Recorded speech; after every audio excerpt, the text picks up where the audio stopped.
Welcome to the West Virginia Legislature on the West Virginia Channel. I'm Beth Voorhees. We're going to go directly into the House. They are working on bills on third reading. They're working on House Bill 4176 right now, permitting the Regional Jail and Correctional Facility Authority to participate in the Addiction Treatment Pilot Program. To the House. For drugs?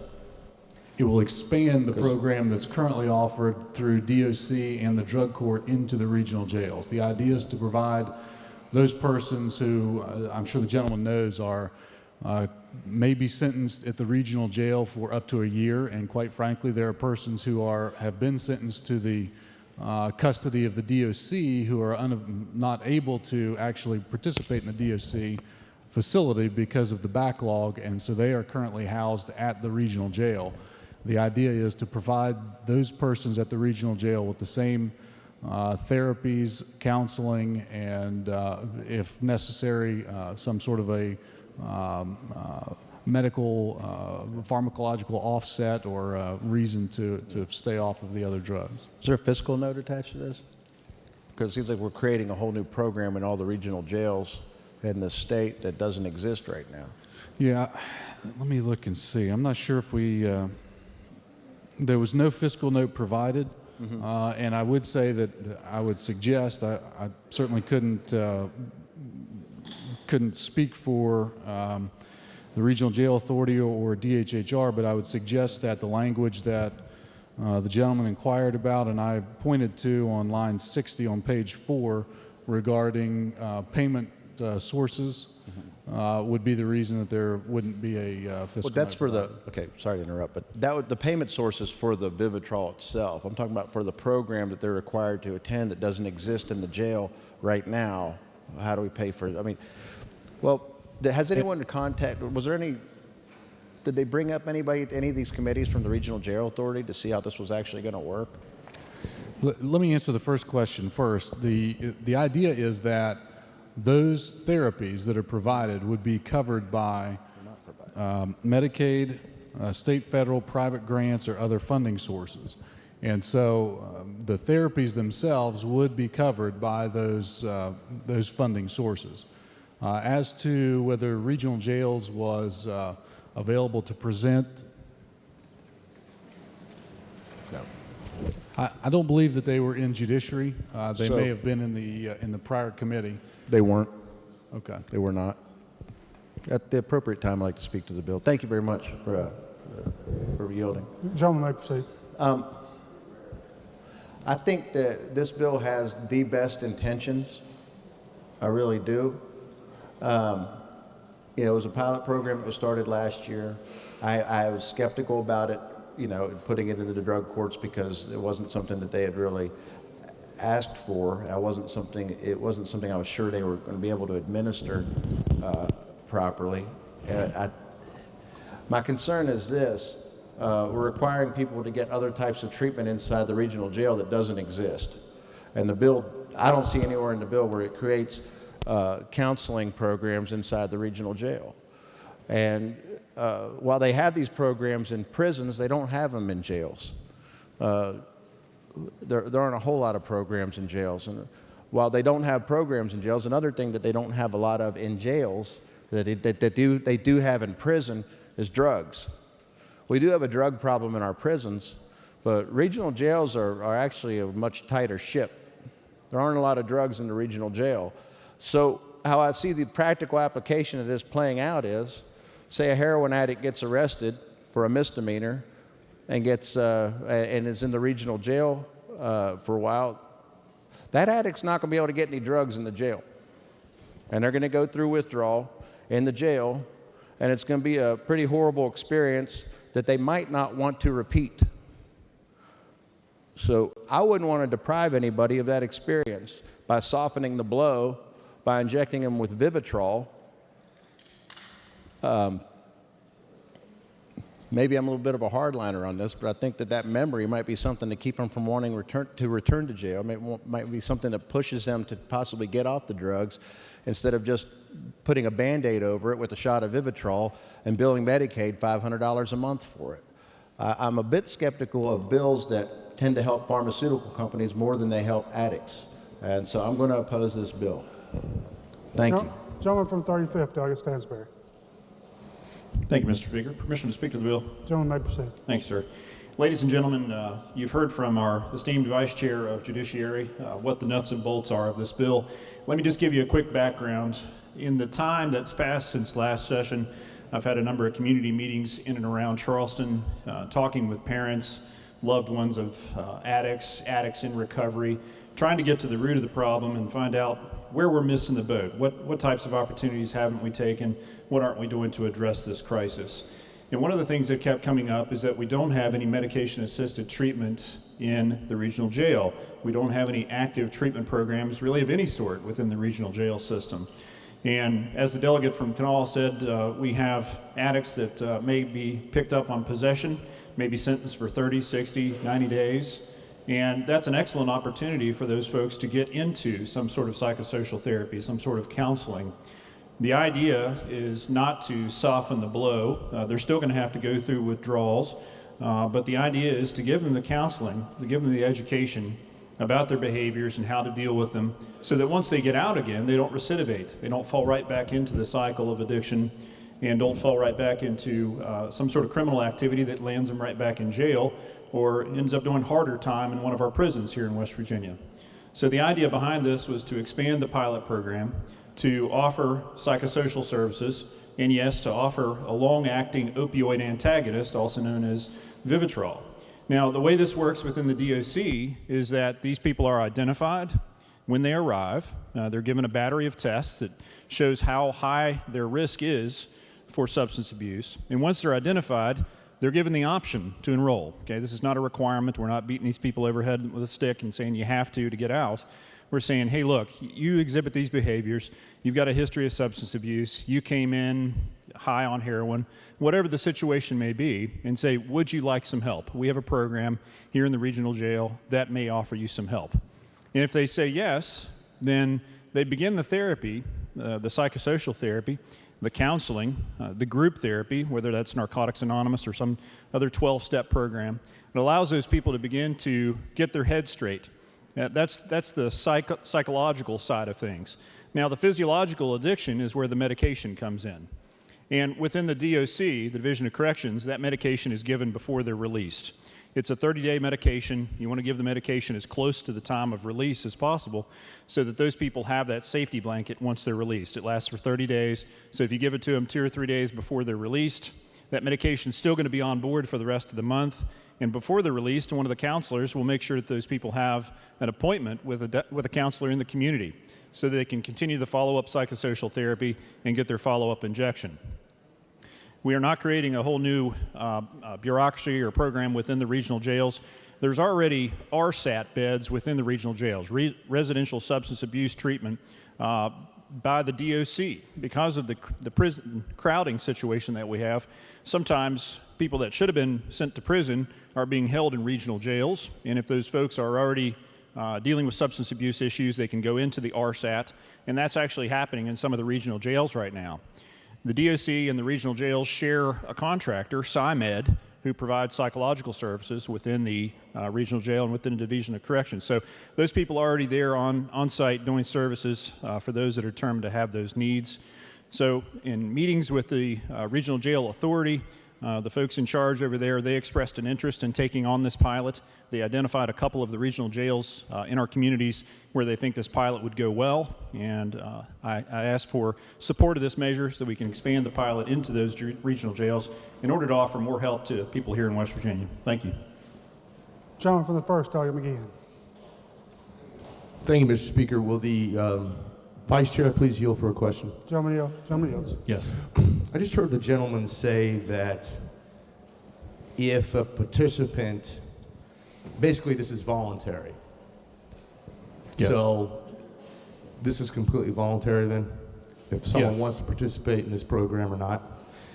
I don't see that in the language of the actual bill.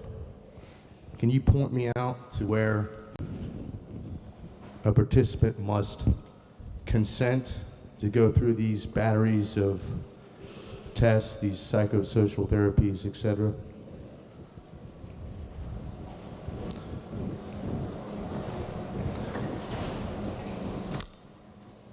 Because to me, I read it as the authority shall select persons, and then the participants never has any language in there about consent.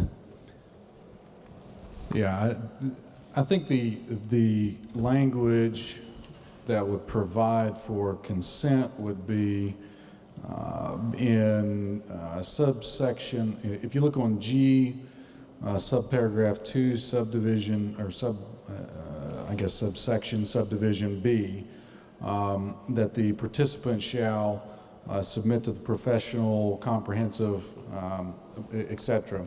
And so if the participant does not submit to the requirements of the program, then obviously they're not going to be authorized to participate in it. Now, frankly, I probably agree with the gentleman that it could be more artfully drawn and more specifically denoted, and that may be a note that we send over to the Senate. But the idea is that the participant must want to be engaged in this process, and I think the success rates show that those who are willing to participate in the program have a much higher success than somebody who is forced into a program. Okay, yeah, thanks for the answer. I appreciate it. The gentleman from 17th, Delegate Rohrbach. Thank you, Mr. Speaker. I rise in strong support of this bill. In this state, we have a huge problem. Some of us have spent an awful lot of time delving into this problem, and I've delved into it from the medical aspect. One of the huge problems that's arisen is we have a major hole in this state in our Department of Corrections. If you go to the state penitentiary, we actually have a fairly reasonable program. If you're stuck in the regional jail system, we have nothing. That is clearly an oversight that this body needs to correct. Now, I'm also going to speak to medically assisted therapy. As has been alluded, we started a pilot program. My Cabell County Drug Court was one of the first courts to participate in this. And I've kept up with the results and went and met with the judge in the drug court. She uses one word to describe the outcome: miracle. She said that she's seen people turn their lives around through this drug court program with medically assisted therapy that she never thought would see turned around. Now, those are facts, friends. We need to expand this program into our regional jail system and start facing the epidemic that this state has and work on this as what it is. It's a medical problem, and it requires some medical treatment. Thank you, Mr. Speaker. Gentleman from the 19th, Delegate Perdue.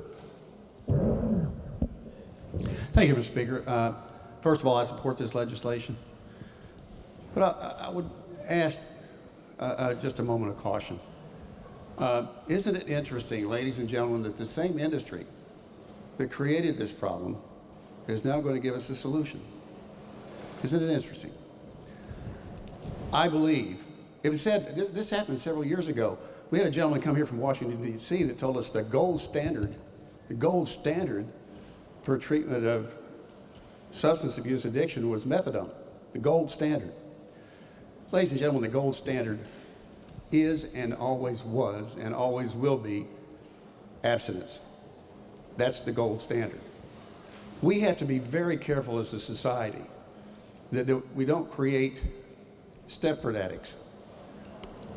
We have to be very careful as a society that we don't support industries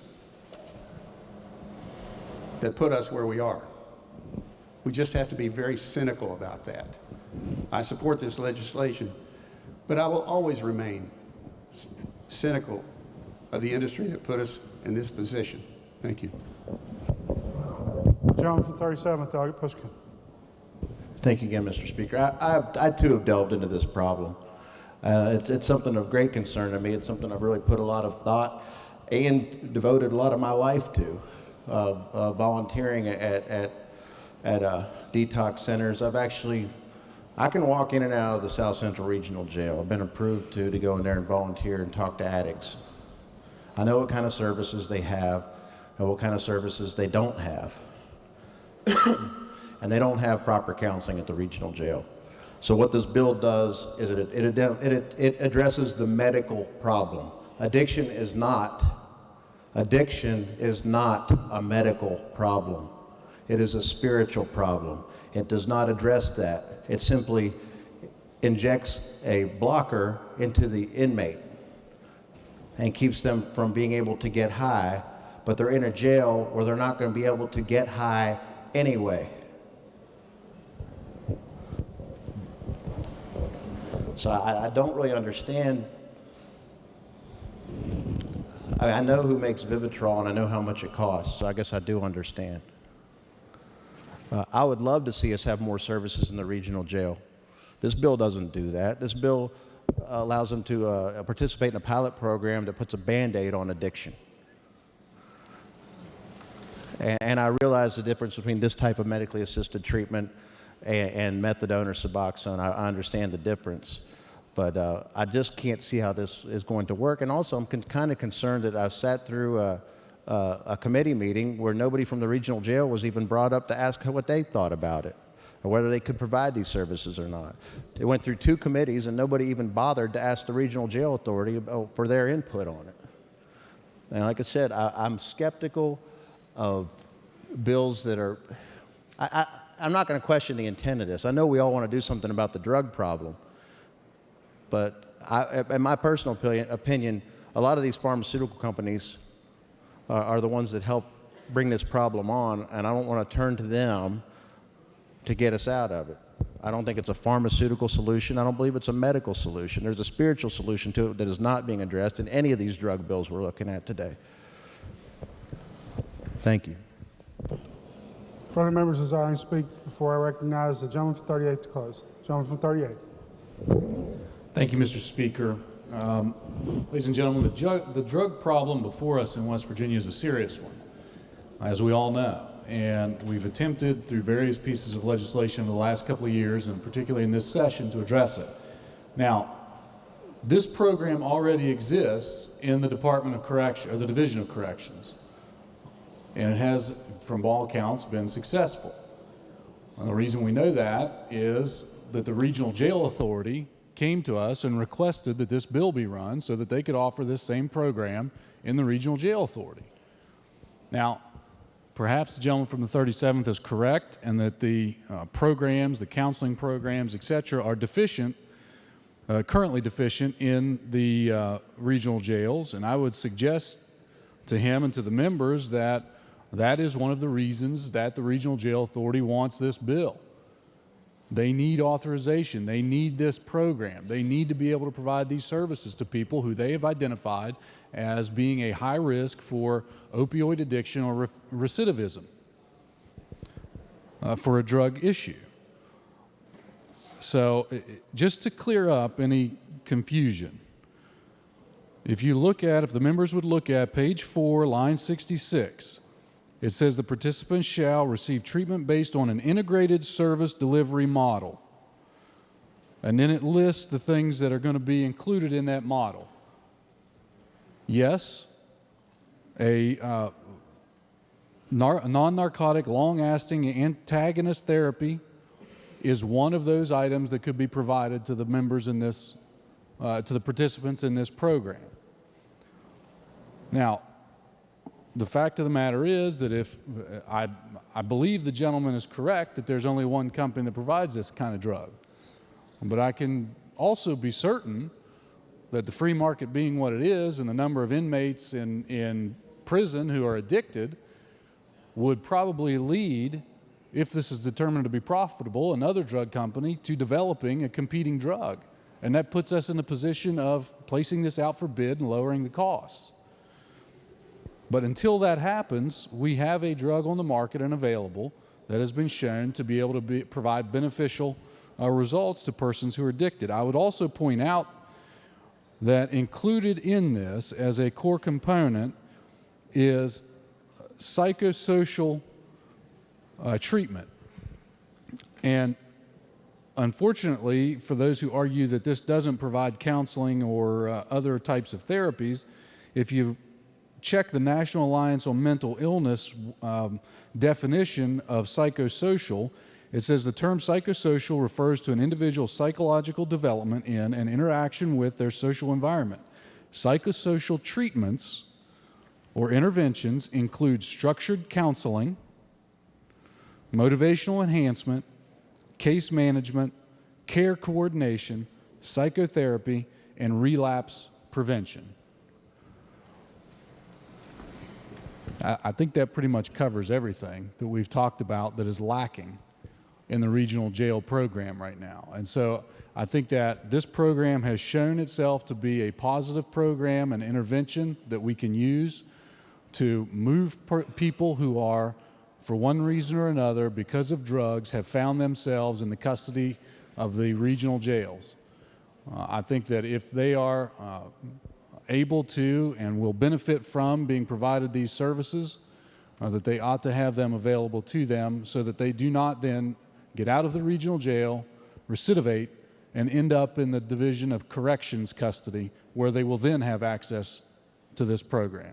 I would suggest we provide them the tools to make good out of their lives prior to them ending up in DOC. Mr. Speaker, I urge passage of the bill. Question for the House is the passage of the bill. Those in favor will vote aye. Those opposed will vote no. The clerk will prepare the machine. This is House Bill 4176. Has each member voted? If so, the clerk will close the machine and ascertain the result. On that question, 97 ayes, 1 nay, 2 members absent not voting. Majority of members present having voted in the affirmative, I declare the bill passed. Clerk, please report the title. Committee substitute for House Bill 4176. Order amendments to the title. Not the title as read by the clerk will be and remain the title of the bill. Clerk, please communicate the action of the House to the Senate and request concurrence therein. Gentleman from the 34th, Delegate Boggs. Mr. Speaker, permission to return to the second order of business for the purpose of an introduction. Without objection. Gentleman may proceed. Thank you, Mr. Speaker. I'd like to introduce, along with you, Mr. Speaker, some very special guests we have in the South Gallery. Braxton County Middle School students here for Youth and Government.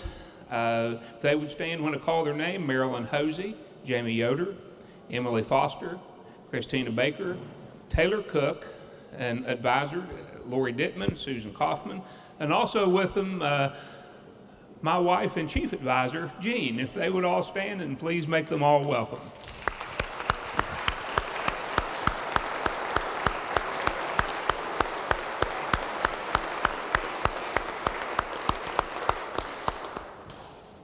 Further introductions. Gentleman from the 23rd, Delegate Nelson. Thank you, Mr. Speaker. I ask unanimous consent to be added as a sponsor of 4740.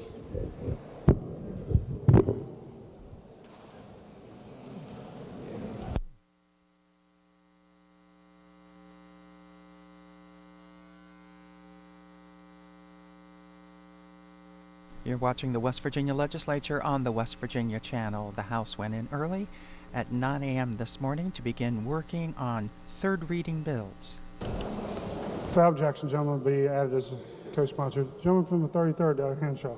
Thank you, Mr. Speaker. As long as we're on the second order of business, ladies and gentlemen, we are pleased to have with us this morning in the North Gallery the young men and women from Clay County High School who will represent the state of West Virginia in this year's We the People, the Citizen, and the Constitution competition. These young men are students at Clay County High School. They're here with their teacher, Phil Dobbins, their principal, Melinda Isaacs, and our county school superintendent, Kenneth Tanner. Let's please make them welcome to the House today.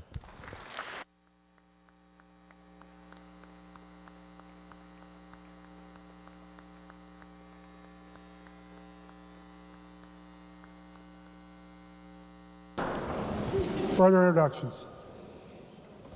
Further bills on third reading. Committee substitute for House Bill 4183, relating generally to reporting opioid overdoses. Question for the House is the passage of the bill. Gentleman from the 27th, Delegate Ellington, to explain the bill.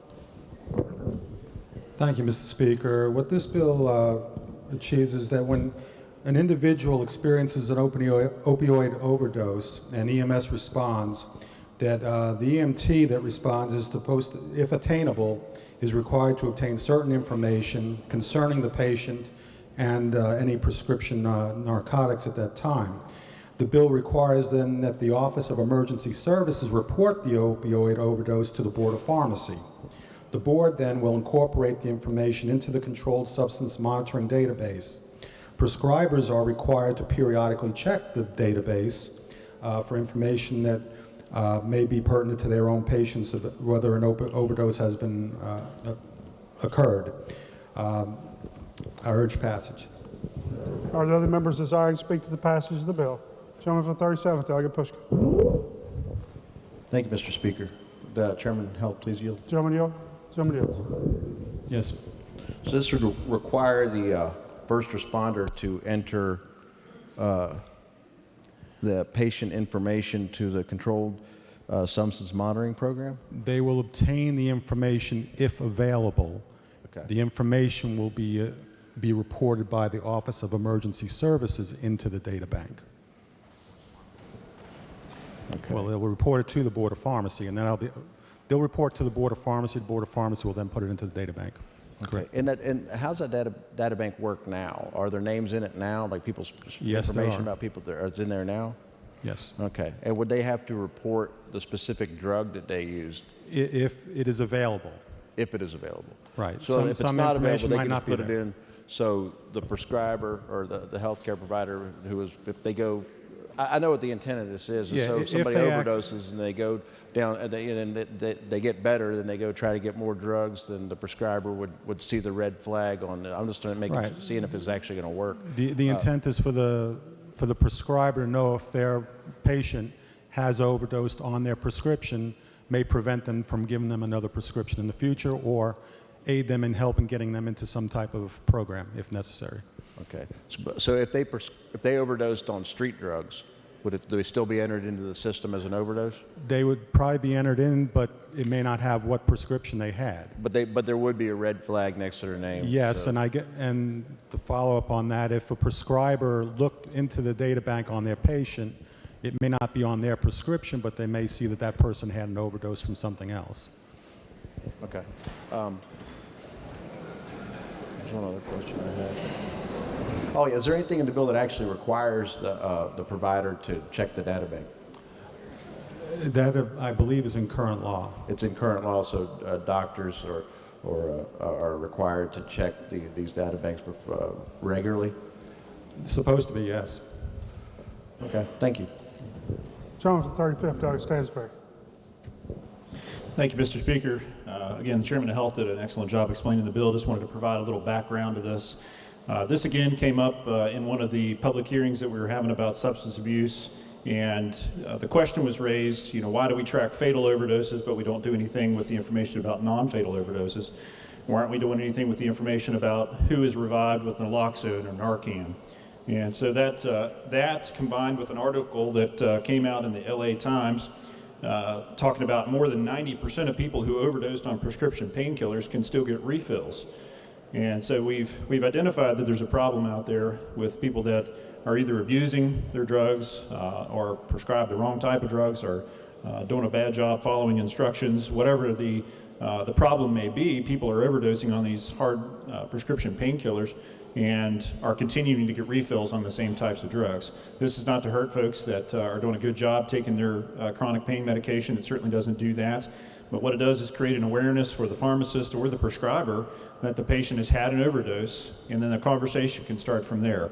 They can talk to the patient about substance abuse treatment if they feel that that's an issue, or they can talk to them about alternative therapies. So again, just trying to create some awareness of the issue with prescribers and with the pharmacists, and trying to do something with the information out there that's available that we just aren't collecting in any meaningful way. So I ask for your support. Thank you.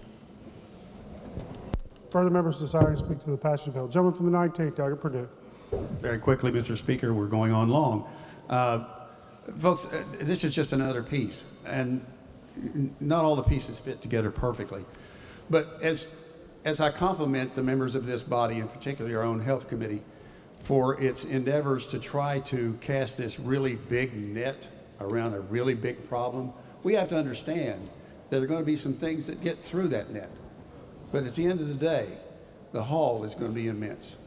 I fully support this legislation. Further members desiring to speak to the passage of the bill will recognize the gentleman. Gentleman from 27th, wish to close. Now, the question before the House is the passage of the bill. Those in favor will vote aye. Those opposed will vote no. The clerk will prepare the machine.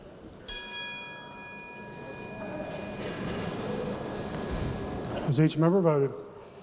If so, the clerk will close the machine and ascertain the result. On that question, 96 ayes, 2 nays, 2 members absent not voting. Majority of members present having voted in the affirmative, I declare the bill passed. Clerk, please report the title. Committee substitute for House Bill 4183. Are there amendments to the title? Not the title is read by the clerk will be and remain the title of the bill. Clerk, please communicate the action of the House to the Senate. Request concurrence therein. Third of bills. Committee substitute for House Bill 4225 relating to patriotic displays at public buildings. Request for the House is the passage of the bill. Gentleman from 38th, Delegate Lane, to explain the bill. Thank you, Mr. Speaker. Ladies and gentlemen, this bill allows government agencies to display the national motto, "In God We Trust," on government buildings, and permits agencies to fly the POW-MIA flag along with the U.S. and West Virginia flags in accordance with relevant code provisions. The Department of Administration must set the guidelines for these displays. Costs associated with the displays may be paid with any private donations, gifts, grants, and bequests. I urge passage of the bill. Are there other members desiring to speak to the passage of the bill? Not the question for the House is the passage of the bill. Those in favor will vote aye. Those opposed will vote no. The clerk will prepare the machine. Has each member voted?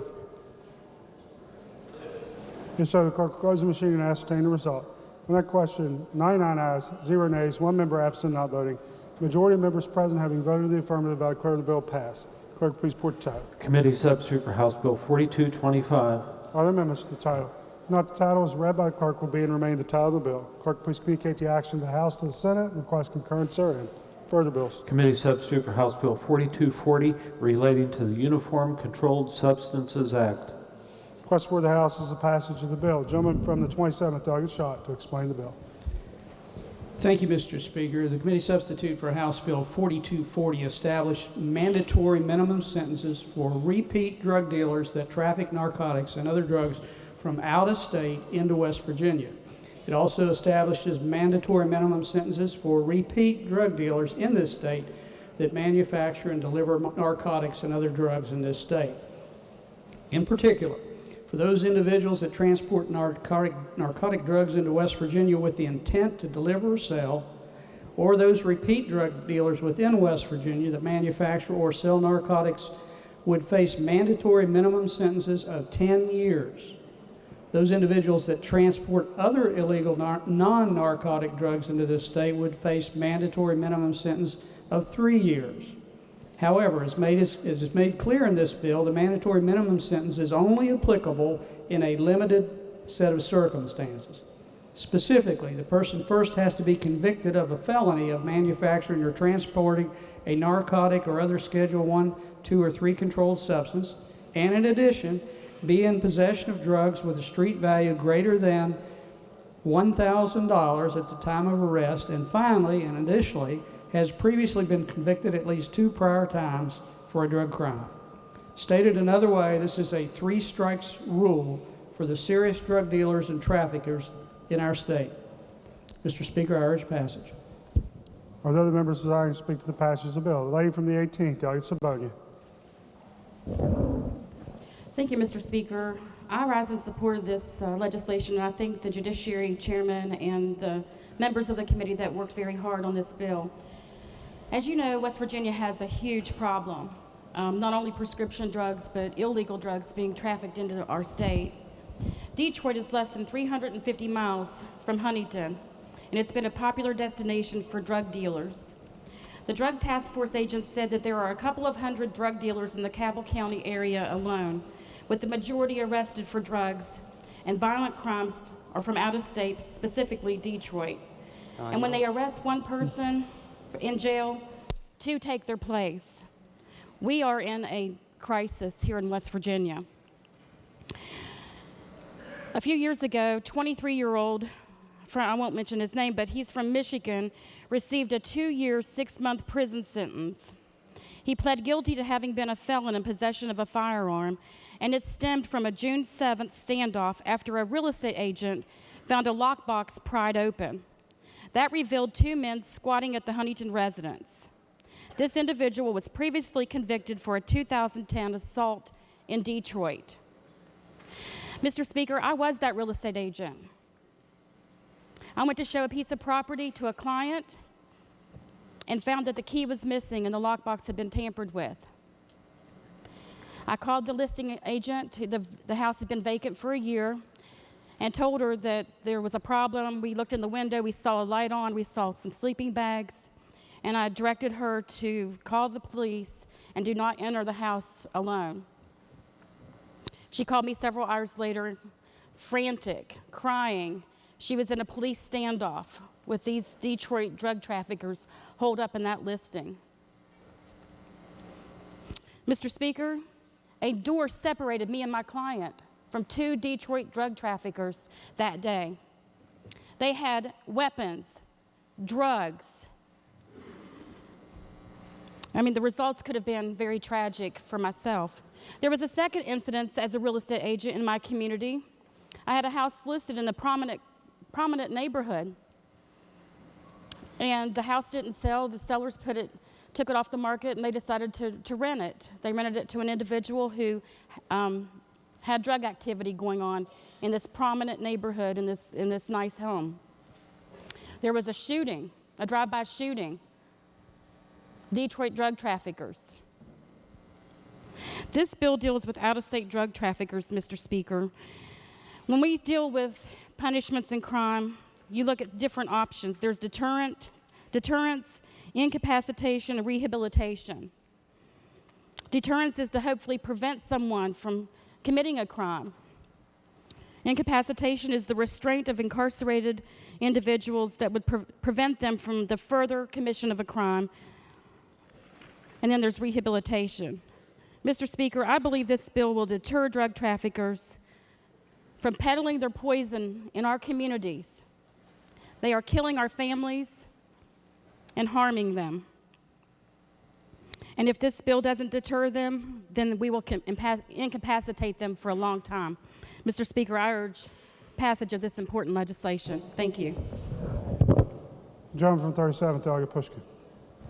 Thank you, Mr. Speaker. Would the Chairman of the Judiciary please yield for a few questions? Gentleman yield. Yes. Thank you, sir. Is there anything in this bill that limits the penalties to people from other states? No, I think it's trafficking into the state. I guess it could be.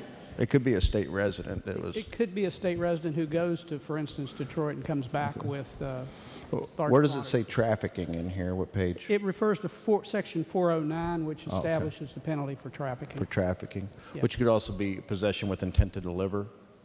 I think that's under, yes, that's a separate subdivision, yes, not part of. So they could also be charged with, if it was their third conviction of possession with intent to deliver, if they have over $1,000 worth, would that apply? If you have if it's a felon, you have to have the felony conviction last, is at least the third conviction. Okay. And it has to involve the $1,000 quantity, and it has to be with intent to deliver and a felony, yes. Okay. And without any amendments and how it came out of committee, what we're looking at right now, also obviously it includes marijuana. So possession with intent to deliver marijuana over $1,000 worth would also fall into this. Is that correct? If that triggers a felony conviction, Yeah. yes, it would. Okay. At the appropriate time, we'll briefly speak to the bill. Gentleman Thank may you, sir. proceed.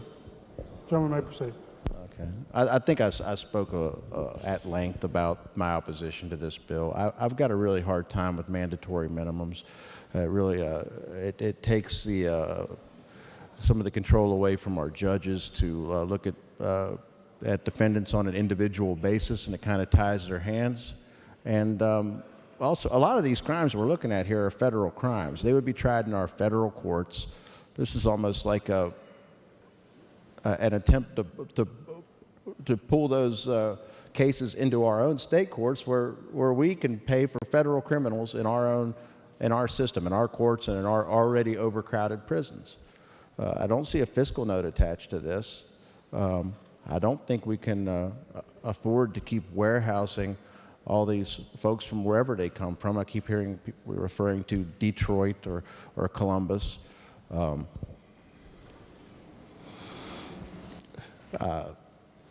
not a big fan of dog whistle politics. I'm not even going to go there. But all I can say is the body of evidence lies in our policies over the past 40 years in this country, where we've continued to try to arrest, prosecute, and incarcerate our way out of a drug epidemic. And if you look at the body of evidence, we are in worse shape now than we were 40 years ago when we initiated these policies.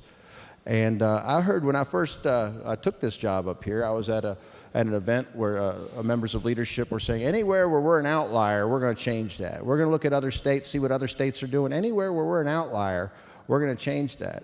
And the rest of the country is moving away from mandatory minimums because it hasn't worked. It hasn't worked. The federal government's moving away from it. Now we're going to pick up the slack for them, and we're going to pay to warehouse federal criminals. I strongly oppose this bill. Thank you. John from 20th, Delegate Markham. Thank you.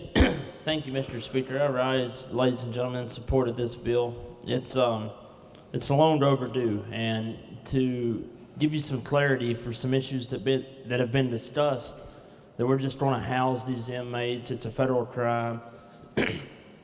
I want to go into the West Virginia recidivist statute that we have on the books under 611118. Your third offense is mandatory life in prison. This bill is not mandatory life in prison. This bill gives us another avenue to deal with our drug crimes. Yes, we always say this is a piece to the puzzle, a piece to the puzzle. This is a big piece to the puzzle because it shows that West Virginia is standing up to the out-of-state drug dealers and saying we're not open for drug business. We're open for business, but we're not open for drug trafficking. This bill will put an exclamation point beside the state of West Virginia. So you're not going to come to our state and sell drugs. You're not coming here and selling drugs. If you do, our county prosecutors will put you in jail. You will go to jail if you come here and sell drugs. Your third offense under this bill, this is your repeat offenders. This is not your, like we said yesterday, your local guy up the street who's a user. This is your out-of-state dealers. I don't know how much more we need to stress that. This is your repeat offenders, out-of-state drug dealers. This is the serious people. These individuals are scary. They come into our state, they sell drugs, and they leave. They don't spend any money here. They don't do anything to help our economy. They come in and they poison our people. Not many people in this chamber went last year when John Kasich was here to meet with him. But when he was talking about the drug problem in Ohio, he said the Detroit drug dealers go around Ohio to get to West Virginia because we've strengthened our drug laws. They go around Ohio to get here to sell drugs, is what he said. Because Ohio increased their penalties for repeat offenders such as the ones we're talking about today in this bill. We already have the 3 strikes you're out rule. This is another tool in the toolbox. We hear that a lot, but this is a big tool that I think will be used to set an example to show that West Virginia is not open for the sale of illegal drugs in our state. And with that, Mr. Speaker, I urge strong support for this bill and ask for everybody, well, I'm not going to ask for the yeas and nays, but I ask for everybody to support this bill. Further members desiring to speak to the passage of the bill? Gentleman from the 27th wish to close debate. Gentleman from the 1st, Delegate McGeehan. Thank you, Mr. Speaker. I rise in opposition to this bill. You know, for my time in the Air Force, I worked with a buddy of mine, and he was an intelligence officer, and he worked out of Southern Command in Arizona. The U.S. Air Force spends billions of dollars a year flying interdiction missions, drug interdiction missions, trying to prevent drug trafficking from coming from South America into the United States.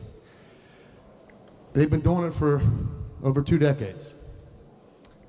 And so with all due respect to the gentleman from Logan County, who I have great respect for, if you look at the history of the drug war, and if the U.S. military and the U.S. Air Force can't even make a dent in what is taking place, I highly doubt that these mandatory minimum sentencing laws that most states are moving away from are going to have any effect at all. And so if I can't really convince you on the historic argument from studying the history of this supposed war on drugs over the last 40 years, then possibly we should look from the fiscal side of it, from the economic side of it. We keep locking up and incarcerating individuals over and over again for victimless crimes.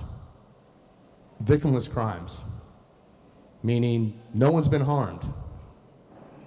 You know, just looking at the letter of this law of this bill, it doesn't address anything about physical aggression, theft, burglary, murder, the natural crimes recognized under the great classics as natural law. It doesn't recognize that. It doesn't recognize that at all. The cost is going to be astronomical. We already have dozens of counties in this state that are being sued by the state because they can't afford their jail bills. So right now, we don't even have a fiscal note attached to this. I don't know what the repercussions are going to be, but we'll just see an escalation of that, and we're all concerned about this state's budget. How are we going to pay for all this? How are we going to be paying for this continued sort of just lock them up and throw away the key sort of attitude? It's an obsolete mentality. It's been proven if you study and research the issue, it's ineffective. It doesn't deter anything. You know, drug addicts have a very high time preference, and what that means is they basically think in the short term. Okay, they don't have a low time preference, meaning they don't think in the long term for the most part. I'm speaking in generalities. They think in the short term. So somebody that says that this is going to deter drug activity needs to look at the mindset of individuals like this that have higher time preferences. They don't forecast and say, well, I might get locked up for 5 years at a minimum. That's not how they think. So I urge rejection of this bill. Thank you much for your time. Lady from 51st, Dr. Fritz. Thank you, Mr. Speaker. Drugs have victims. And I'm going to save more comments for later today. Thank you. Gentleman from 63rd, Doug Folk. Thank you, Mr. Speaker. The DEA website identifies, classifies, defines a Schedule I, in part, no currently accepted medical use. No currently accepted medical use. However, if you look at the National Institutes of Health, they actually have a patent on cannabis titled Cannabinoids as Antioxidants and Neuroprotectants. It's U.S. patent number 6630507B1. I think there's a few states in this country that have actually licensed or allowed medical marijuana. It's a treatment used oftentimes for children that have hundreds of seizures a day. They cut it down to just a few. So now let's look at this bill and how it relates to West Virginia. I asked the chairman yesterday how many people would be subject to this provision, potentially from the marijuana provisions. In 2012, with the most recent statistics I could find, these are from FBI numbers. There were 7,900 drug arrests in West Virginia. 4,200 of them had to do with marijuana. 3,700 of them were just possession. That leaves about 500 that may be subject to this law. Even if you have a conviction rate of 250, and by the way,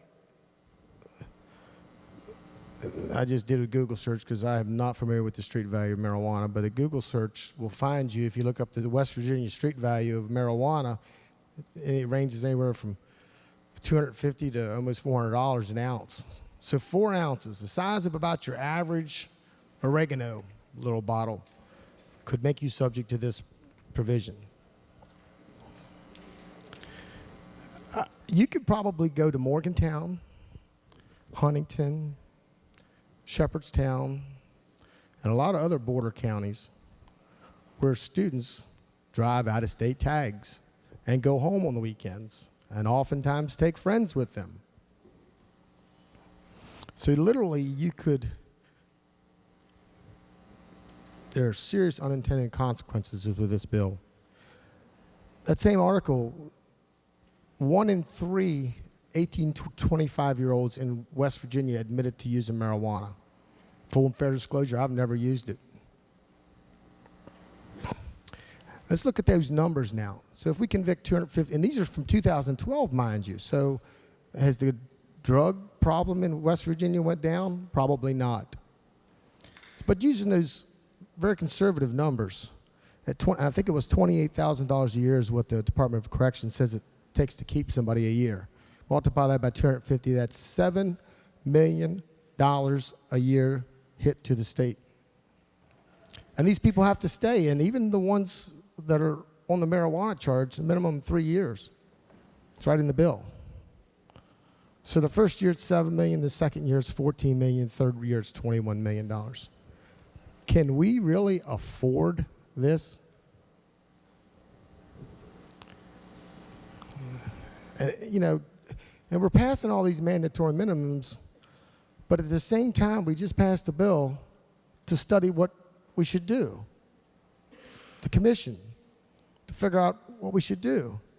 I think we're putting the cart before the horse, quite frankly.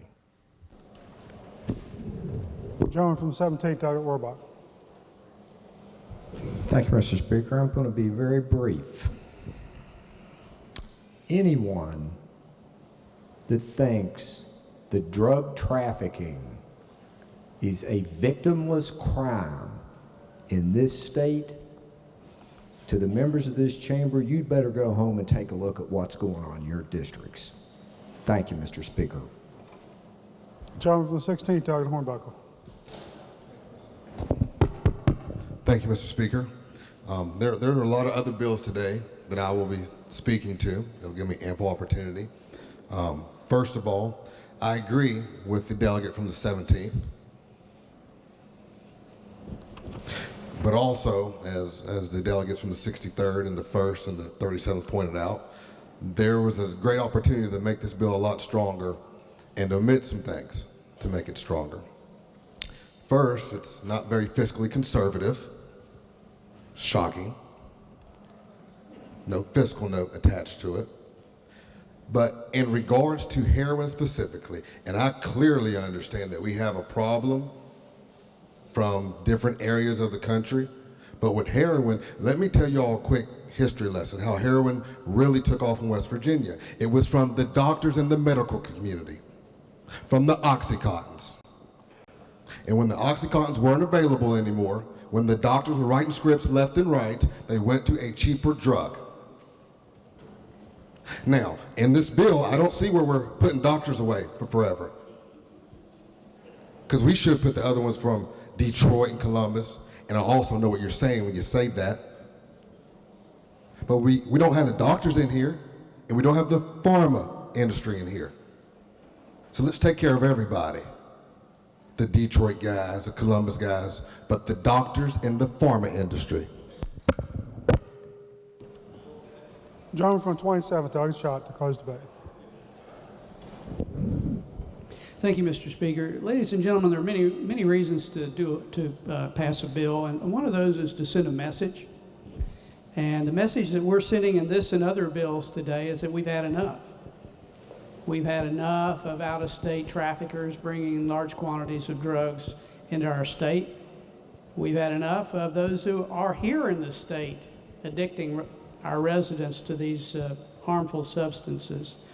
That's the message we're sending. Now, there's been some amazing, astonishing comments about how this is a victimless crime. And I think anybody that's had their eyes open knows that there are victims all over the place in this state. You might be the guy whose house is broken in and his chainsaw is taken out of the house, or the TV and it's sold at the pawn shop. You might be the guy that's hit upside the head when you're walking down the street and your wallet taken from you. So you might not be victimized directly by taking the drug, but you're definitely victimized indirectly by the consequences of the drug. There was statements about how this doesn't work in other states. Folks, how can we compare to anybody else? We don't have these enhanced penalties, and we're the worst. We're the worst state by any measure, overdose deaths, incarceration rate, anything you look at, we're the worst. So the fact that we haven't tried this and other states have, obviously they're ahead of us on preventing this type of activity. So, and I think the gentleman from the 20th who indicated that one of our presidential candidates has stated that Ohio is not the target of as many of these folks because they have strengthened their mandatory minimums, and instead they're bypassing Ohio to come to West Virginia. I certainly don't wish this plague on any other state, but I would certainly be happy to see them bypass West Virginia when we enact this law. And therefore, I urge passage, Mr. Speaker. Question for the House is the passage of the bill. Those in favor will vote aye. Those opposed will vote no. The clerk will prepare the machine. Has each member voted? If so, the clerk will close the machine and ascertain the result. On that question, 86 ayes, 12 nays, 2 members absent not voting. Majority of members present having voted in the affirmative, I declare the bill passed. Clerk, please report the title. Committee substitute for House Bill 4240. All amendments to the title. Not the title as read by the clerk will be and remain the title of the bill. Clerk, please communicate the action of the House to the Senate and request concurrence therein. What purpose does the gentleman from the 28th delegate Cooper seek? Thank you, Mr. Speaker. I'd like to return to the second order of business for the purpose of introducing guests. Without objection, gentleman may proceed. Thank you, sir. Up in the West Gallery, we have the Monroe County YLA folks just come in. I see, I don't know them by name, but if they would stand up and wave, we would appreciate it. They're accompanied by their teacher, Miss Ashley Mann,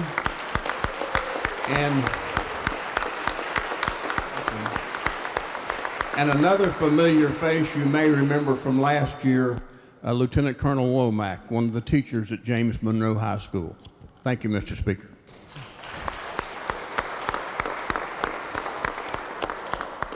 Further introductions. Gentleman from the 50th delegate Caputo. Thank you, Mr. Speaker. On behalf of Delegate Manchin, Longstreth, and me, I have a couple introductions. First, in the South Gallery, we have special guests from the Rising Stars After School program at the Miles Chapel AME Church. Would they all stand and the House give them a rousing welcome, please?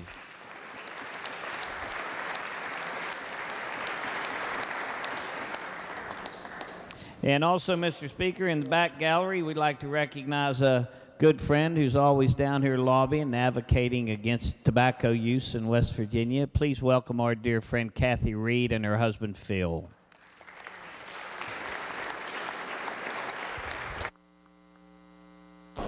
Further introductions.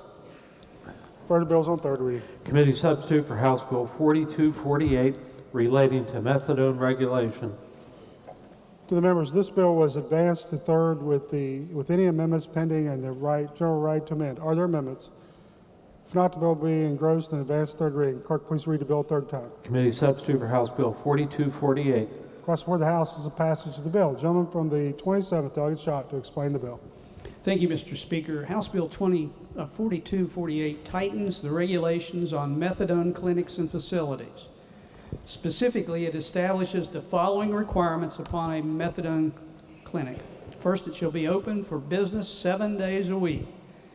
Second, during all operating hours, there shall be present the following staff: an advanced practice registered nurse, a physician or psychiatrist, and a licensed professional counselor or licensed social worker. The bill requires that each of these individuals have certification as an addiction specialist and authorizes the DHHR to promulgate rules to establish equivalent certifications. As amended in the Judiciary Committee to allow sufficient time to meet these requirements, these certification requirements would take effect March 31, 2017, a little over a year from now. House Bill 4248 additionally requires that any opioid treatment program provide a patient with an hour of individual substance abuse counseling weekly. Finally, the bill moves the existing statute under the DHHR's general powers and recodifies under its own Article 5Y, under Chapter 16. Mr. Speaker, I urge passage. Are the other members desiring to speak to the passage of the bill? Gentleman from the 17th, Delegate Rohrbach. Thank you, Mr. Speaker. Permission to speak to the bill. Gentleman may proceed. The sponsor of this bill, I'd like to rise and elaborate a little bit on the distinguished chair's comments of what this bill does and doesn't do. First of all, what it doesn't do is it does not end the current moratorium. But it does require legislative rules that are going to tighten down and regulate this industry. They're going to require drug testing. It's going to give preference to pregnant women with a history of opioid abuse, people recently released from the penal system, former patients who are at risk of relapse, and HIV patients with a history of drug use. It requires these clinics to come up with a treatment plan, much like other physicians come up with their patients. They have to be filed within 30 days, and they have to follow national standards. One of the big things that this requires is they have to come up with a plan to get the patients off of the methadone and through treatment. It's been shared with me by one of the members of this body. They have a nephew that's been 8 years in the clinic in Huntington, still there every day. It makes a defined time to work towards a defined drug-free lifestyle. It also, as the chairman elicited, it requires more staff. Now, this is where we're going to be lobbied by the industry that this is unobtainable. This is where I'd like to now have permission to go a little bit off target here and tell you a little bit about this industry and the health industry in general. First of all, we're going to start out with methadone. The 10 milligram pill costs 10 to 15 cents. I'm going to repeat that, 10 to 15 cents. Now I'm going to tell you what the methadone clinics, through their filings with the Health Care Authority, what kind of money they're making in this state. We have 9 clinics currently. In their 2014 filings, which are the latest filings on record, they had a profit of $8.4 million.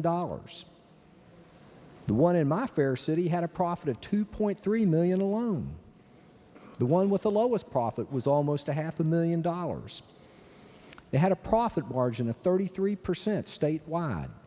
That compares to our comprehensive behavioral health centers, our Prestera centers and the like, our community mental health centers. They have a profits margin of about 3%. Statewide, there's 13 of those, and they only made $7.8 million. Our other behavioral health centers, which would be our group homes and things of that nature, we have 86 of those in this state. They have about a 3% profit margin.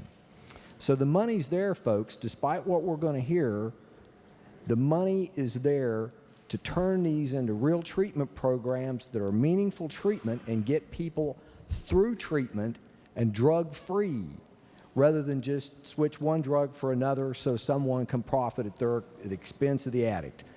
Mr. Speaker, as you probably guessed, I ask the members for a strong yes vote for this bill. Other members desiring to speak to the passage of the bill? Gentleman from the first, Delegate McGeehan. Thank you. Will the chair please rise for just a quick question? Gentleman yields. Yes. Thank you, sir. Is there anywhere in this bill that restricts, I guess as the gentleman from Huntington stated, Cabell stated, the profit of these centers? No, that's not addressed in the bill. Okay, it's just more regulation basically over them. Your favorite topic, regulation, yes. Was that sarcasm? I was hoping to be a little more subtle than that. Yes, it was. Well, then in return, I'd find it humorous that Republicans are denigrating profits all of a sudden, but okay, I'll sit down. Thank you. Fair enough. Gentleman from the 27 wish to close debate. Not the question for the House is the passage of the bill. Those in favor of passage will vote aye. Those opposed will vote no. Clerk will prepare the machine. Has each member voted? If so, the clerk will close the machine and ascertain the results. On this question, 93 ayes, 3 nays, 4 members absent not voting. Majority of members present having voted in the affirmative, I declare the bill passed. Clerk, please report the title. Committee substitute for House Bill 4248. Are there amendments to the title? If not, the title is read by the clerk will be and remain the title of the bill. Clerk, please communicate the action of the House to the Senate and request concurrence therein. Further bills. Committee substitute for House Bill 4271, ending discretionary transfers to the Licensed Racetrack Modernization Fund. The members, again, this bill was advanced to third with any amendments pending and the general right to amend. Are there amendments? Not the bill being engrossed and advanced to third reading. Clerk, please read the bill a third time. Committee substitute for House Bill 4271. Question for the House is the passage of the bill. Gentleman from the 35th, Delegate Nelson, to explain the bill. Thank you, Mr. Speaker. House Bill 4271 is a bill that will close our Licensed Racetrack Modernization Fund and transfer all the remaining fund balances into the General Revenue Fund for fiscal year 16. It will not affect any year-to-date expenditures made in any of our gaming facilities. The bill would also close the Historic Resort Hotel Modernization Fund and also transfer those dollars into general revenue. This is a governor's bill, and when it was originally introduced, the assumption or the projections were that it would bring $15 million into the general revenue for fiscal year 16. The fiscal note indicates $10 million. And last week in House Finance, we heard that it's down to $7 million. So, Mr. Speaker, I urge passage. John from 63rd, Delegate Folk. Gentleman yields. So this has nothing to do with the breeders or the purse fund or anything like that. This is them using money to put in new machines or whatnot? Yes, this was set up in 2010, and for every $2 expended, they received $1 in return in the form of a state tax credit. And this historic resort hotel, how many historic resort hotels do we have in the state? One big one. Oh, so this applied to the Greenbrier. Would that be a fair statement? They were one of the 5, and unlike the others that spent $2 to get a $1 tax credit, the Greenbrier only had to spend $1 to get a $1 tax credit. Boy, I wish I could get that kind of deal. Thank you. Lady from the 3rd, Delegate Storch. Thank you, Mr. Speaker. At the appropriate time, I'd like to speak against the bill. Lady, you may proceed. Thank you, Mr. Speaker. I rise in opposition to this bill.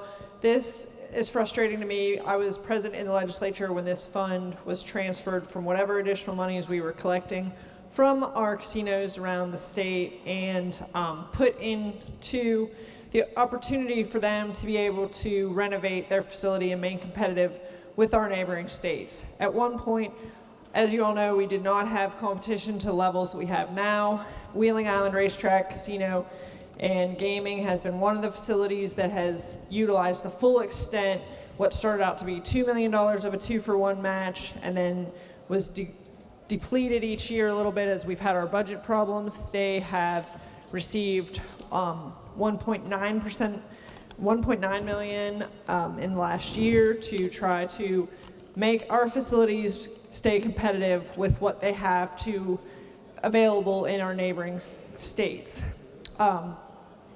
Being the portion of West Virginia that I represent, 14.5 miles wide, we're somewhat constrained on things that we have. The Meadowlands, which is in Washington County, Pennsylvania, has seen a great amount of growth recently. They have an outlet mall, they have a lot of places to eat, they have a wide variety of shopping, and they have built wonderful attractions to help attract people, which have been taking away from people that have been coming to Wheeling Island Racetrack.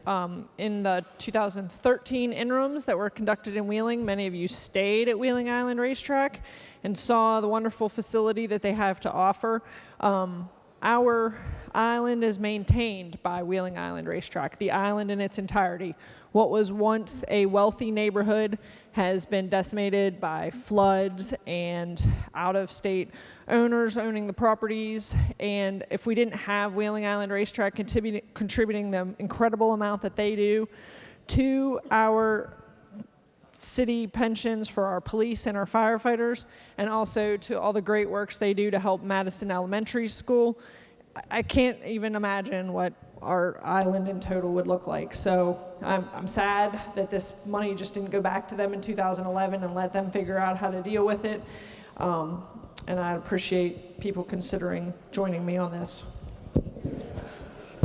Gentleman from the 16th, Doug Morgan. Thank you, Mr. Speaker. Would the Chair of Finance please yield? Gentleman yields. Yes. Good morning again, sir. These funds go to help these casinos. They use them to buy new equipment. Is that correct?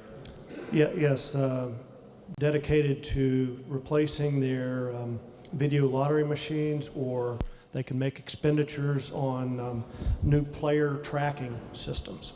The thought of that would be that particularly those who would travel from out of state would enjoy coming to facilities that have new, different, or quotation marks, exciting games. Would that be the general thought behind the fund? Well, I would think so, but in their business model, I would also think to attract players that they would have that in their business model anyway to attract new players. The gambling does bring in a fair amount of money in the state of West Virginia, does it not? Yes, it does. Although I may vote for this, the question would be, if we are taking away funds to improve an industry that brings money into West Virginia, is that, in your opinion, a good business model?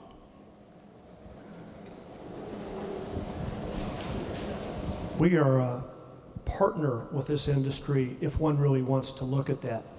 With the tax rate on our gaming industry at roughly 50%, we are a 50-50 partner with this industry. I guess my last question would be one that I have asked before. Would the transfer of these funds indicate that we're going to need additional sources of revenue for the budget for the coming year? With this bill, $7 million would come into fiscal year 16. And last week, and we heard earlier today that Senate Bill 419 was signed by the governor. So our fiscal 16 gap currently stands at $26 million. So this would be $7 million that would reduce that $26 million. And then as we go to future years, it would be $9 million less that would be taken out of our general revenue. And again, this plan was originally set up for a period of 10 years. So we're in essence cutting it off halfway through. Thank you. I was here. Thank you very much, sir. Appreciate your comments. Thank you, Mr. Speaker. Gentleman from the 10th, Delegate Kelly. Thank you, Mr. Speaker. When the owner of the local foodland stores goes to his distributor and buys $100 worth of bread, we don't subsidize that bread by $50. When he goes to the meat market and he buys $1,000 worth of meat to put in on his shelves, we don't give him $500 of that back. When a local proprietor at the hotel needs to buy new mattresses for the hotel, we don't supplement those mattresses by 50% either. Ladies and gentlemen, I rise in support of this bill. Thank you. Gentleman from 67th, Delegate Skinner. Thank you, Mr. Speaker. Would the gentleman yield? Gentleman yield. The chair. Gentleman yields. Sure. The gentleman from the 10th just raised some really interesting points. Can you tell us what the corporate tax rate is on a food land based in West Virginia? I'm not an accountant, so. Well, it's the tax rate. Well, corporate tax, assuming that they're at the high tax rate, it would be 6%, 6.5. 6%.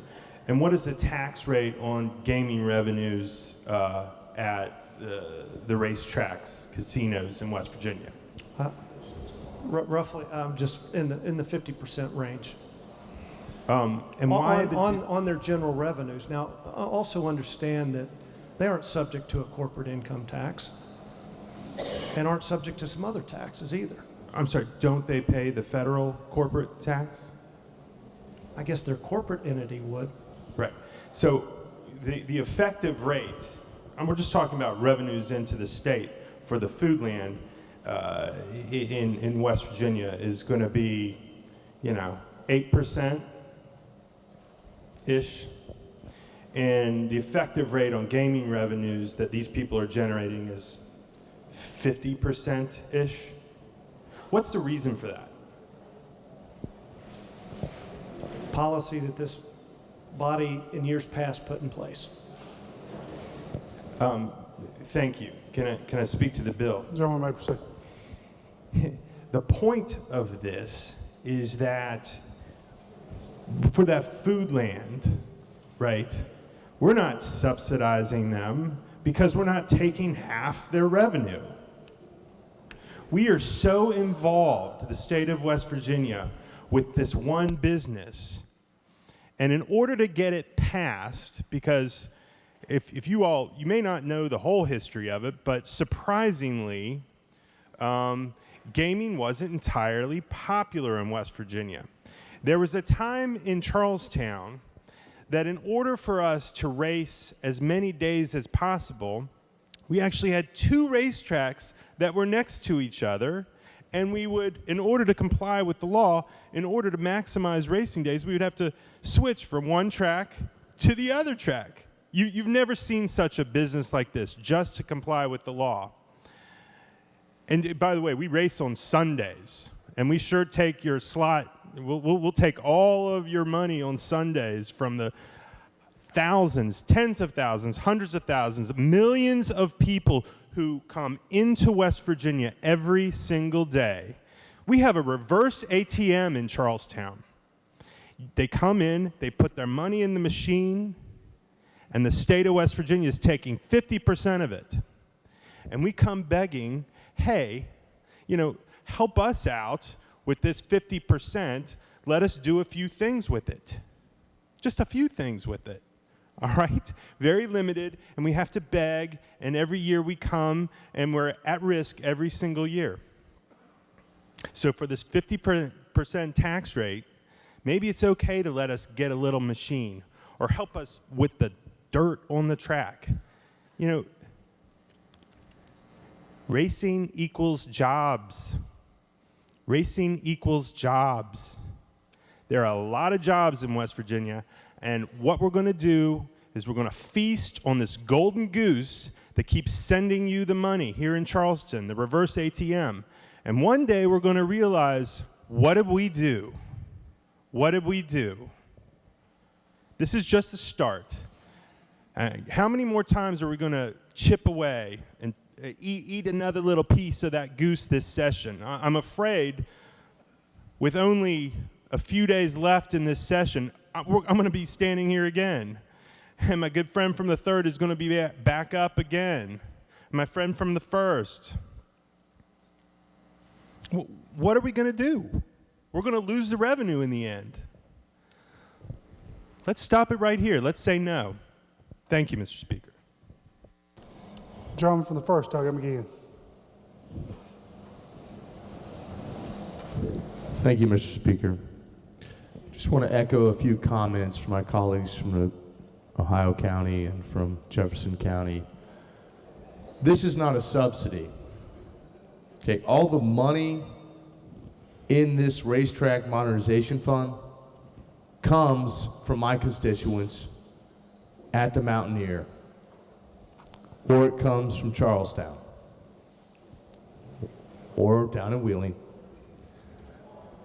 We're not taking money from any other source of revenue and subsidizing these 3 industries with those tax dollars. If anything, it's the reverse. We are subsidizing the state. So essentially, what the gentleman from Kanawha is trying to do is take my folks' money and dump it into the general revenue fund. And let's just clarify the tax rate. It's not only a 50% tax rate, it's 50% on the gross. So I believe the gentleman from Kanawha said, well, they don't have a corporate net income tax rate. It's 50% on the gross, not on the net, like corporate net income tax is. The state takes 50% off the gross. It goes straight to Charleston.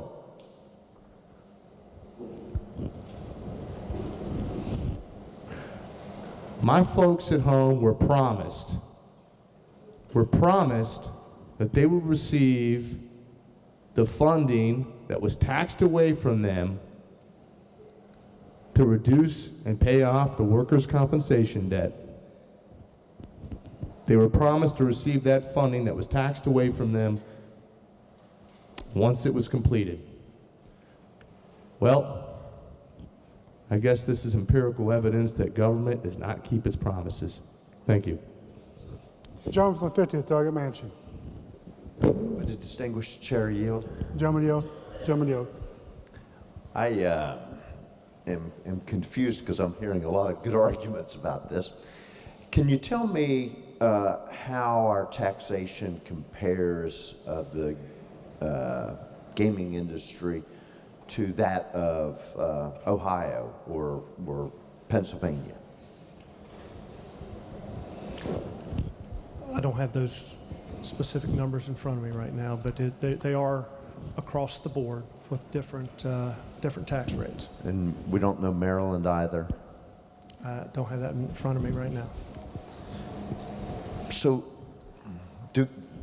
how does this compare to the bill that we passed in terms of the gun manufacturers?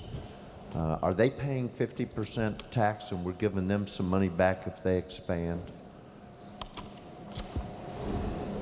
And the bill you're referring to? There's a bill yesterday or the day before where we did the big credit for gun manufacturers or ammunition manufacturers. Do they pay 50%?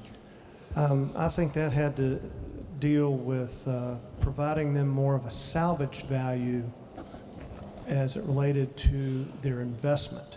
So a lower base from which they would be taxed upon. Okay, but they don't pay 50% on whatever they make in the state either, I don't presume, do they? To the best of my knowledge, no, and they probably don't have the same margins that this particular line of business has either. Yeah, and I guess I'm hearing that, and I kind of understand this is unique. I mean, this was set up because, if I recall, because we didn't allow gaming. We made a special exception for it. The counties had to pass a referendum, and the industries had to agree to be our partner, basically, to give us 50% of the take. Is that a pretty fair evaluation of how it got started? I think that's appropriate. And then as part of that was this money that we, as a partner who didn't do much work, but got 50% of the money in exchange, said, well, look, when it comes time that you all need to refurbish, we're going to let you have some of our 50% so that you can refurbish your machines and keep them competitive with other places. Is that pretty fair evaluation of what occurred? To the best of my recollection. Okay. And so now we're kind of reneging on that part of the agreement, but I don't hear a comparison with what we're doing to these businesses from a competitive standpoint with the other states that they're competing against. And I find that odd because it seems to me like every other time we talk about how to treat business, we always look at how these businesses are being treated in other states to see whether or not we're competitive and whether or not we're helping to protect jobs. And I guess that wasn't a question, but it was an observation, and I appreciate your answers. Thank you, Mr. Chairman. Thank you. Gentleman from 22nd, Delegate Moffitt. Thank you, Mr. Speaker. If I could speak to some of the questions the gentleman had. Maryland has a 67% tax rate, Pennsylvania 55% tax rate, Ohio 33, and West Virginia, according to the NCSL, is listed at 35. So if that answers your questions. Maryland's at 67, Pennsylvania 55%, a little bit higher than ours. Gentleman from 38, Delegate Lane. Thank you, Mr. Speaker. I think it's important to understand the historical perspective of how we got here. First of all, let's just make clear, gambling and the racetracks, the LVLs, the lottery, all of those only exist because the state of West Virginia owns them. The state of West Virginia owns the ability to offer lottery or gambling products in West Virginia exclusively. Now, how do we know that? If anyone cares to look at the West Virginia Constitution, Article 6, Section 36, it says the legislature shall have no power to authorize lotteries. It goes on to say, except that the legislature may authorize lotteries which are regulated, controlled, owned, and operated by the state of West Virginia.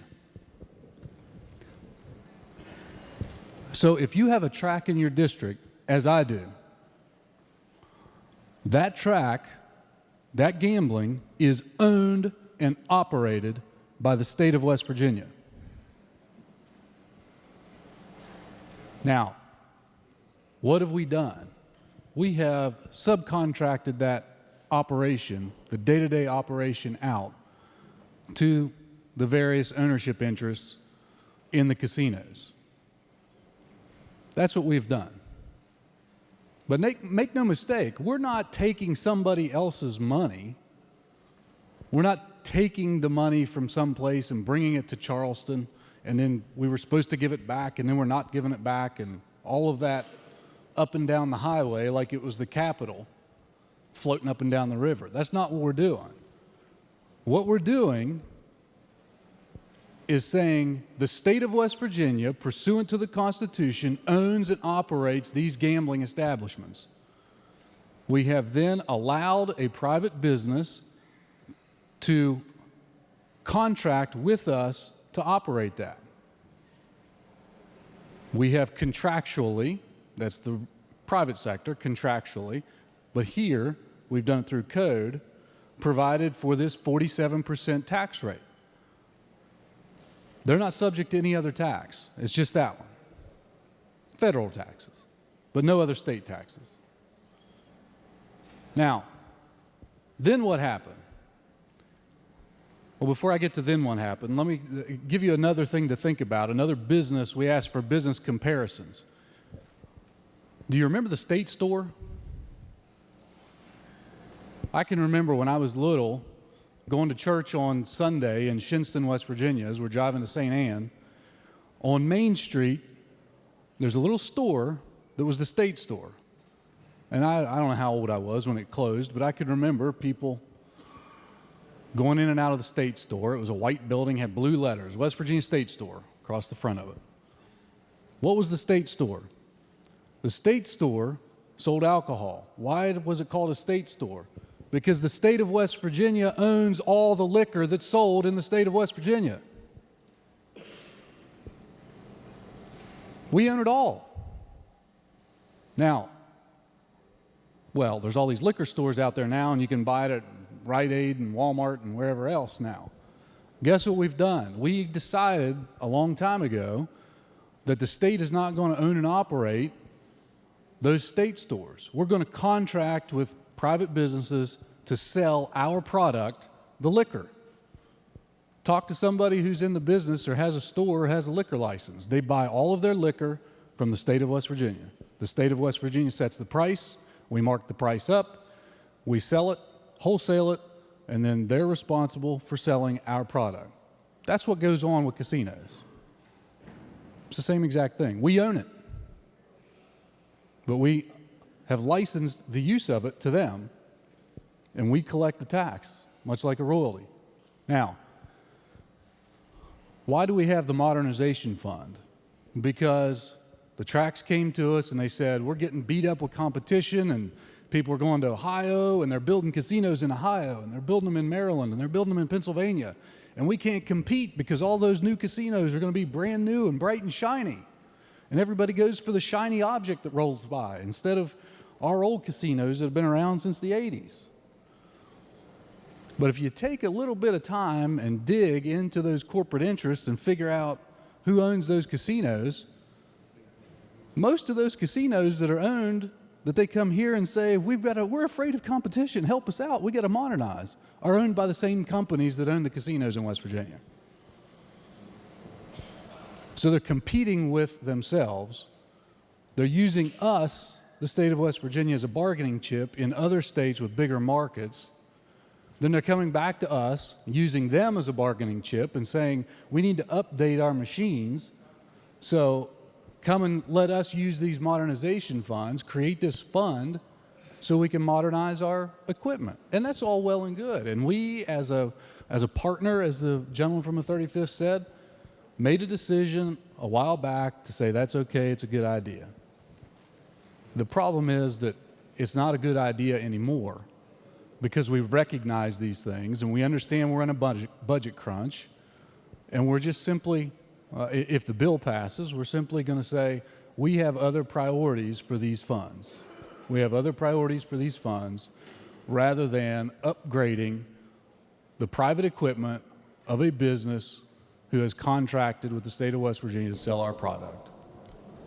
So that's a little bit of the history of how we got from where we were to where we are. But we're not taking anybody else's money. This is the taxpayers' money. And the fact of the matter is, when the licenses run out, if the state of West Virginia, if this body and the other body decide to do it, we could close down the licenses and operate those casinos as state entities if you wanted to. Members, again, everyone who has their button or has spoken previously, I would ask, with the exception of one, that you would be very brief if you're going to speak again on the bill. The lady from the 18th, Doug Sabonia. Thank you, Mr. Speaker, and I will be very brief. I'm reading from an article, October 24th, 2011, in the Charleston Gazette, after the passage of the bill that authorized the $100 million to go to shiny new slot machines that went down largely party lines. And it says the law that established the fund proved controversial. And it says the money had previously been going into the state budget. That's money that could come in handy to help the state deal with projected budget shortfalls in the coming years. Now that was 2011. This is 2015, and those projected budget shortfalls are here. We've heard many, many times, too many times to count, from the gentleman from the 55th District, what is your priority? Well, PEIA is our priority. Well, ladies and gentlemen, this is your opportunity to help PEIA in the shortfall. Our Finance Committee has been working very diligently. We've had a $450 million shortfall for the upcoming budget year. The committee has gone in and looked at different accounts and has identified and cut $300 and some million from the budget, and there were still $160 million, I think I may be wrong, but $160 million short to meet this year's budget. We have a balanced budget amendment, and unlike Congress, on the federal level, we cannot dig into the pockets of the taxpayers not yet born. We have to balance our budget, and we are in a crisis. So this money can go back to the state budget. If you do value PEIA, as the gentleman from the 55th has said numerous occasions, I urge adoption of this bill. Thank you, Mr. Speaker. Gentleman from the 55th, Doug Espinogo. Thank you, Mr. Speaker. Based on the recommendations from the lady of the 18th, I make unanimous consent to amend this bill and send all this money to PEIA.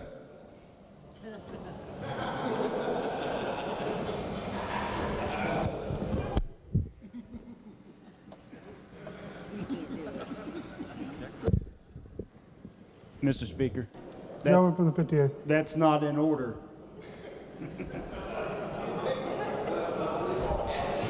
To the gentleman, the The bill it was advanced to third, but it's already been read. It's been engrossed and read a third time. Gentleman from 36, Delegate Rowe. Would the chair yield? Gentleman yield. Gentleman yields. Sure. Can you tell the body approximately the amount of money each year that the gaming and racing industries bring to West Virginia, what their gross is, and then what amount comes to the state? Gosh, I mean, is it in the hundreds of millions? Let's just say it nets the state approximately $400 million. Okay, $400 million Yes. to the state. To the state, yes. Okay, and what this bill does is it moves money that was set aside for, it says modernization, but it's basically updating the equipment, the gaming equipment in the various places. Yes. Does it get rid of the credits that are allowed or just take away the fund? This eliminates future tax credits for expenditures on terminal replacement. Okay, so do we know, I heard some large numbers in the fund at one time, about on an annual basis, how much goes in and how much goes out? So when this fund or this bill was originally passed, the policy was put in place, it was funded at $10 million a year. And this body a year ago, maybe it was two, dropped that to $9 million. To date, $49 million have been expended by the industry on these machines. Okay, now they spent $49 million. Yes. And then what did they get back, or how did they benefit from the state? They received 50% of that back from the state. Okay, so they spent $49 million and got back, do the math, 25. 24 and a half. Okay, now is that true for video? Are we talking about video lottery machines that are everywhere, or are we talking about just the location gambling machines? Just those within the casino themselves. So the 5 locations. Okay, 5 locations. And it's just the equipment replacement, wasn't to build buildings or hotels? No, it was specific to terminals only. Thank you, sir. At the appropriate time, I would like to speak to the bill. Gentleman may proceed. Thank you, Mr. Speaker. I oppose this bill. I think this is just the beginning of a number of bills that are going to chip away, and as the gentleman from Jefferson said, we're going to kill the golden goose. $400 million industry that nets the state $400 million, and we're chipping away bill by bill. And is it important in terms of just money to the state? Well, it is important there. We're paying for an awful lot of programs with those funds. But also, please understand that it affects jobs. In my county, 700 workers are are at the track and doing dog racing, and that's 700 jobs. Those are people. Those are people with jobs, and we've been told that whenever there's a problem with drugs, a lot of times it's because people can't find work. Well, we're going to be telling 700 people in Kanawha County that you're not going to have a job. Plus, we're going to have to tell the promised scholars that they don't have the money. We'll have to tell West Virginia University that you're not going to be the primary institution for most all students in West Virginia, along with Marshall and West Virginia State and some of the other colleges. Instead, it's going to be out of state.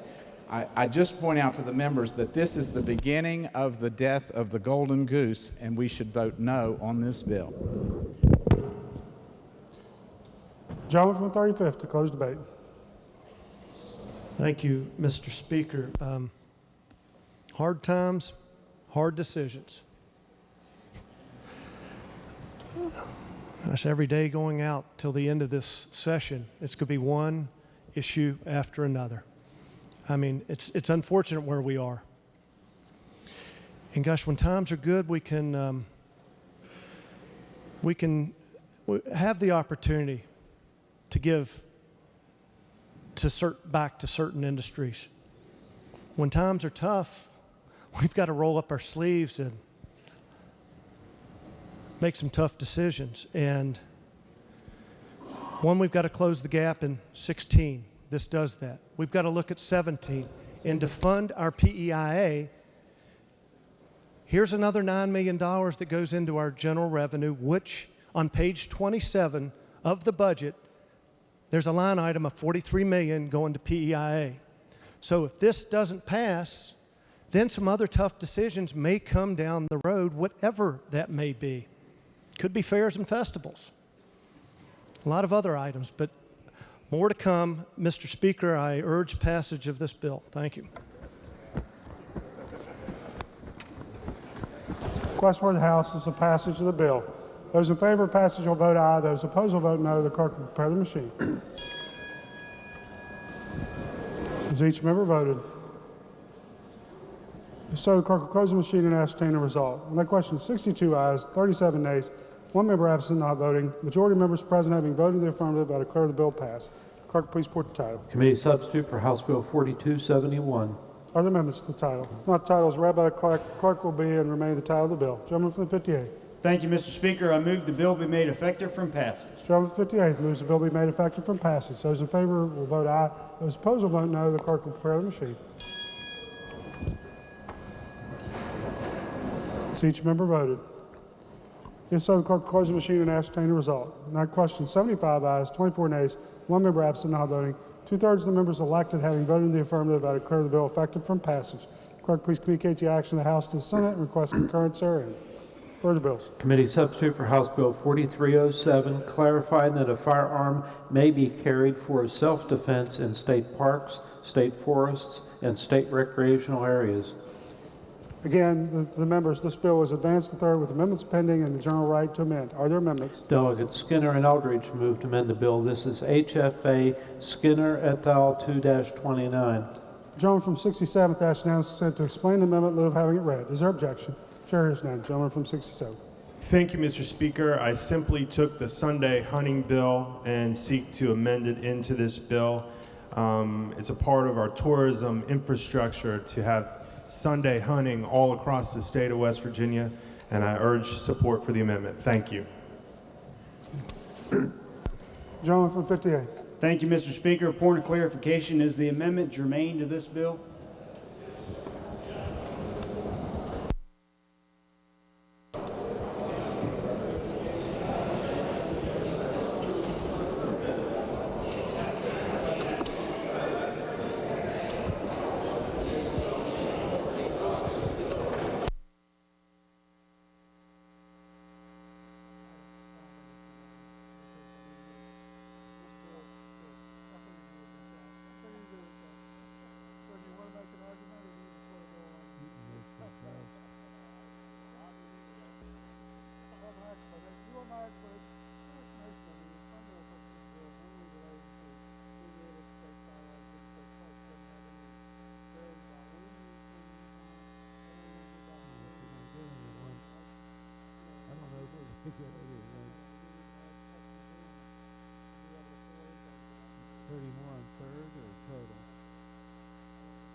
So the gentleman from the 58th, your point is well taken that I do not believe the amendment is germane to the bill. The fundamental purpose of the bill is to address the ability to have a firearm in state parks in West Virginia, and the idea, the more broad idea of Sunday hunting and how that would be approved and when someone could hunt is not germane to this bill, and therefore be the ruling of the Chair that the gentleman's motion is not germane. Are there further amendments? If not, the bill be engrossed and advanced to third reading. Clerk, please read the bill a third time. Committee substitute for House Bill 4307. Chair recognizes the gentleman from the 27th. Request for the House's passage of the bill. Gentleman from the 27th to explain the bill. Thank you, Mr. Speaker. Ladies and gentlemen, currently under Chapter 20, Article 2, which deals with wildlife resources, our state code contains a prohibition against persons carrying an uncased or loaded firearm in the woods of this state, with certain named exceptions. This bill would amend the code section on unlawful methods of hunting and fishing to clarify that it is lawful for a person to carry an uncased or loaded firearm for self-defense in a state park, state forest, or recreational area in state wildlife management areas under the supervision of the Division of Natural Resources, provided that such person is not otherwise prohibited from possessing firearms. Mr. Speaker, I urge passage. The other members desiring to speak to the passage of the bill. Gentleman from the first, Dr. McGee.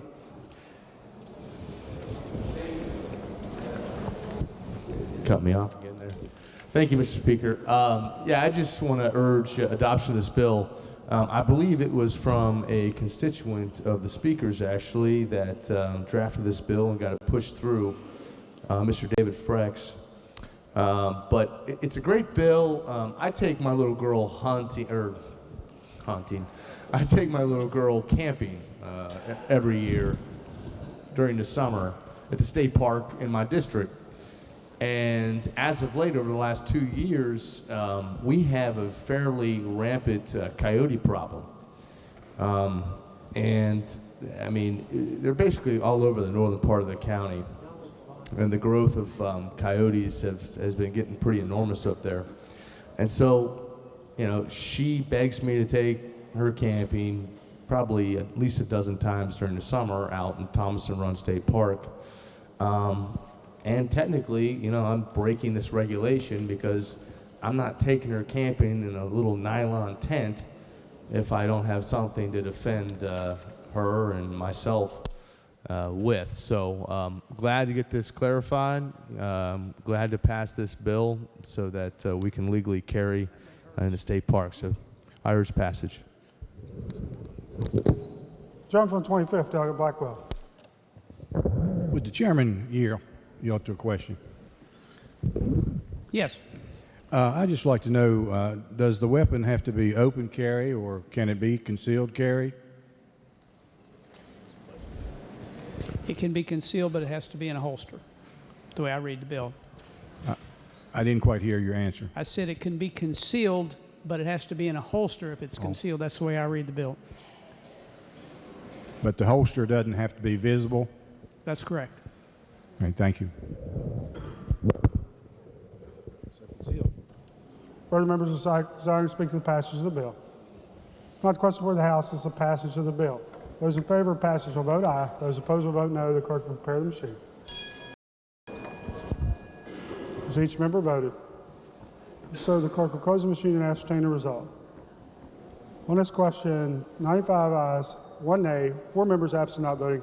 Majority of members present having voted in the affirmative, I declare the bill passed. Clerk, please report the title. Committee substitute for House Bill 4307. Are there amendments to the title? Not the title as read by the clerk will be and remain the title of the bill.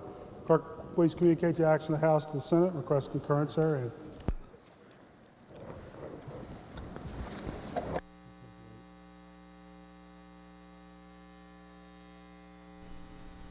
You're watching the West Virginia Legislature on the West Virginia Channel. Today we bring you today's House floor session live as they are going through a long list of bills on third reading. Gentleman from the 58th. Thank you very much, Mr. Speaker. Subject to announcements, I move the House stand in recess for 30 minutes. Other announcements. The gentleman from the 29th, Delegate Moy.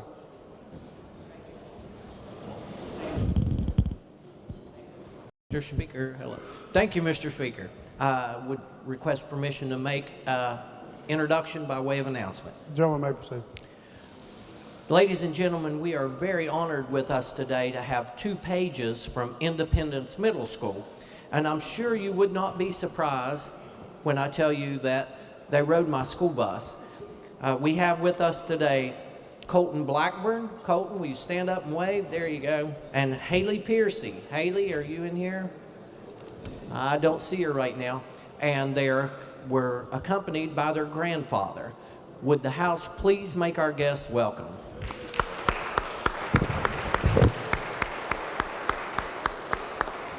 Gentleman from the 20th, Delegate Markham. Thank you, Mr. Speaker. With permission from the chair to, on roll call 285, if I was present, I would have voted on House Bill 4. While the House takes a brief recess, we're going to join the Senate's floor session live. Here we go to the Senate for Senate Bill 12.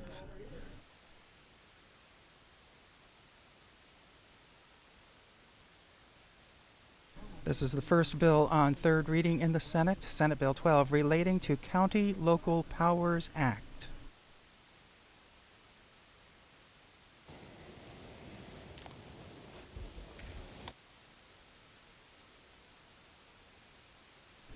The bill allows county Questions on passage of the bill. The senior senator from the 4th. This is it right here. Thank you, Mr. President. Sorry I was a little detained there. This is a companion bill to SR1, which is on our calendar later today, which is a constitutional amendment that would make this bill work.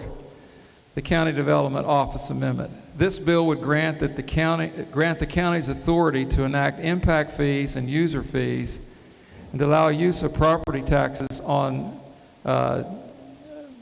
2010 manufacturing facilities to fund the county infrastructure projects. Once the salvage value discount expires on manufacturing investment property, property tax attributed to those properties may be used on a cash basis expenditures or to finance debt service on revenue bonds. It's basically a way for the local counties to do projects. The capital improvement projects and for road construction. Currently there are 14 projects in 9 counties which this bill would allow for redirection of property tax revenues to finance capital improvement projects. That's basically the sum of what this bill does. Questions on passage of the bill? Is there discussion? The senator from Marshall. Thank you, Mr. President. I rise in support of the bill. It does provide an alternative method to try to do capital improvement projects, particularly road projects back in our district without reliance on state funding. It takes the incremental growth or actually recaptures the property tax, ad valorem taxes that will expire once the tax breaks we gave to it under Senate Bill 465 expire to try to attract a cracker facility to the state. But that incremental tax would then be able to be used to finance potentially, particularly road projects in our district. And more importantly, it also can't be done without the consent of the county commission, the people. I think it's set for, and also the county boards of education and others that may be impacted. So it appears to be a win-win, and it gives us an opportunity and a novel way to attempt to do something about our significant road problems. You know, there's been some suggestion this is a passing on, you know, the state's maintenance obligations for roads to the counties, and there's nothing further from the truth under this bill. This is basically to build new roads and new capital improvements that otherwise would not be done. This does not address, touch, or permit the use of these funds for routine maintenance of our county roads, which will continue to remain the obligation of our state road department. So I urge the passage of the bill. Junior senator from the 2nd. Thank you, Mr. President. I'll try to be brief. I rise to in support of the bill. Obviously, this was the brainchild of from coming out of one county, Marshall County, from a county commissioner, but it slowly spread throughout the state and acceptance. What we're seeing here within this bill is some forward thinking and a chance to bring jobs, good paying construction jobs, to the state of West Virginia, and we all know that we need those jobs. This is not only a transportation and infrastructure improvement bill, this is a jobs bill. It might not happen overnight, but it's coming out in the future, and I strongly suggest that we all vote for this bill, and let's keep it on moving. Further discussion? If not, the question for the Senate, shall the bill pass? All those in favor vote yea, those opposed vote nay. The clerk prepare the machine.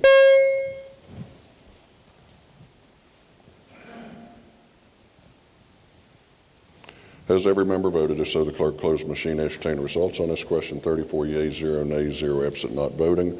More than a majority of those present and voting having voted the affirmative declare the bill passed. Clerk will communicate the action of the Senate to the House. Engrossed committee substitute for Senate Bill 545 relating to asbestos abatement on oil and gas pipelines. Third reading of the bill. Questions on passage of the bill. Senator from Morgan. Thank you, Mr. President. The committee substitute for Senate Bill 545 affects amendments to West Virginia's Asbestos Abatement Act in a fairly narrow area. It relates to the removal or maintenance modification of pipe where asbestos fibers may be encapsulated in pipe, but that it's coated with a bituminous or resinous compound. And as we learned in the committee, that's the way some of those pipes are constructed. Essentially, passage of the bill will say that removal or modifications of those pipes are not subject to the full requirements of the Asbestos Abatement Act. There are some conditions regarding that are set forth in the bill in Section 11. The pipeline asphaltic wrap, which contains the asbestos fibers coated with bituminous or resinous compounds, must not be friable prior to disturbance along the length of a pipeline removed, repaired, or maintained. The area disturbed in preparing the pipeline for cutting does not exceed 260 linear feet of removed friable asbestos. 3, before work begins as needed during the job, a competent person must conduct an inspection of the work site and determine that the material, in fact, is likely to remain intact. There's a requirement under the bill that all employees performing work covered by this subsection are trained under OSHA standards, and the specific OSHA standards are referenced in the bill, and that all other workers must remain at a safe distance from the site. There's a requirement that the material not be sanded, abraded, or ground, which would potentially liberate asbestos fibers. All removal of disturbance of asphaltic wrap is performed using wet methods. That's a requirement, and that anything removed must be disposed of in a lawful manner. I'd be happy to try to answer questions. Otherwise, urge passage of the bill. Is there discussion? If not, the question for the Senate, shall the bill pass? All those in favor vote yea. Those opposed vote nay. The clerk prepare the machine.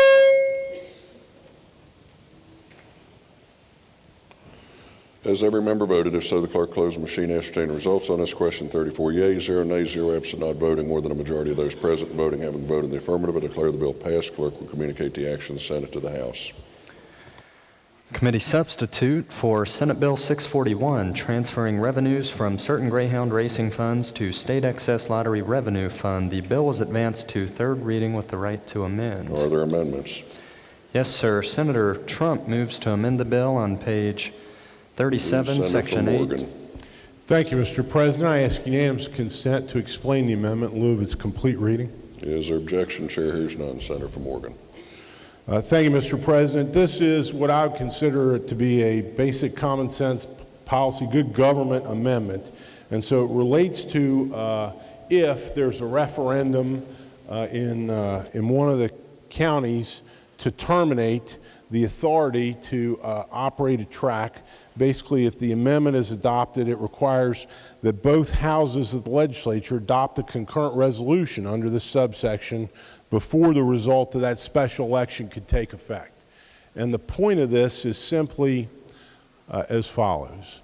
There is so much that is built into the state budget and dependent upon the revenues that flow from the operations of these facilities that it would be irresponsible for the legislature not to control how a wind down or closeout occurs. I urge adoption of the amendment. Is there discussion? Senior Senator from the 16th. Thank you, Mr. President. Would the senator from Morgan yield? Will the senator yield? Senator Yes. yields. So let me understand this, that if the local folks have a referendum and they overwhelmingly vote a certain way, it still has to come to this body and a resolution needs to be passed in order to affirm the voters' vote? Yes. So when the local folks voted initially for these tracks, that wasn't part of the agreement when they first voted in. So why are we changing the game on them right now? Well, essentially for the reasons I just said, but I think there's a certain symmetry in this whole thing. The local voters approved tracks based upon, or approved the video lotteries at the tracks based upon an enactment of the legislature, an action of the legislature. They had no authority to do that or have that at those facilities until the legislature made an enactment that allowed it to happen. So they, it began with a legislative action. I think it must end with a legislative action. So we give local control, but then we just say, well, it really isn't local control. It's just you have to come to us and we're the final arbitrators of it. And in essence, we're taking local control away. I mean, if they vote one way or another, ultimately they got to come here to get the approval. I mean, that's what your amendment basically does. I don't agree with the gentleman's characterization of it for this reason. There was no local control to enable video lottery at any of the racetracks in this state until this legislature created it 20-some years ago. So we're saying you have local control, but we're going to veto it, or we have the right to veto it. Well, as a legislative body. I was thinking less in terms of local community. I'm sorry, go ahead. Go ahead. No, finish your question. I didn't mean to interrupt you. The gentleman's finished with his question. My view of that was that the wind down and closeout of an operation like that requires thought and control by the legislature. As the gentleman knows, much of the revenues that flow to the state in the general revenue and special revenue sections of this budget could be disrupted instantaneously without this. It could have a devastating effect on every community in West Virginia. I just hope that in this body we don't start voting on amendment or legislation like this when we actually go to the polls and this body has to reaffirm what the voters want in the state of West Virginia. Thank you. Thank you. Further discussion? If not, the question is on the adoption of the amendment offered by the senator from Morgan. All those in favor will say aye. Aye. Those opposed say no. No. The ayes have it. I declare the amendment adopted. Are there further amendments to the bill? No, sir. If not, the bill is ordered to engrossment. The clerk will read the bill a third time. Engrossed committee substitute for Senate Bill 641, transferring revenues from certain Greyhound racing funds to State Excess Lottery Revenue Fund. Third reading of the bill. Questions on passage of the bill. Senior Senator from the 4th. Thank you, Mr. President. This bill, and a short summary of it, does the following. This bill essentially defunds the West Virginia Greyhound Breeding Development Fund and the Licensed Racetrack Modernization Fund and directs those revenue streams to the State Excess Lottery Revenue Fund for appropriation by the legislature. And there are several items in the Excess Lottery Fund. The bill eliminates the requirement that video lottery licensees at dog tracks must hold a valid racing license to renew the video lottery license or racetrack table games license. It changes the threshold, although we just passed an amendment. It stated 5%, is that correct? Well, anyway, as amended relative to the county referendum, as the gentleman's just explained that amendment.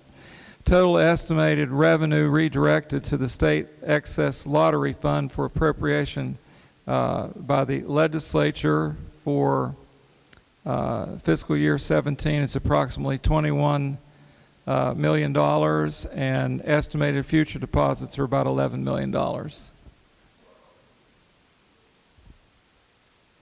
Thank you, Mr. President. I entertain questions. Questions on passage of the bill. Is there discussion? Is there discussion? Senator from Ohio. Thank you, Mr. President. I rise in direct opposition to this piece of legislation today, and I'll tell you why. It's not very often, being from the Northern Panhandle, that I get visitors here to my office, folks from home, And in fact, I tell my staff in my office, if anybody shows up here from the Northern Panhandle, they've driven a long way, it's got to be something really important. And so to make sure to always find me and get them right in. And just such a situation happened numerous times this morning. Folks from the Northern Panhandle felt it was important enough to drive all the way from there to here to voice their concerns about this specific legislation. Many of them are sitting in the galleries here today. If you look around, and many of them, Mr. President, are wearing T-shirts representing their cause. And on the T-shirts, it reads something along the lines of promises kept. And years ago, when the state of West Virginia decided to go down this path to allow for gambling and to have these racetracks, there were promises kept, and people invested money based on those promises. I think the folks who are here today certainly feel like the state of West Virginia is not holding up their end of the bargain. People who came to me today talked about livelihoods that would be harmed by this legislation, college tuitions that would be lost, people's entire families invested in this industry, and now they feel like it's being pulled out from underneath their feet. To me, that's not fair. It's not fair for those folks, and for those reasons, I oppose the legislation. Further discussion. Senator from Jefferson. Thank you, Mr. President. Sometimes I wish we had a lukewarm button here, but we don't. But I rise to first thank you, Mr. President, and the Finance Chairman for an effort to protect live thoroughbred horse racing in this legislation. And I think now is the moment to say that, because the rear gallery is full of horsemen. I know that there's a great deal of damage being done to the dogs, and I'm not very happy about that. But I think in a show of good faith, I had to rise and say that the horses in this live thoroughbred horse racing industry has been protected in this bill. Now clearly this has to go to the House and probably then go into conference, and I hope that that spirit of protecting the large industry with 5,300 people directly or indirectly employed in the industry in Jefferson County, that same spirit will be protected through whatever bill comes back to us for final approval here sometime later next week. But again, it is with reluctance that I rise to support the bill, but as a good faith effort in thanking leadership for their cooperation with me and with the horsemen to protect that industry, I urge passage of the bill. Sir, further discussion? If not, the question for the Senate, shall the bill pass? All those in favor will vote yea. Those opposed vote nay. The clerk prepare the machine.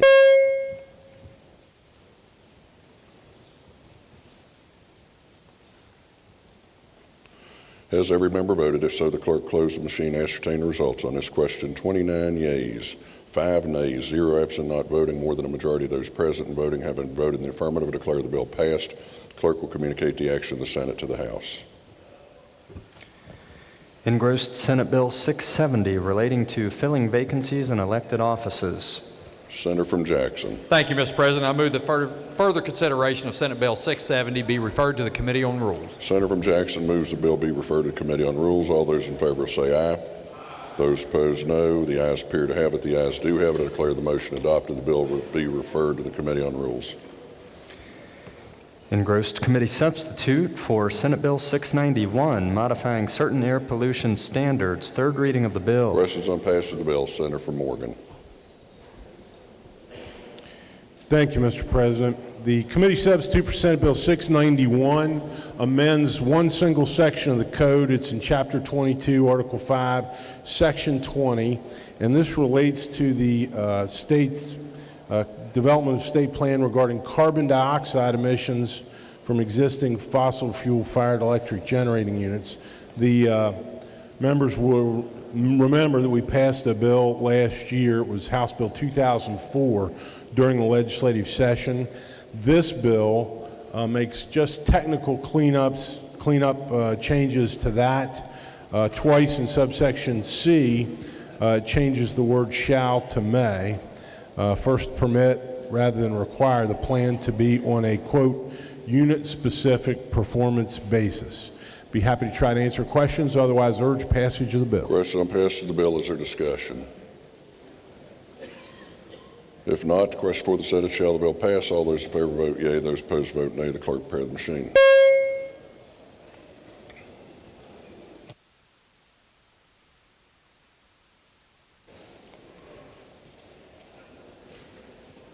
Senator from Harrison.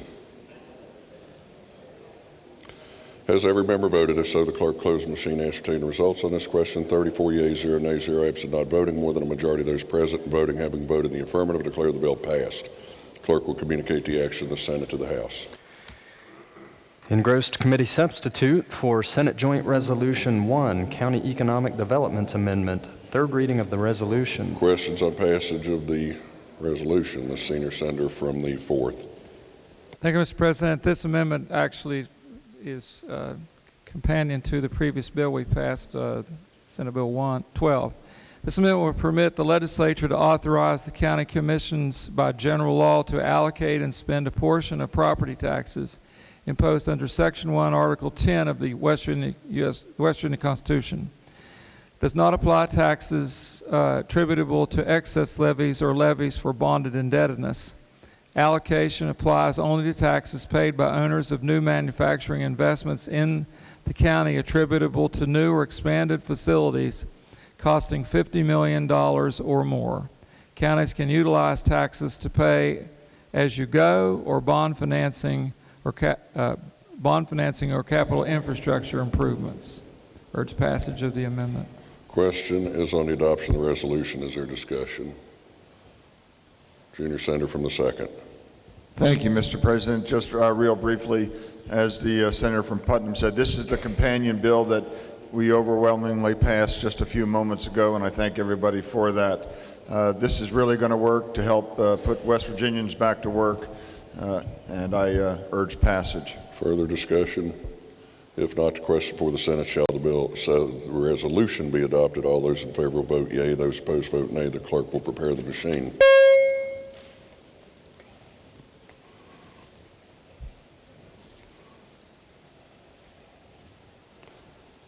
Has every member voted? If so, the clerk close the machine, ascertain the result on this question. 34 yeas, 0 nays, 0 absent, not voting.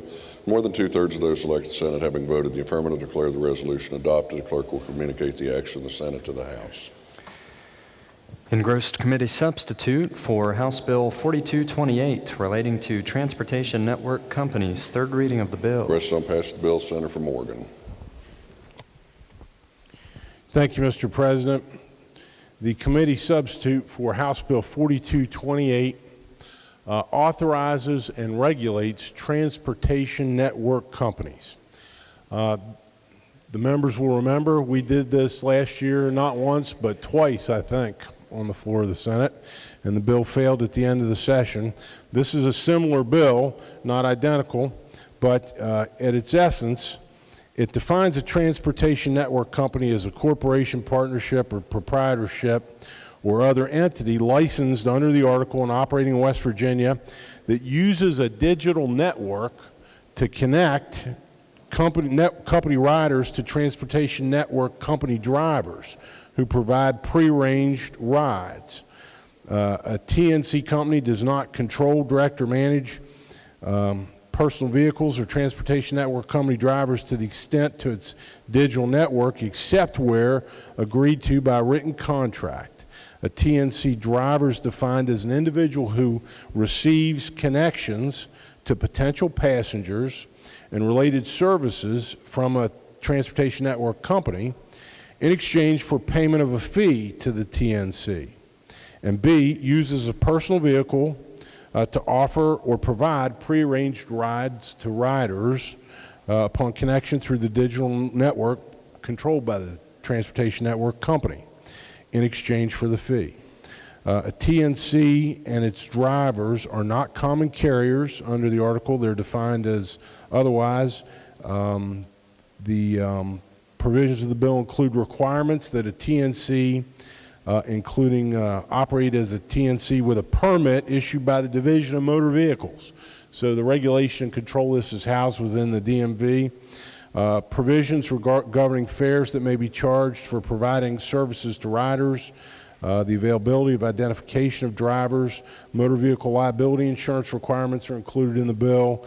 Insurance must be maintained by the driver or the TNC on the driver's behalf. Minimum insurance coverages are established in the legislation with respect to a person's insurance policy, and insurance company is authorized to exclude coverages for activities performed as driver for a TNC.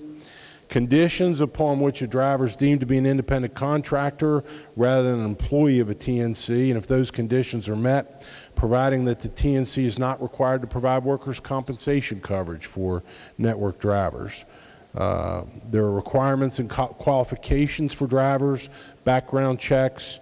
There are requirements and inspections of drivers' vehicles. There are prohibitions in the bill for street hails. And there are prohibitions on cash payments. This is the Uber bill, Mr. President, and I'll be happy to try to answer questions. Otherwise, urge its passage. Questions on passage of the bill? Is there discussion? Senior Senator from the 8th. Thank you, Mr. President. I just rise in support of this piece of legislation. You know, representing Charleston, West Virginia, having been a student at WVU and up at Morgantown, I can tell you there's a great need for more options for individuals, whether it be somebody that's going out and is enjoying time with friends and needs a safe ride home. This will give them more access to that. This could prevent injuries, can prevent drunk driving. It could create more opportunities for people to get to where they need to go safely. And I think that's a real concern we have in West Virginia, and that's something that this bill here attempts to try to fix. You know, we have a lot of different events here in the Charleston, West Virginia at our great civic center where thousands of people come into the city. And one of the biggest complaints I hear is not being able to get around, not being able to take taxis or to call, to have Uber, to have Lyft, to get them from one area of the city to another, to try to really explore and understand our city even more. This opens up that door, Mr. President. It creates more competition. And anytime we have more competition, we have more options for our citizens, we create more reliability. So I strongly urge the passing of this bill. Thank you, Mr. President. Further discussion? If not, the question for the Senate, shall the bill pass? All those in favor vote yea, those opposed vote nay. The clerk prepare the machine.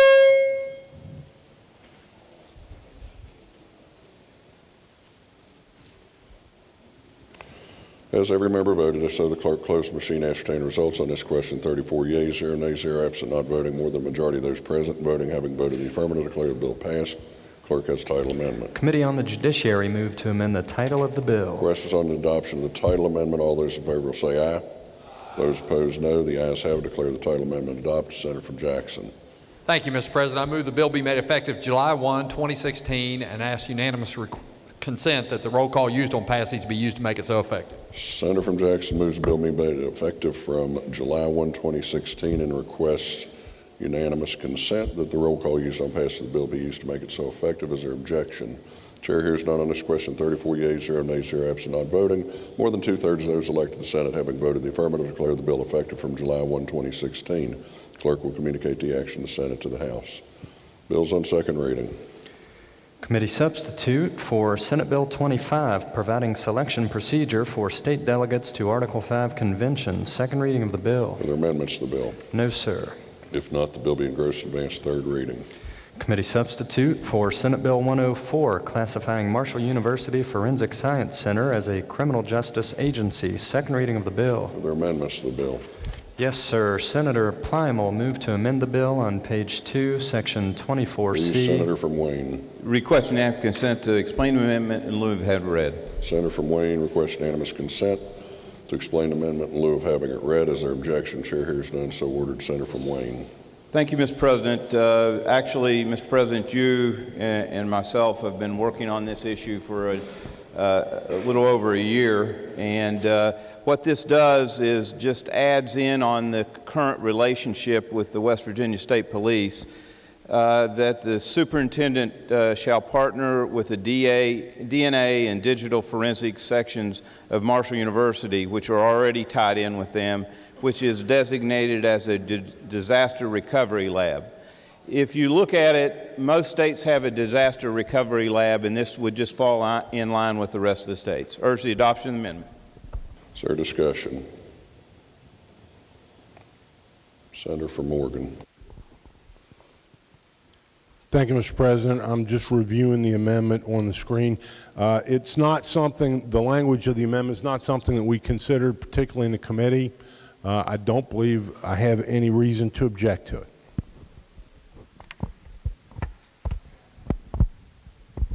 Further discussion?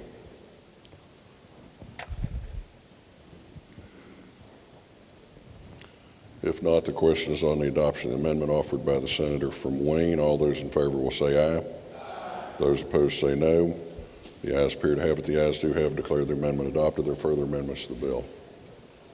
No, sir. If not, the bill be engrossed to advance third reading. Committee substitute for Senate Bill 337, creating 5-year tax credit for businesses on post-mine sites. Second reading of the bill. There are amendments to the bill. Yes, sir. Senator Kessler moved to amend the bill on page 2, section 3. Senator from Marshall. Thank you, Mr. President. I ask unanimous consent to explain the amendment in lieu of having it read.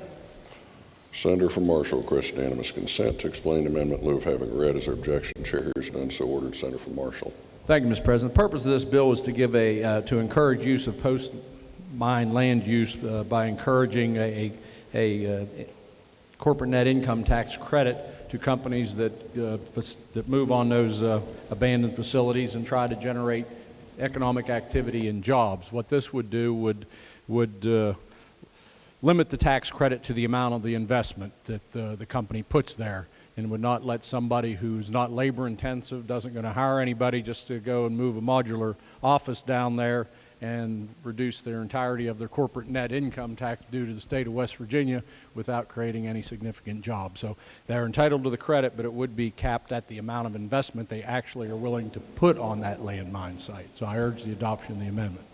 Is there discussion? Senator from Nicholas.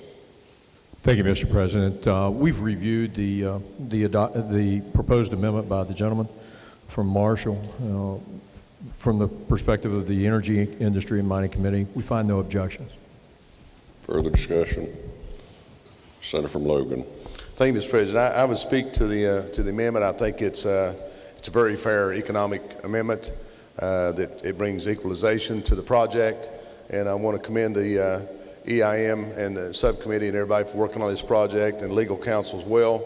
I think this is one of the tools in the toolbox that in our particular, it could be in other parts of the state, but specifically in southern West Virginia, it gives us an opportunity to have something to offer after the extraction of the coal, where we do have the power, the water, and everything left there, the infrastructure, to entice companies. And we think if we could ever get a quality company on one of these locations, the mushroom effect could be very prevalent. So with that, I want to commend everybody that worked on this bill, and I support the amendment. Further discussion? If not, the question is on the adoption of the amendment offered by the senator from Marshall. All those in favor say aye. Those opposed, no. The ayes appear to have it. The ayes do have declared the amendment adopted. Are there further amendments to the bill? No, sir. Not the bill being engrossed advanced third reading. Committee substitute for Senate Bill 363, creating exemption for auto cycles. Second reading of the bill. Questions on? Are there amendments to the bill?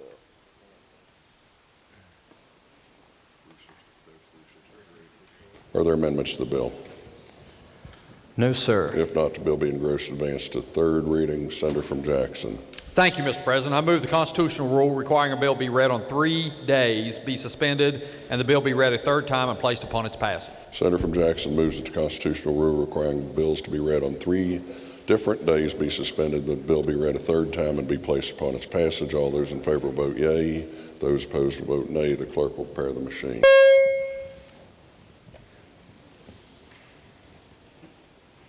Has every member voted? If so, the clerk close the machine. Ascertain results on this question. 34 yeas, 0 nays, 0 absent, not voting. More than 4/5 of those present having voted the affirmative, and declare the constitutional rule suspended. The clerk will read the bill a third time. Committee substitute for Senate Bill 363, creating exemption for auto cycles. Third reading of the bill. Questions on passage of the bill. Senator from Morgan. Thank you, Mr. President. The committee substitute for Senate Bill 363 amends a few sections in Chapter 17B and Chapter 17C of the Code and adds a new section designated as 17C1, Section 69, all dealing with autocycles, which I am embarrassed to confess I didn't know what was until our session commenced this year. The bill before us defines terms and addresses regulation of an auto cycle. It says that if a person it exempts persons who operate auto cycles from examination, licensing, and requirements for motorcycles, but does require them to have valid driver's licenses. Under the bill, there's a provision that says that the person driving an auto cycle is exempt from the any helmet and eyewear protection requirement for motorcycles.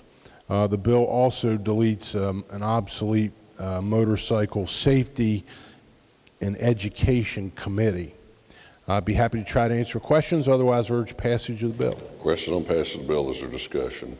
Senator from Boone. Thank you, Mr. President. Would the Senator from Morgan yield? Senator yields. Senator yields. Certainly. These have windshields on them then, is that correct? I'm told, I'm not sure I've ever seen one, to the Senator from Boone, but I'm told they do have windshields. Like you, we've seen a lot of things on the roads or in the hills down there, but I'm not sure I know what an auto cycle is either.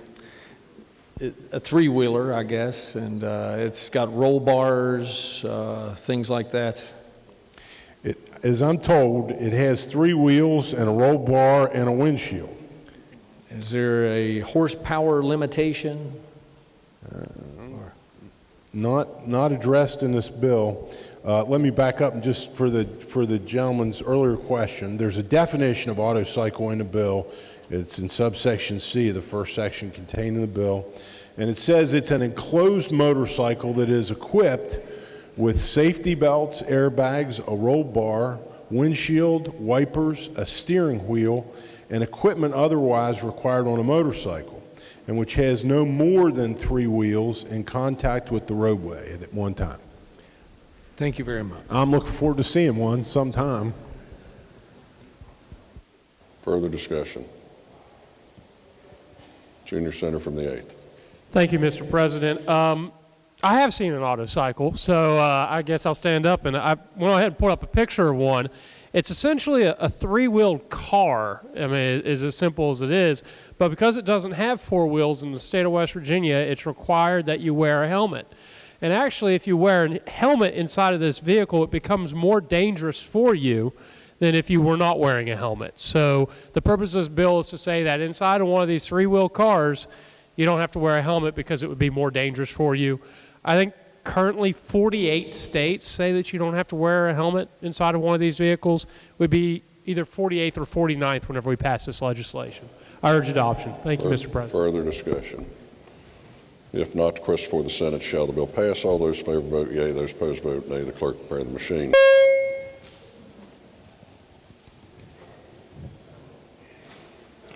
Has every member voted? If so, the clerk close the machine. Ascertain the results on this question. 34 yeas, 0 nays, 0 absent, not voting. More than a majority of those present and voting having voted in the affirmative declare the bill passed. Clerk will communicate the action of the Senate to the House. Senate Bill 398, revocation of certificate of authority to conduct business. Second reading of the bill. Are there amendments to the bill? No, sir. Not the bill be engrossed in advance. Third reading. Senator from Jackson. Thank you, Mr. President. I move the constitutional rule requiring a bill be read on 3 separate days be suspended and the bill be read a third time and placed upon its passage. Senator from Jackson moves constitutional rule requiring bills to be read on 3 different days be suspended. Bill be read a third time, placed upon its passages. All those in favor will vote yea. Those opposed vote nay. The clerk prepare the machine.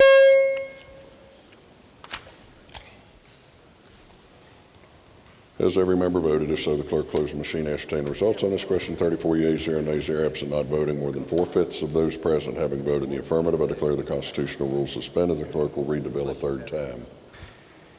Engrossed Senate Bill 398, revocation of certificate of authority to conduct business. Third reading of the bill. Questions on passage of the bill. Senior Senator from the 15th.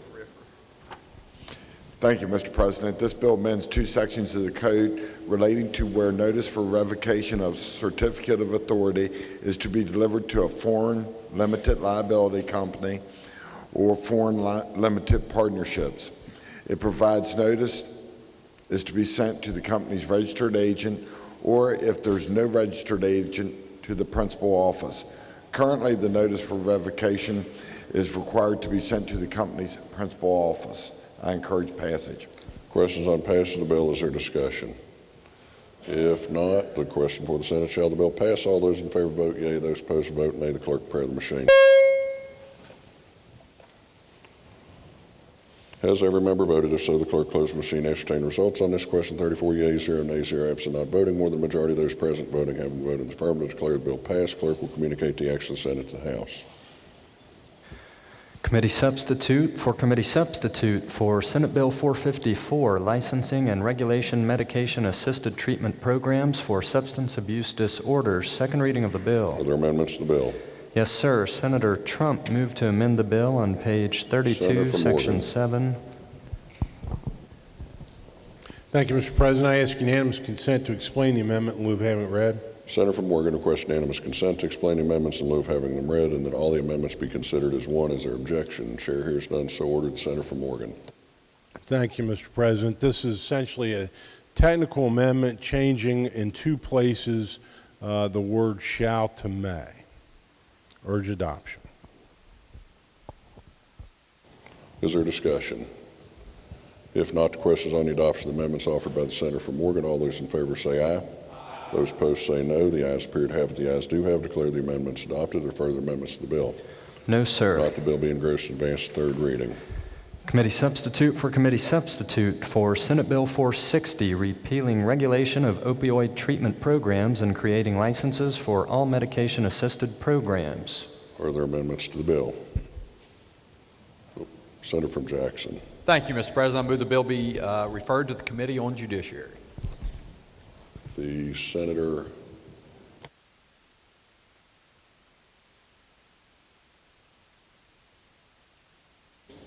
moves that the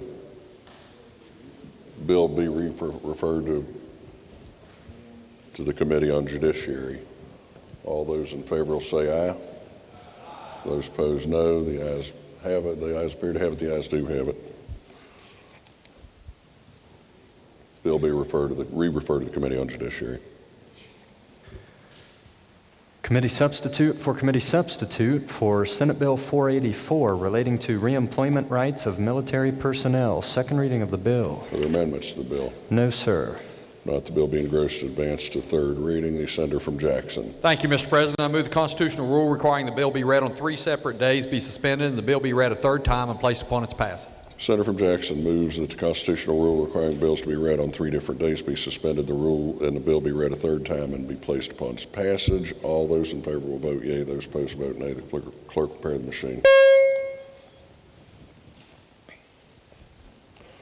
Has every member voted? If so, the clerk close the machine. Ascertain the results on this question. 34 yeas, 0 nays, 0 absent, not voting. More than 4/5 of those present having voted in the affirmative declare the constitutional rule suspended. The clerk will read the bill a third time. Engrossed committee substitute for Senate Bill 484, relating to reemployment rights of military personnel. Third reading of the bill. Questions on passage of the bill. Senator from Morgan.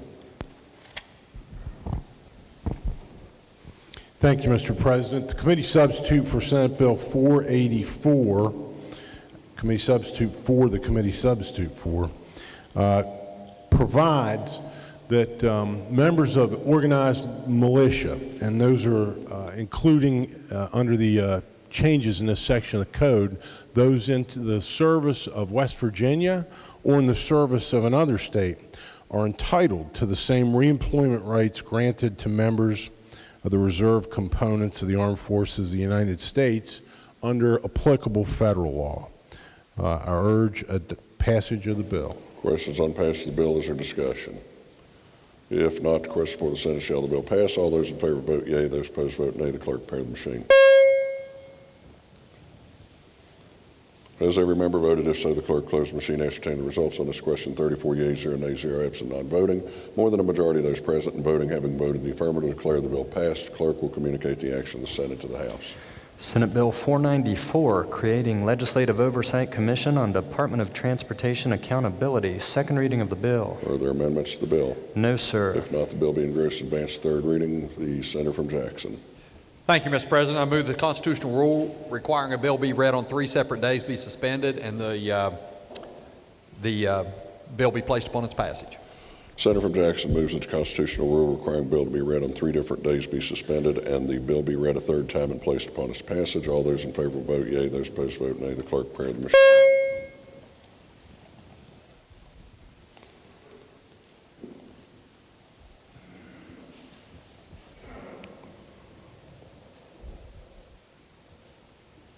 Has every member voted? If so, the clerk close the machine and ascertain the results on this question. 34 yeas, 0 nays, 0 absent, not voting. More than 4/5 of those present having voted in the affirmative declare the constitutional rule suspended. Clerk will read the bill a third time. Engrossed Senate Bill 494, creating Legislative Oversight Commission on Department of Transportation Accountability. Third reading of the bill. Questions on passage of the bill. Senior Senator from the 15th. Thank you, Mr. President. Senate Bill 494 creates a Legislative Oversight Commission on the Department of Transportation Accountability. The commission is composed of 6 members of the Senate and 6 members of the House of Delegates. The commission is empowered to investigate, study, and review the practices, policies, and procedures and all matters related to the Department of Transportation. The commission has the power to subpoena witnesses and documents and it may need to complete an investigation. The Commission is required to make an annual report to the Legislature regarding all investigations, studies, and reviews. Mr. President, I encourage passage. Questions on passage of the bill. Is there discussion? If not, the question for the Senate, shall the bill pass? All those in favor vote yea. Those opposed vote nay. The clerk prepare the machine.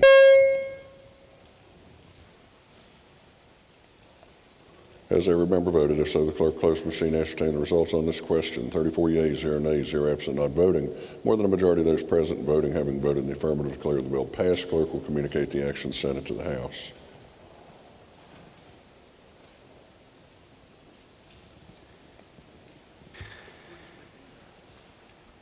Committee substitute for Senate Bill 528, altering power of Higher Education Policy Commission. Second reading of the bill. Senator from Jackson. President, I request unanimous consent that the bill be advanced to third reading with the right to amend. Is there objection? Chair hears none, so ordered. Committee substitute for Senate Bill 534, relating to procedures for driver's license suspension and revocation and criminal proceedings. Second reading of the bill. Are there amendments to the bill? Yes, sir. Senator Trump moved to amend the bill on page 9, section 2. Senator from Morgan. Thank you, Mr. President. I ask unanimous consent to explain the amendment in lieu of having it read. Senator from Morgan requests unanimous consent to explain the amendment in lieu of having it read. Is there objection? Chair hears none, so ordered. Senator from Morgan. This amendment relates to the use of the alcohol test and lock program with respect to certain offenses in the DMV code, the driving under the influence section. And what we're saying in this amendment, it makes it clear that nobody's going to be eligible to go on a blow and go or a test and lock device if he's been convicted of a felony offense. The felony offenses in that section are DUI causing death, DUI causing serious bodily injury, third offense DUI or greater. And so if this amendment is adopted, our law will outlaw the use of a test and lock program for any of those offenders who are convicted of those offenses. Urge adoption. Is there discussion? If not, the question is on the adoption of the amendment offered by the Senator from Morgan. All those in favor will say aye. Those opposed say no. The ayes appear to have it. The ayes do have. Declare the amendment adopted. Are there further amendments to the bill? No, sir. If not, the bill be engrossed and advanced to third reading. Committee substitute for Senate Bill 539, relating to condemnation proceedings. Second reading of the bill. Senator from Jackson.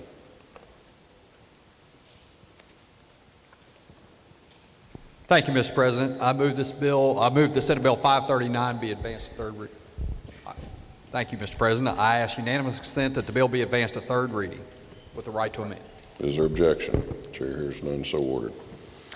Committee substitute for Senate Bill 555, providing for 3-cent tax increase on sale of fuel when cost is less than $2 per gallon. Second reading of the bill. Are there amendments to the bill? Yes, sir. Senators Plymel, Kessler, Stallings, and Williams move to amend the bill by striking out everything after the enacting clause and inserting in lieu thereof the following. Senator from Wayne. Request unanimous consent to explain the amendment in lieu of have read. Senator from Wayne requests unanimous consent to explain the amendment in lieu of having it read. Is there objection? Chair hears none. So ordered. Senator from Wayne. Thank you, Mr. President. Members of the body, what this amendment does, it keeps intact everything that was passed by Senate Finance on Senate Bill 555, which raises about $33 million for our roads. And as many of you members know, this is probably one of our major issues that when we were coming down to this body to try to fix. What this amendment does, it takes many of the provisions of Senate Bill 478 of last year and 610 this year, and it adds it into this through this amendment. And the first thing that it does, if you look at the Blue Ribbon Commission, the Blue Ribbon Commission made about 5 elements of major things that we needed to be doing. One was the privilege tax, and they wanted to raise it to 5 to 6. The bonds for the turnpike, which are not in here, which would have raised about $1.5 billion. This was modeled after Ohio. This is not in this bill. The DMV fees, and let's take a little second to talk about the DMV fees. This body in 2011 passed a bill. The senior senator from the 4th, Senator from Putnam,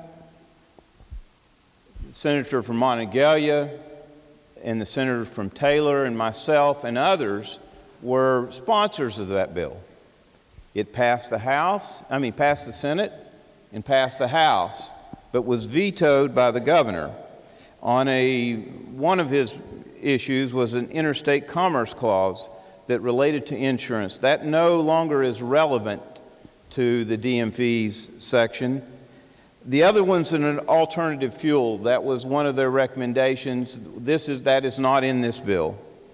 And the other was the current consumer sales tax on cars, parts, and repairs. And since that is really one of those that takes, and I think one of my colleagues mentioned it as robbing Peter to pay Paul, it takes out of one area and actually puts it in another. That is not in this bill and not in this amendment. And the other is a 0.5% that was in Senate Bill 610 in order to get the funding that we need, and also to make it, when you're working with companies that have to try to put a 0.5% on something, it goes up to actually 1%, which will be $200 million. Now, I will submit to you that these sometimes it takes hard choices here, and it sometimes takes tough times for us to finally get to where we need. We have to do something for our roads. I'll also tell you that as you look at this, we had looked at the privilege tax. Instead of taking the privilege tax and raising it like the Blue Ribbon Commission, we're actually moving it down to 4%, but making it apply to new cars. What these measures do related to DMV fees and others, that means that 9 cents a day is what a person will pay more. Now, I've had enough complaints from the constituents that the senator from Cabell and I represent in Wayne, in Cabell County, on the roads. And I'll hate to say to you, every time you try to dodge a pothole and you miss it, I don't think good things come out of your mouth. And I know that what happens is when we have to pay for those and they have to come back, and we know what's been happening. The senator from Putnam knows exactly how much more money are we paying when we have to come back and pay for people that have hit potholes, that have hurt that damaged their cars.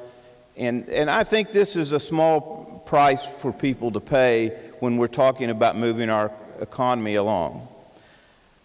I also will tell you that the Congress, and I really want to mention 4 people in particular from Congress that have really taken this issue on: Senator Capito and Senator Manchin, Congressman Jenkins and Congressman McKinley. In particular, as we look at the FAST Act, that's Fixing American Surface Transportation, they finally passed a bill in Congress that actually addresses this on a long-term basis. So they've passed a 5-year bill.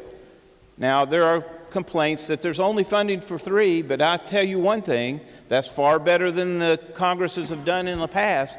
They've just been doing 1-year fixes for many, many years.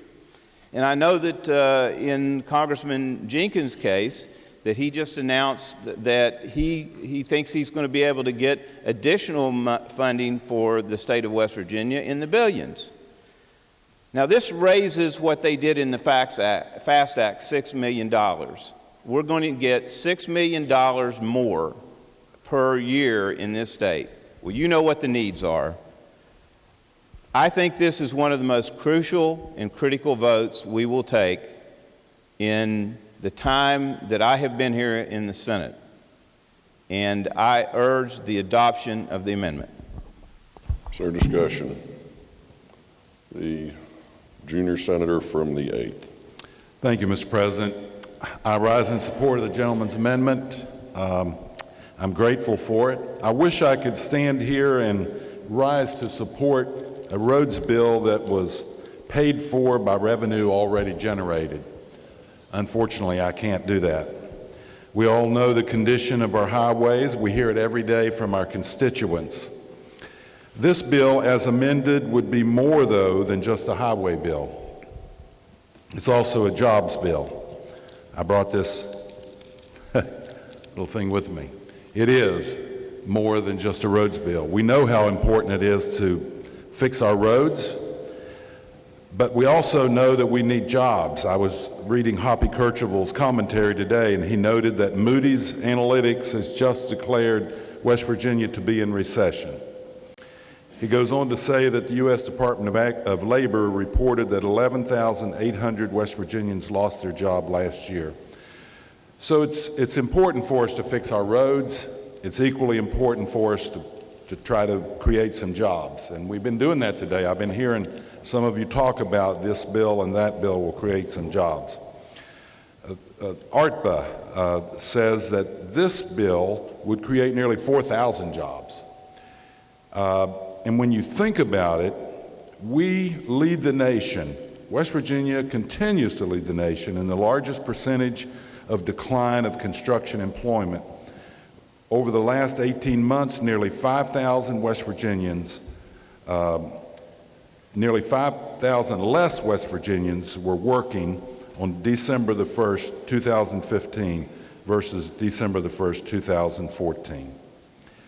Senate Bill 555, if amended, would put thousands of people back to work immediately, not just in construction, but there'd be a ripple effect in other industries. It will also improve our gross domestic product. It will also provide tax revenue to our tax department, and it will keep our roads and bridges safe. All of you have seen the ad. I think that West Virginia has gone from 14th in the nation to 8th in the nation for having the worst bridges in the country. That's happened in just 2 short years. I saw an article yesterday or day before from a Wheeling newspaper that said the West Virginia Department of Highways is starting to put load limits on our bridges. I mean, we just can't have that. If that becomes pervasive and we see that across our state, think about what an impact that'll have if they reduce the load limits. Already happening in Wheeling, I'm told, at least on one bridge. We hear from time to time that West Virginia is last in the nation in one category or another, and one thing is for certain, we are last. We are the last state east of the Mississippi River to address our highways in any sort of major way. We're the only state east of the Mississippi River, Mr. President, that hasn't done something significant. Pennsylvania has passed a $2 billion road program, Virginia a $1 billion road program, Ohio $1.5 billion. And I think they just see that we can't rely forever on the federal government to take care of our highways. We have a huge need. And as the senator from Wayne said, Congress has finally passed a multi-year long-term highway bill, but it only adds $6 million a year in federal funds. And that's really not much when we have $16 billion worth of highway projects that are stalled. Many of them are already designed, and we don't have the money to build them. So I believe it's our time to act. Let's fill in that map and no longer be the only state east of the Mississippi River to do nothing significant for our highways. And as the senator said, we can really do it in these fees for pennies a day. They'll cost the average West Virginian 9 cents a day. And we're spending 90 cents a day, by some estimates, repairing our cars and replacing flat tires. It's costing us millions of dollars doing nothing. So let's spend those pennies and let's save millions. I think that this bill is a bold, bipartisan message.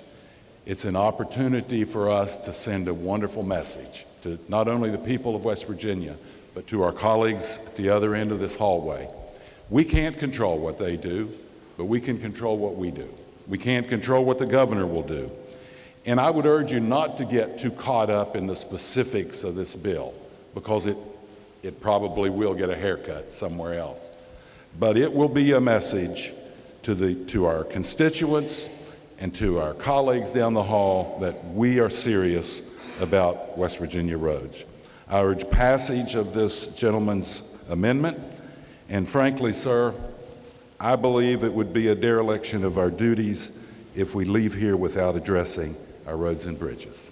Thank you. Is there further discussion? The senator from Monongalia. Thank you, Mr. President. Ladies and gentlemen, I too rise in support of this amendment.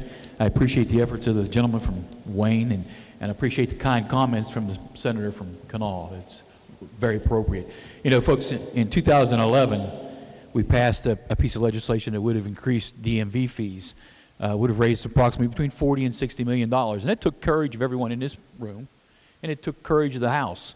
And as we know in the House, they can be a little bit jittery on issues of taxes, but they stepped up and they did the right thing. Unfortunately, the governor did veto the message.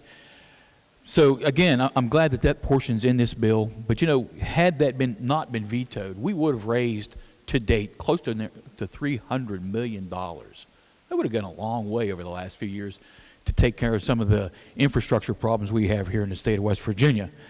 But you know, I'm very happy because, you know, you get two questions every day from the folks back home. What are you going to do about jobs? And what are you going to do about our roads? Well, this bill does, in fact, as the gentleman said, address both those issues very clearly. It does increase jobs and it does take care of our roads. But I think something else that's more important, because we hear it come up from time to time, is why aren't you guys working together? And I think this bill does, in fact, show that we can, in fact, work together to do something good for the people of West Virginia. And as it's been said time and time again, roads are the question that comes up back home, jobs are the questions that comes up back home, and we're addressing it here. Thank you, Mr. President. Senator from Marshall. Thank you, Mr. President. I too rise in support of the amendment offered by my colleague from Wayne. You know, and I do commend the senator from Putnam for putting on the agenda, you know, a bill to talk about transportation issues. And the bill that was going to raise, as the bill is before us, 3 cents on a gallon of gas during periods when gas is under $2, which, frankly, that's a good initiative, something I've been supportive of. But the bottom line is, if we look at Senate Bill 555, you know, it really just nibbles around the edges. You know, I've heard testimony that because of our because of the current low price of gasoline, particularly over the last couple of years. Not when it's $3.50 a gallon or $3.25 a gallon or $2.90 a gallon, but when it's down in $1.40, $1.50, $1.60.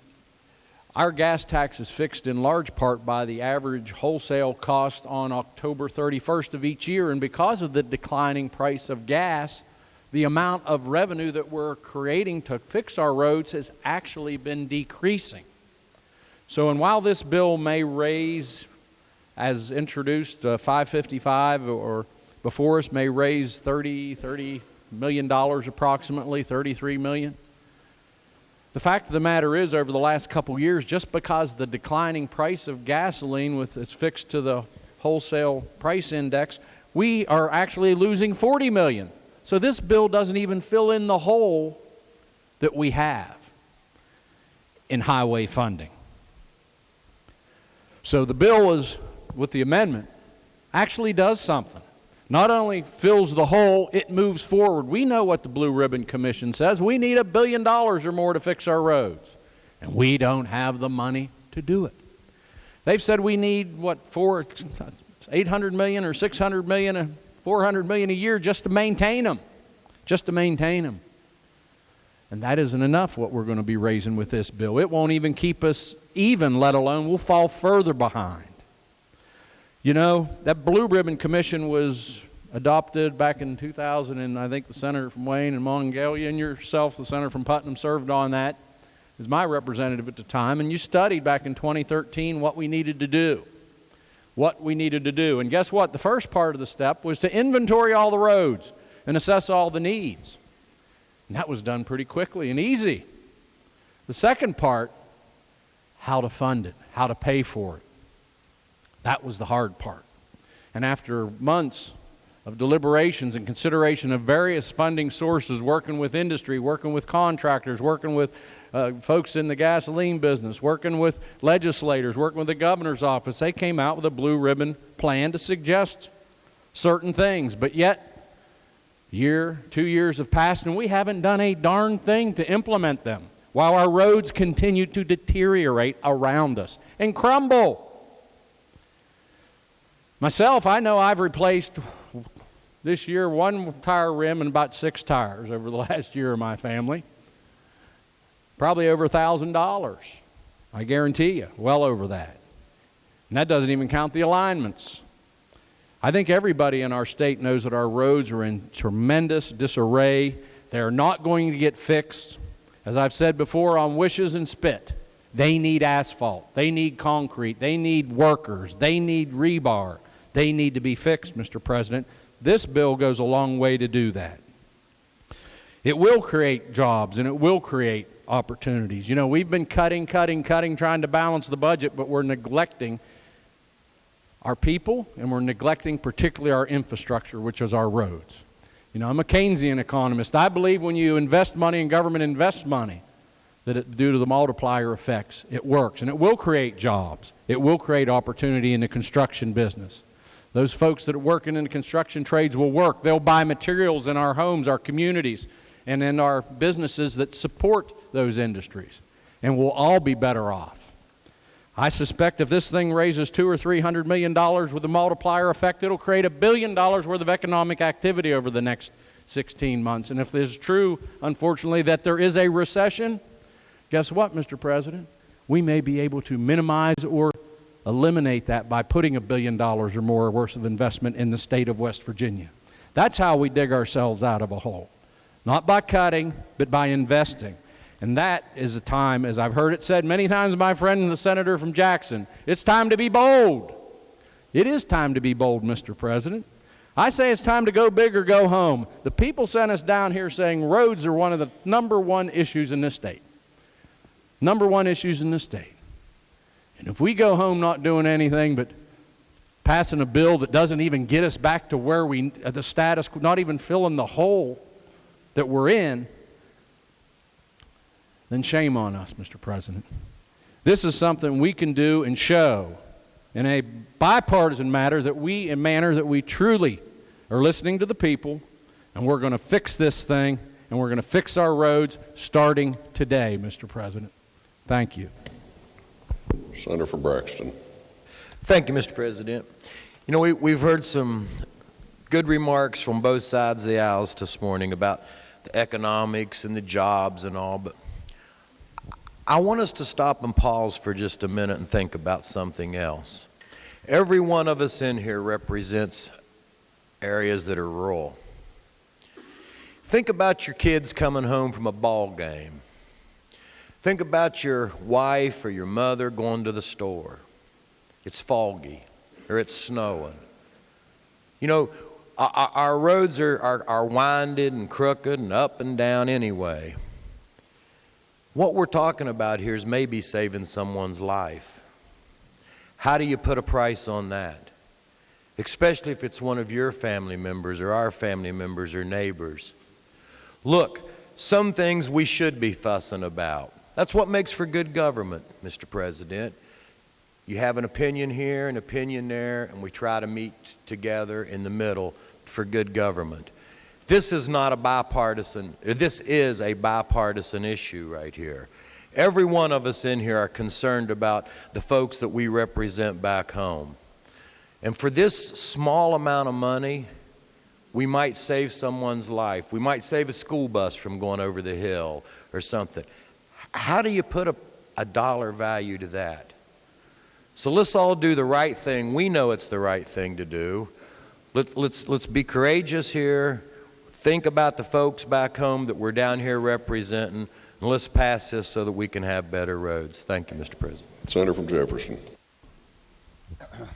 Thank you, Mr. President. I'm rising in support, but I also want to say technically the bill on, we've heard about 3 cents gas increase. That's not necessarily true. That might be true when gas prices are very low, and they are low, and we're all enjoying them. But it just adjusts the floor by 20 cents on when the gas prices are reduced. As gas prices go back up, and we inevitably know that we're all enjoying low gas prices right now. But the way the part of the gas taxes are implemented, part of it's on a percentage of wholesale price and the other is a set amount. So this is not necessarily, and actually it's only a 3 cent increase if gas is selling for very cheap. But, Mr. President, I wanted to draw your attention to another bill that we passed, this body, and it passed unanimously. It was Senate Bill 258, that's unfair trade practices. And I believe that bill saved, and I will save, our West Virginians 6 cents a gallon in gas prices. Because what we learned during that debate, that many of the gasoline retailers thought that our current unfair trade law, and maybe rightfully so, mandated that they had to mark up the state and federal gas taxes. We clarified that in 259. That's 6 cents a gallon reduction if they don't charge that state and federal tax, and that's important. That's 6 cents lower right there. But again, it is something where we really have to show leadership. Mr. President, I want to say for the record, for the 398,245 potholes in the 16th Senatorial District, I urge passage of the bill. Senator from Boone. Mr. President, I also rise in support of the amendment. We have really cut taxes and have felt the impact of the extractive industry severance taxes to the point where right now you can't even get your ditches done. And we have to ration where we do clean our roads first. If you have to get the interstates first, then you get the U.S. routes, then you get the state routes. And these poor people in the more rural areas may not even get their roads snow plowed. A long time ago, West Virginia adopted a bunch of orphan roads. We have so many roads in West Virginia, and they're all state roads, and we have to take care of them. And just the reality of what's happened in the past 5 years or so, just trying to balance the budget has been such a hard effort, and we've cut to the bone, folks. Higher education, for example, is cut 20%. And of course, on top of that, because we're trying to scratch and save everything we can, then the tuition rates go sky high. So, this amendment would allow us to try to get some of these projects like Corridor H and 73, 74 into the possibility range again, put them back into the game. The other thing we talked about is trying to get diversification of the economy and post-mine land use. What we need to access that area are roads and bridges. So this also helps us access those areas that could really be game changers in West Virginia and help us diversify the economy. So, and again, if you look at Senate Bill 12 and SJR that we just passed, working with our counties, and I could really see some major transportation projects happening that would really move us into the black and out of the red. So I urge passage of the amendment. Further discussion. The senator from Taylor. Thank you, Mr. Chairman. I rise in support of the amendment. It's not often that we receive emails from back home and folks who say that they're willing to have their taxes raised.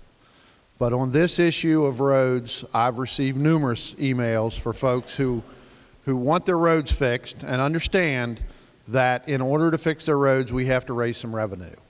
So there are folks out there who understand what we're trying to do. And just yesterday, I had an opportunity to visit with one of the economic development planners from my district. And in that conversation, we talked about the things that were impacting their ability to attract businesses to the counties in West Virginia.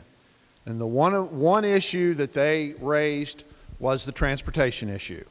It's impossible to attract new business if we don't have ways to get products to the factories and get the manufactured products delivered to the consumers. And this bill, this amendment, will allow us to continue down the road to develop our new 4 lanes, to develop our 2-lane roads, to be able to deal with these larger vehicles, to deliver the goods that are produced in West Virginia from the new businesses that we recruit here. So I urge the adoption of the amendment. Further discussion. Senator from Wayne to close. Yes. Thank you. It's better than that other move that I make, a lot of times. Folks, I think it's quite obvious that we have a crisis here, and I think that the junior senator from the 8th articulated very well how it impacts jobs. He also articulated well that everyone from the east of the Mississippi is taking care of it except for us. So it's time for West Virginia to do the same. We must step up to the plate. As the senator from Taylor said, our citizens are demanding and deserve it. We can't wait till our nation is #1 in the worst bridges. We need to vote for this amendment, and we must pass the bill tomorrow and send a message to West Virginians that we have heard their message loud and clear. I urge the adoption of the amendment. The question is on the adoption of the amendment offered by the senator from Wayne. All those in favor will say aye. Aye. Those opposed, no. The ayes appear to have it. The ayes do have it. I declare the amendment adopted. Are there further amendments to the bill? No, sir. If not, the bill be engrossed and advanced to 3rd reading. Senator from Jackson.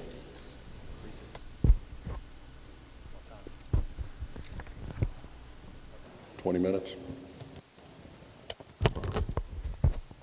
Thank you, Mr. President. I move the Senate stand in recess until 1:30.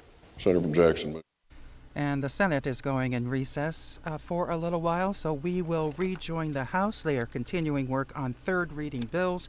Right now they're discussing House Bill 4438, relating to the involuntary examination of individuals experiencing a psychiatric emergency or mental illness. Back to the House with House Bill 4438. Oops. Not in judiciary when this bill was considered, so excuse me. Let me back up. under the new procedure, the two physicians who would do the certifying would need to have what qualifications? This is a MD, and the second person would be an MD, a nurse, or a PA that's also working at the time.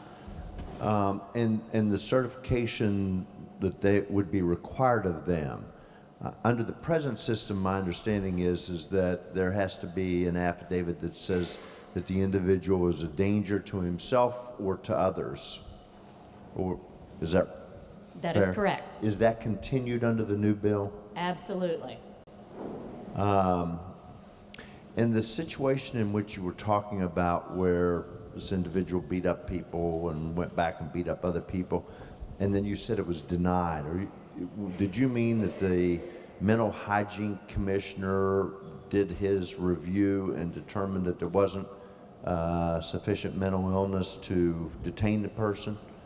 That is exactly what I meant. They filed, and the process would remain similar, where they're going to try to go through the mental hygiene process, fill out the application. When that is denied, and these healthcare personnel are devastated, so concerned that they're releasing someone to the public that is a threat to the public, is when this medical model would come into play. Well, I mean, did they try filing criminal charges against the individual to have him picked up by the police? I don't know what route they went. I know on the Mental Hygiene Commission, they filled out the application and it was denied. Now, tell me, under the new system, what is the maximum period of time for which an individual might be held before they are afforded a due process hearing where they have an attorney in front of a judicial officer and are allowed to make their case? Okay. The maximum time is 72 hours. However, when this certificate is filled out, they alert the Mental Hygiene Commission immediately. If that Mental Hygiene Commissioner believes that that certificate is not necessary, they are to hold that hearing within 24 hours so that person could not be held any longer than that. But even if they don't believe that there's anything wrong with the certificate, there has to be a hearing within 72 hours, is that? Yes, or the person cannot be held. Okay. And the last question, one of the areas in which I have understood there to be a problem with the system deals with individuals who require medication to be stable and go off their medications for some period of time, and trying to get them back on the medication seems to be rather difficult or cumbersome under our existing process. Is this aimed at helping that any, and how would it do so? If you could have this person involuntary held for 72 hours, you could adjust all their medications and see what has caused their mental health crisis to occur. That might actually avert the situation where someone does suffer an involuntary commitment. If you could get them stabilized and they seemed okay and they could be discharged or volunteer to stay, then you might actually avert that. Thank you, gentlelady. Gentleman from the 35th, Delegate Byrd. Thank you, Mr. Speaker. Will the lady yield for one question? Lady, continue. Yes. To my good friend, since our time in judiciary, were you able to determine whether hospitals are required to have a notary public on staff 24 hours a day? I did find out that many hospitals do have that. A small hospital may not, but it's very easy to become a notary public. Hospitals could fulfill that. But the bill doesn't require that every hospital have a notary on? No. Okay. Thank you. Lady from the 46th, Delegate Smith. Thank you, Mr. Speaker. I too have to speak against this bill.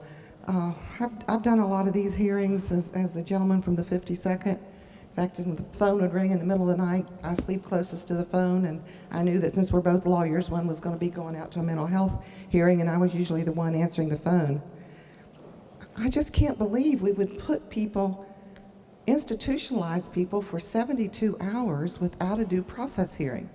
The U.S. Supreme Court said in 1972 in O'Connor versus Donaldson that you can't institutionalize people unless they're a danger to themselves or others. Right now, we immediately have a due process hearing. I mean, we criticize people in the Middle East because they throw people into prison without a due process hearing. Do you know how traumatic it is for someone to be institutionalized for 72 hours? To send somebody to Sharp Hospital for 72 hours and not have a hearing for that long? We need to have these hearings right away. This is wrong. This bill ought to die. Thank you.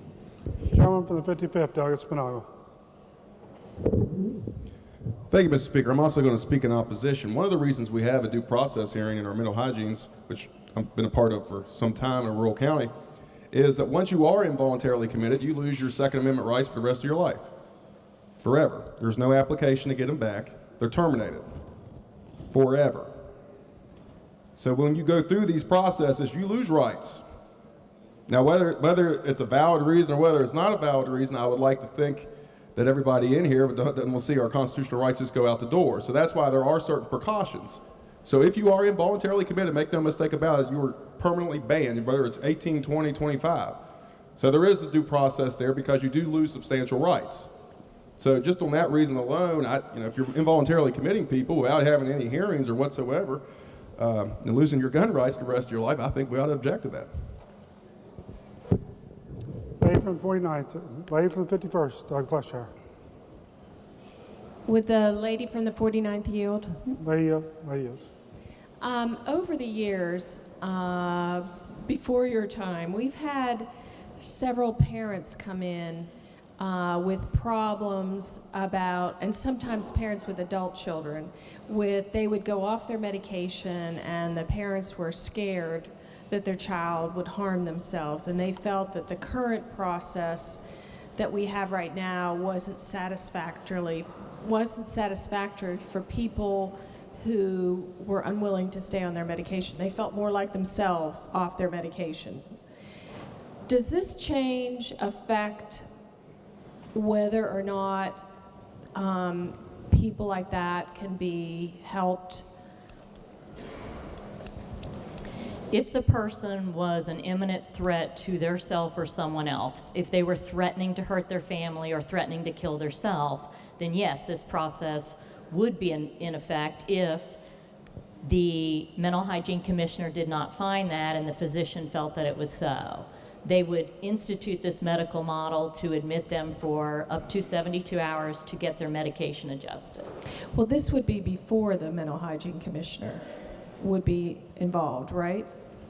Not necessarily. I think that emergency rooms will continue to follow the same due process model we have currently, but when that model fails and the healthcare providers are very concerned with the testimony, the statements that the patient has made about hurting theirself or someone else, then they will go to this medical model where they will fill the certificate out. I didn't understand that when we were in the committee room. I thought, so this would in effect reverse a decision of a mental hygiene commissioner?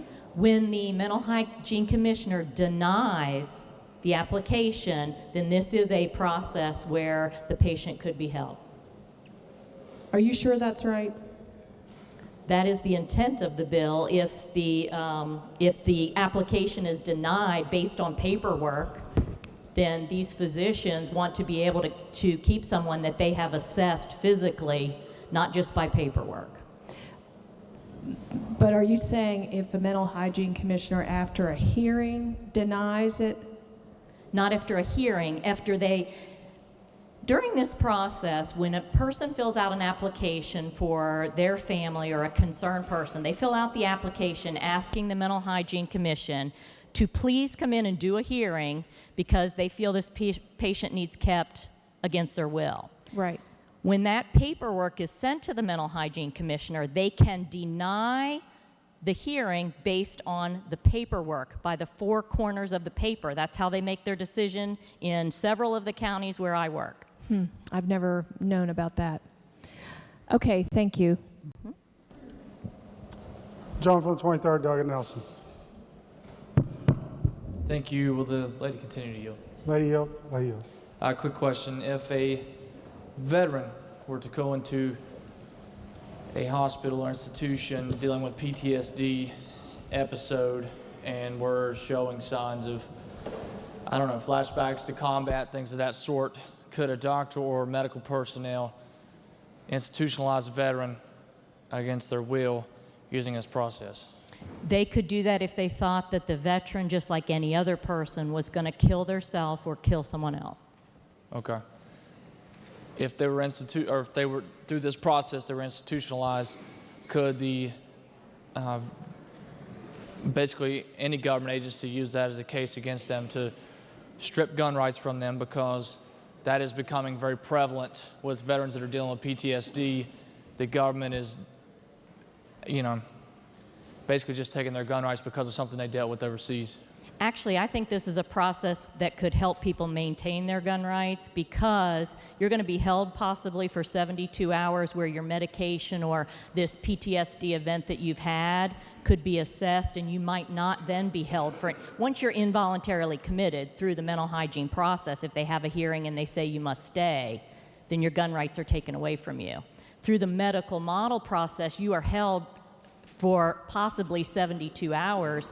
Maybe you're not going to require an involuntary hearing where you're kept against your will. Could this not be perceived as an involuntary, You're right. You're in a medical hold for 72 hours against your will, but you are not involuntary committed unless you have the mental hygiene hearing. Okay, thank you. Mr. Speaker, at the appropriate time. Gentleman may proceed. Thank you, ladies and gentlemen. I do appreciate what the lady's trying to do, and I very much understand where she's coming from. However, with the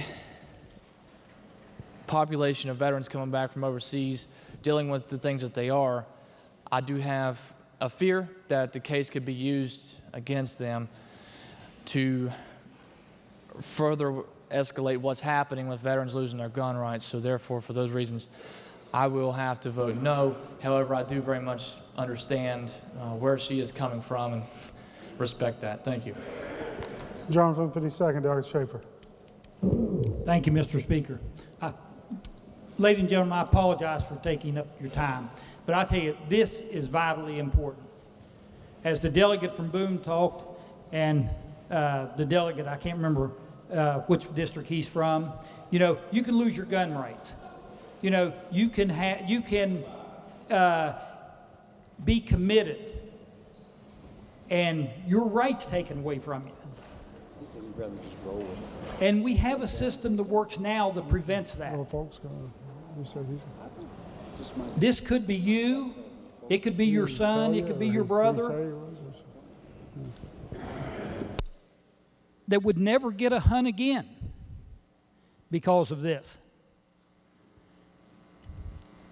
I apologize for taking your time, but when I believe in something, I believe in it 100%, and this bill is bad for West Virginians. We have a system in place that works. The system now, if the individual is picked up and a psychiatrist examines them and says, no, they're okay, no, there's not a hearing, because that was a licensed psychiatrist making that decision, not a physician and a nurse. If you want to do something for your family, for your friends, for your veterans, vote no on this. Thank you.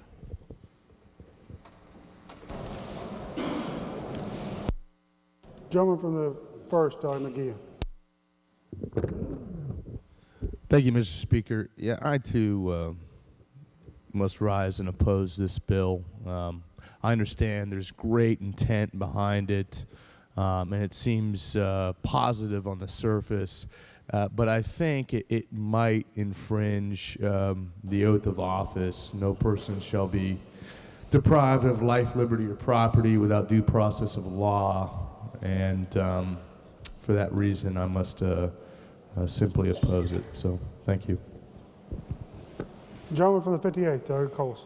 Thank you, Mr. Speaker. I move we postpone action one day. The gentleman from 58th moves that the action on the bill be postponed one day. Is there objection? Or gentleman move or ask? Gentleman ask unanimous consent that we postpone action one day. Is there objection? Chair is none. Action will be postponed one day. Further bills on third reading. Committee substitute for House Bill 4466 relating to public school support. For what purpose, the gentleman from the 45th seek recognition? Mr. Speaker, had I been in my seat on roll call 289 and 290, I would have voted in the affirmative. Without objection, gentleman's preference, had he been present, will be reflected in the journal. Gentleman from the 43rd, Doggett Hartman. Thank you, Mr. Speaker. Had I been in my seat for roll call 289, I would have voted in the affirmative. Without objection, gentleman's preference will be reflected in the journal. Gentleman from the 16th, Doggett Morgan. Thank you, Mr. Speaker. Are the cards available at the clerk's desk so that we can register those votes, hold one up and wave it around? Thank you. Yes. The gentleman from the 54th, Doggett Evans. Thank you, Mr. Speaker. Had I been in my desk on roll call 289 and 290, I would have voted with you. Gentleman's preference will be reflected in the journal. Just as a reminder, the members are able to fill out a card with the clerk's office to make that preference recorded in the journal. The question for the House is the passage of committee substitute for House Bill 4466. Gentleman from 66, Doggett Espinosa, to explain the bill. Thank you, Mr. Speaker. The general purpose of this bill is to create additional county flexibility in using school aid formula funds and, as amended by the committee, to shift the determination of current expense funding levels to a more rational base. The bill makes changes to the formula in 4 major areas. First, for steps 1 and 2, the funding strategy for the allowances for professional educators and for service personnel is changed to fund state aid eligible positions per 1,000 students at the full statutory ratios rather than the number employed up to that ratio. This change removes the potential for counties to be penalized if, in an effort to be as efficient as possible, they miss a ratio such as 72.45 professionals per 1,000 students and lose funding for the next school year. This actually happened to 5 counties this year, including Braxton, Clay, Gilmer, Monongalia, and Wirt. The bill restores funding for those positions in those counties at a cost of a little over $460,000. This change also allows counties to consider areas in which they can share employees without giving up the position funding needed to pay for them. Secondly, for step 4, the allowance for transportation cost, a provision is added to allow the use of up to 20% of that funding, not to exceed $200,000, of the funds restricted for bus purchases, for facility and equipment repair, maintenance and improvement, or replacement of other current expense priorities. The county superintendent must request approval from the state superintendent. Prior to approval, the state superintendent must verify the serviceability of the county's bus fleet based on the county's school bus inspection defect rate over the 2 prior years. Third, for step 6A, the allowance for other current expense, the current allowance is replaced by a cost per square foot for operations and maintenance approach using state averages. The allowance is 70.25% of this amount. The current allowance is based on 10% of salaries, and state average salaries have been declining for several years. But unfortunately, expenses for utilities, operations, and maintenance have not. This change brings the funding method more in line with the expenses. The change increased the funding for this line item by about $486,000. For step 7, the allowance to improve instruction and instructional technology, the proportion of the growth in local share going to technology is increased to 25%. The base allocation for each county is increased to $50,000, and counties are authorized, if approved by the state superintendent, to employ up to 1 technology system specialist or 1 per 1,000 students, whichever is greater. The bill does carry forward 2 of Governor Tumlin's current year cuts at $3.7 million from improving instructional programs and $147,630 from RESAs, but restores over $8.5 million. The bill also makes technical corrections recommended by the legislative auditor. Mr. Speaker, I urge passage. Are there other members desiring to speak to the passage of the bill? Not the question for the House is the passage of the bill. Those in favor will vote aye. Those opposed will vote no. The clerk will prepare the machine.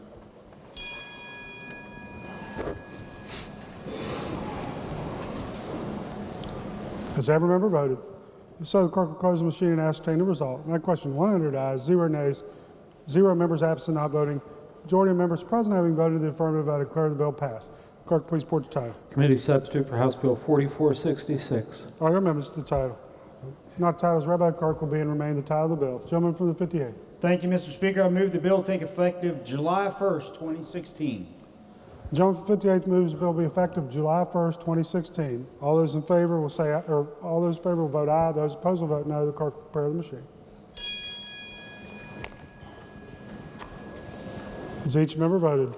So the clerk will close the machine and ascertain the result. The question, 99 ayes, 1 nay, no members absent not voting. 2/3 of the members elected having voted in the affirmative, I declare the bill effective July 1st, 2016. Clerk, please communicate the action of the House to the Senate and request concurrence therein. Further bills. Committee substitute for House Bill 4480, the Ryan Brown Addiction Treatment Act. Question for the House is the passage of the bill. The gentleman from the 27th, Delegate Ellington, to explain the bill. Thank you, Mr. Speaker. House Bill 4480.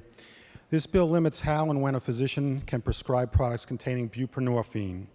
A physician may only prescribe a drug containing buprenorphine for use in maintenance or detoxification of an opioid dependence of a person who is diagnosed with an opioid addiction that is documented in their medical record. When the FDA approves what it terms an abuse deterrent form of the drug containing buprenorphine, the Board of Pharmacies shall also notify those physicians who prescribe those products. Upon that notification, the physician shall switch the patient to an abuse deterrent form. A physician may still prescribe the non-abuse deterrent form to a patient who is either pregnant, nursing, or someone who has an adverse reaction to naloxone, which is a component of the buprenorphine. The physician prescribing the non-abuse deterrent form to a person who is pregnant or nursing is also required to consult with that patient's obstetrician and gynecologist. Additionally, the bill sets forth a titration process to reduce a person's dependence upon drugs containing buprenorphine. A physician may prescribe a drug product with 16 milligrams of buprenorphine for up to 6 months. Then the person must be reduced to the 12 milligram form. A physician who prescribes the patient the 16 milligram form for more than 30 days shall also clearly document that in the patient's medical record, the reason why the higher dosage is required, and also will either consult or refer the patient to an addiction specialist. Also, the bill adds that at least 2 different forms of the abuse deterrent form of buprenorphine be added to the Medicaid preferred drug list. Also, the titration schedule goes into effect upon passage of this legislation and may not be implemented retroactively. I urge adoption. Are there other members desiring to speak to the passage of the bill? Not the lady from the 51st, Delegate Fleischhauer.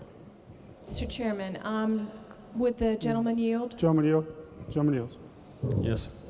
I got an email today from the Medical Association and informing me that they were opposing this bill because it was so detailed and it was such an interference with their practice level.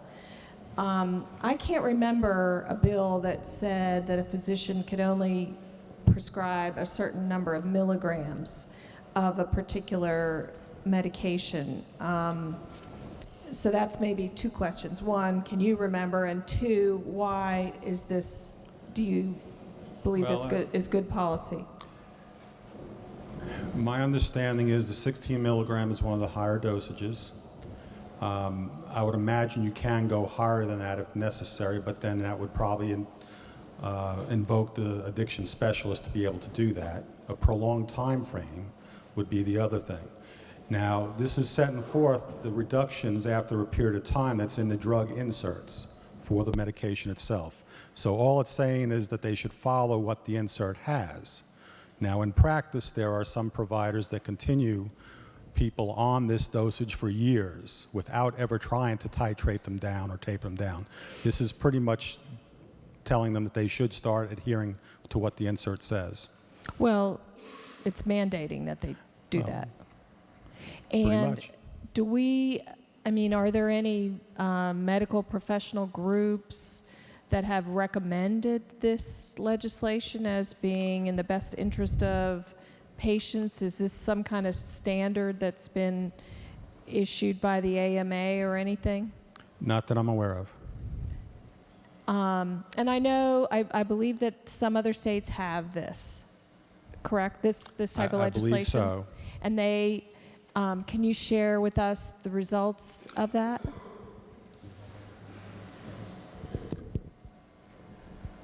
All right, council tells me that they're early in their results because it's just recently been initiated. Oh, so we don't know yet, Don't but there have are... anything. Nothing that we're aware of at this point in time. Is there a risk of any harm to patients of suddenly lowering these dosages to a small amount after a short period of time?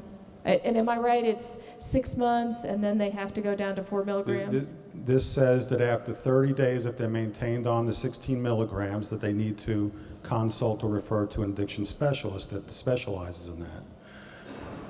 After the 6 months, they would taper down to 12 milligrams. After 5 years, they would taper down to 4 milligrams. Okay, and my question is, do you feel like that there is any risk to patients of those lowering those mandatory lower doses? There is a risk, but the intent that is over those several years that the individual prescribing that would try to start tapering it down. I would imagine in a graduated process, not something very abrupt. Anything abrupt would certainly change that, yes. And I would imagine it still gives the provider the opportunity to reevaluate too. It doesn't say that specifically, but we always have that option. Well, would you, I mean, there's a lot of mandatory language in here. I'm not sure I see that physicians have a lot of options. Well, if they invoke an addiction specialist to take care of the patient, I would imagine that would supersede this. That's what they would have to do if they felt there was going to be Yes, a it's just problem telling with their patient. your regular provider that's doing this that this is the guidelines, this is what you have to adhere to, and if you deviate from that, you need to seek other advice. But does this basically say that you have to, I mean, is there anything that can happen after 5 years? Yes, you have to decrease the dose to the 4 milligram, which would be a maintenance dose. Okay, and that, there's nothing about an addiction specialist that could change that? It doesn't say you have to, but that would be the prudent thing to do. And is there any research supporting any of these changes? The only research I'm aware of would be from the drug insert for what they studied as far as their ability to taper down. And what does that say? Well, in the insert it says they would taper down over that period of time. That it's okay. That it's okay to do so. It's not harmful. Yes, so I'm assuming they had FDA-approved data that suggests that they could do that. Okay, thank you. Gentleman from 37th, Delegate Pushkin. Thank you, Mr. Speaker. The Chairman of Health and Human Resources. I had a feeling I'd be still standing, yes. Just a couple. I'm just confused about one thing, that the title of the bill. The title changed. Well, I'm asking because I knew Ryan Brown and I know his family very well, and there was a bill with that same title that was to provide a fund for more treatment centers. Yes, it did not make it out of the second reference. It didn't make it out of the second reference? No, so the title was of the adopted. bill that would actually fund more treatment centers, a bill that was to fund more treatment centers did not make it out of second reference. That is true. Thank you. Thank you. At the appropriate time, I'd like to speak to the bill. Gentleman may proceed. Thank you. Like everybody in here, I want to do whatever we can. We're not going to wipe out the disease of addiction in this body here. In fact, I'd like to think we could do a lot, and if we work together in this body to do something about this drug epidemic, but with some of the bills that I've seen, I'm not so sure. I was really hopeful about a bill that had the same title on it, that was to create a fund for more treatment centers, that I think would have gone a long way to really alleviate the epidemic that we have in the state, but that bill didn't make it out of committee. So now we have this bill, which could possibly, I mean, I support the bill. I mean, at the risk of harming the bill, I'm going to speak in favor of it. I'm going to vote for it. Don't let that change your vote over there. But it could have and unintended consequences of limiting some people's access to treatment if you are regulating the amount a doctor can prescribe. However, I do know that what this bill really addresses is there's been one drug, Suboxone, and Subutex, which doesn't have the naloxone in it. It's basically the same drug that has been widely prescribed in this state. It has reached the level of becoming a street drug, and I think what this bill does is tries to address that and tries to limit the amount and the types that are being prescribed. And also, the last part of the bill, it allows for other types of drugs like this to be on the Medicaid preferred drug list.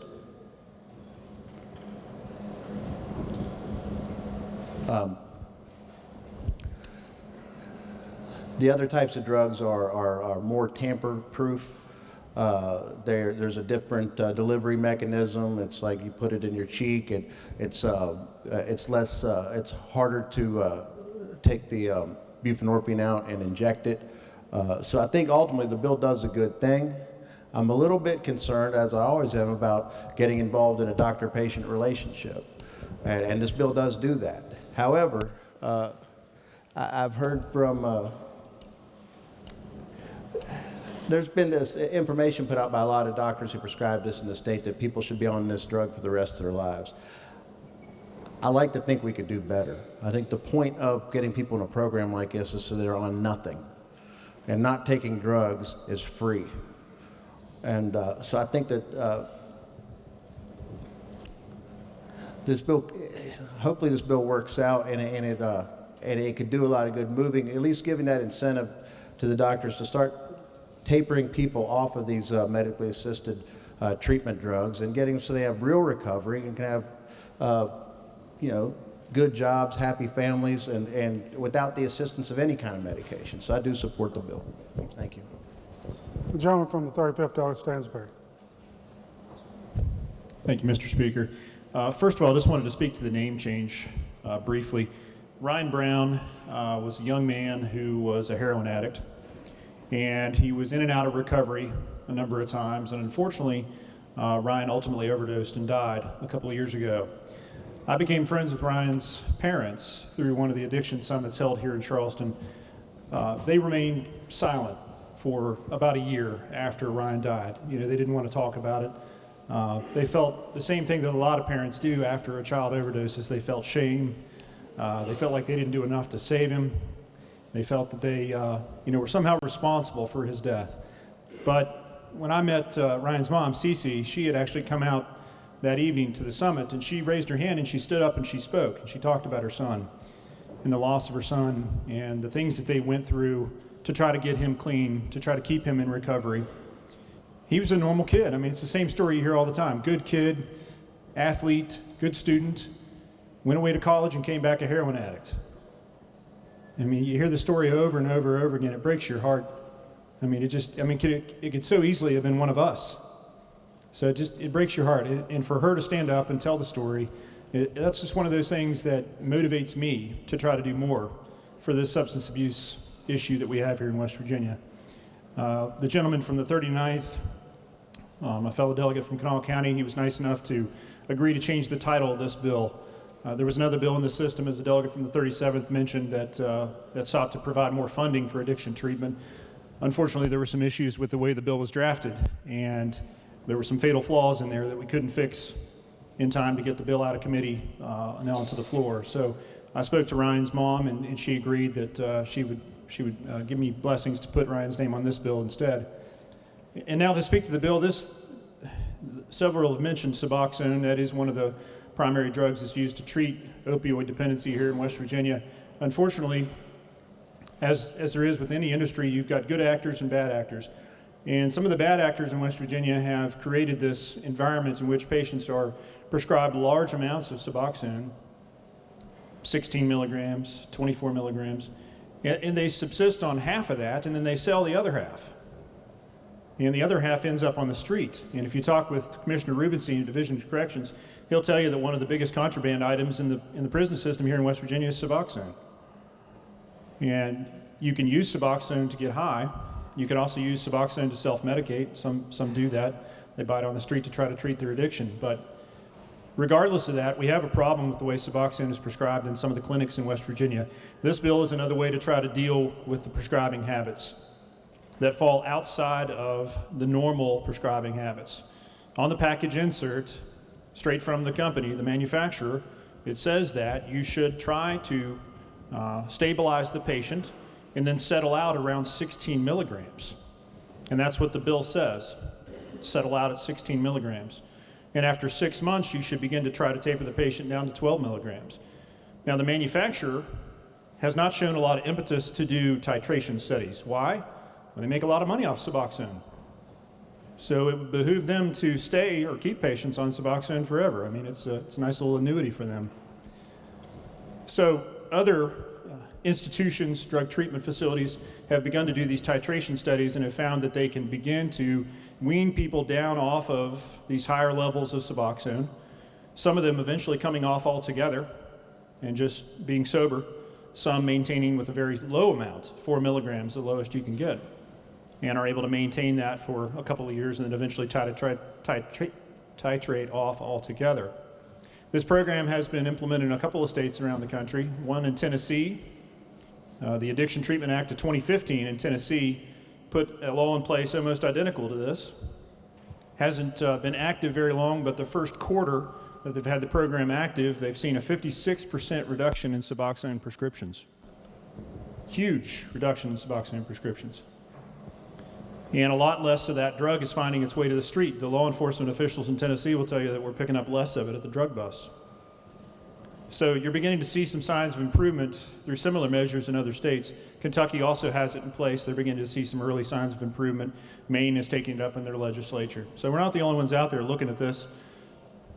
It's a sensible approach. It's following the package insert. It's following Medicaid guidelines. Medicaid maintains here in West Virginia that 16 milligrams should be the most that people are on, and that we should follow a titration schedule to eventually get them off. So, ladies and gentlemen, it's a careful, cautious, stepwise measure to try to get people off of an opioid drug so they're not simply trading one addiction for another.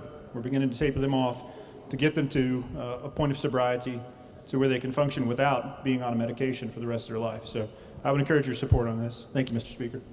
Gentleman from 67th, Elliott Skinner. Thank you, Mr. Speaker. Would the chairman yield? Gentleman yields.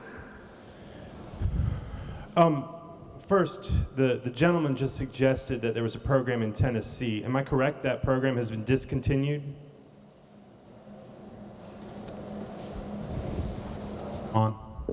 I'm not sure about that.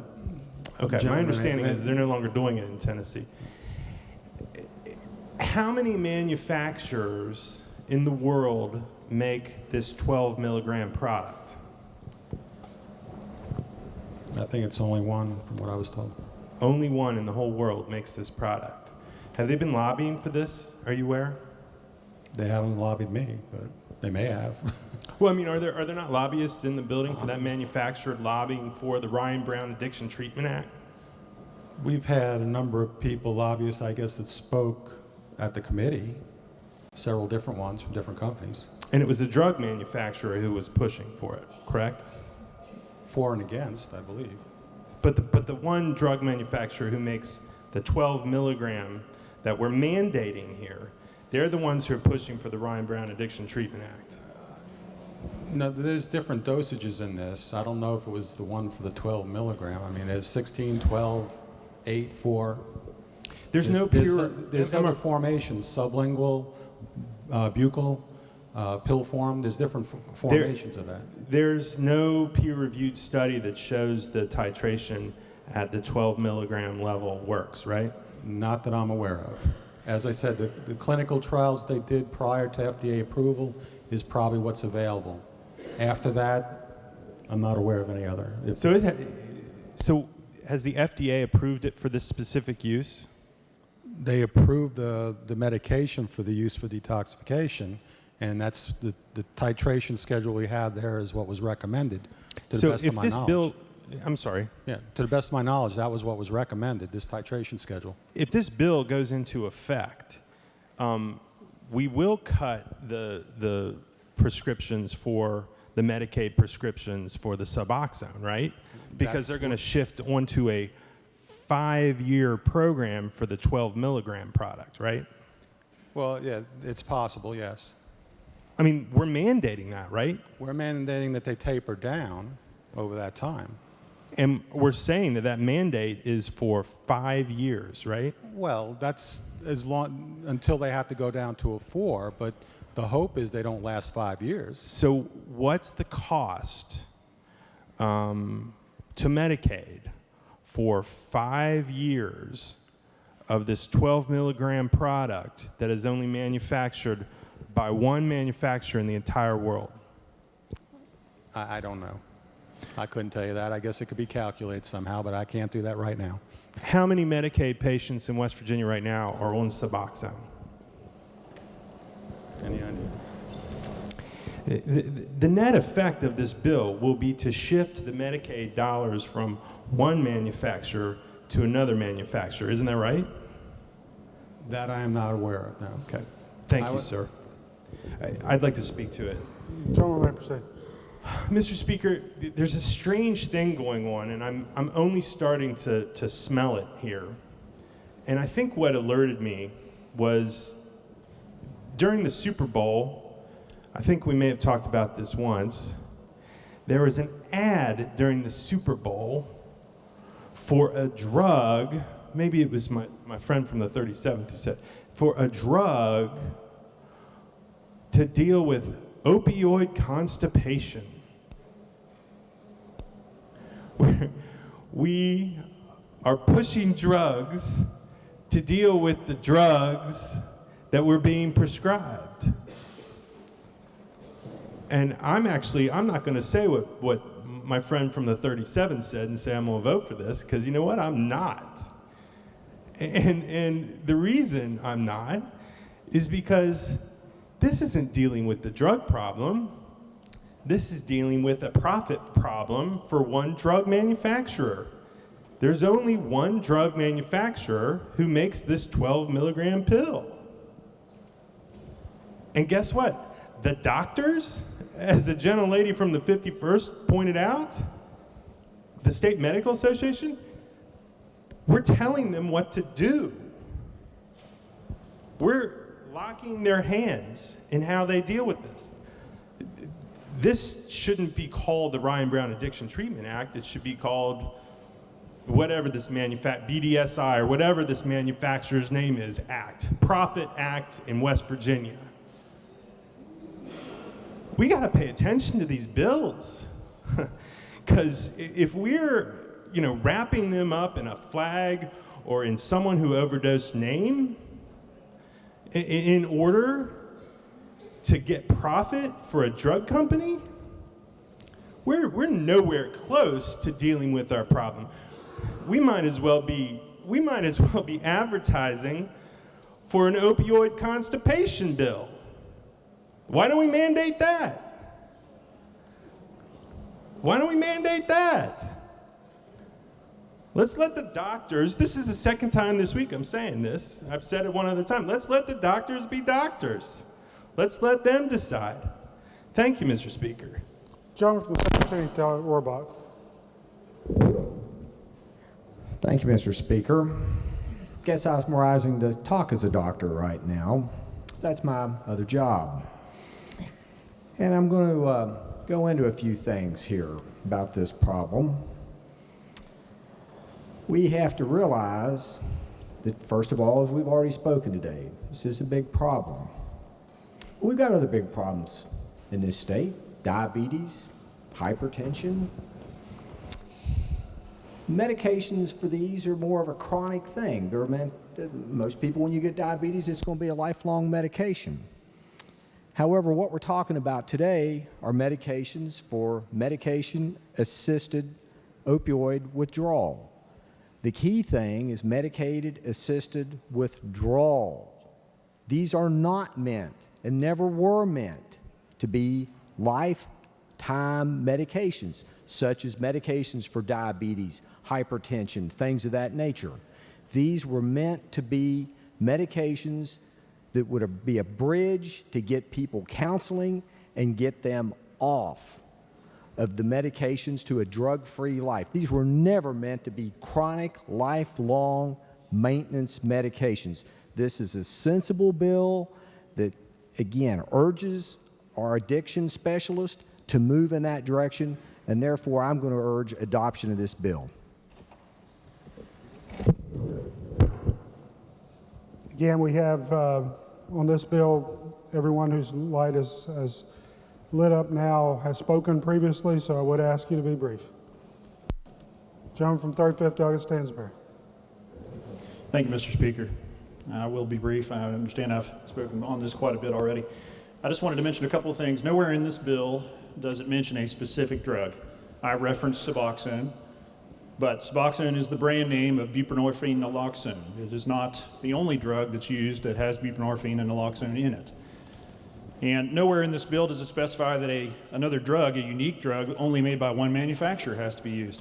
Suboxone is available in multiple strengths, 4 milligrams, 8 milligrams, 12 milligrams, 16 milligrams. So just because you're stepping someone down to 12 milligrams doesn't mean that you can't keep using Suboxone. You can. There's nothing in this bill that demands that we use a unique market product only made by one manufacturer. This is not an effort to funnel Medicaid dollars to one unique manufacturer. Nothing in this bill says that it's specifically addressing Suboxone or that it's specifically replacing Suboxone with another medication. These are also available in generics. Buprenorphine and naloxone are also available in generic. It's the delivery system that makes it unique. Suboxone is a film that goes under the tongue. They started out making tablets, but now it's a film that they promote. There's another drug coming on the market called Bunavail. It's a buccal film. It goes right here in the cheek, between the cheek and the teeth. But in no way, shape, or form does this bill specifically mandate a specific drug, or does it replace a specific drug with another. The reason that Tennessee experienced such a sharp drop in Suboxone prescriptions is because they were using too much of it. They had patients on 24 milligrams of it. In falling within the specifications of this language, they began to titrate patients down to the 16 milligram, to the 12 milligram, so naturally the prescriptions are going to fall. And if you had patients out there who were specifically on Suboxone to turn around and sell it, those patients are going to be limited as well. And so the market will decrease and they will begin to sell less and less of it. So again, I urge passage of the bill. Thank you, Speaker. John for the 19th, Doug Purdue. Thank you, Mr. Speaker. Very briefly, ladies and gentlemen, I supported this legislation and continue to for only one reason.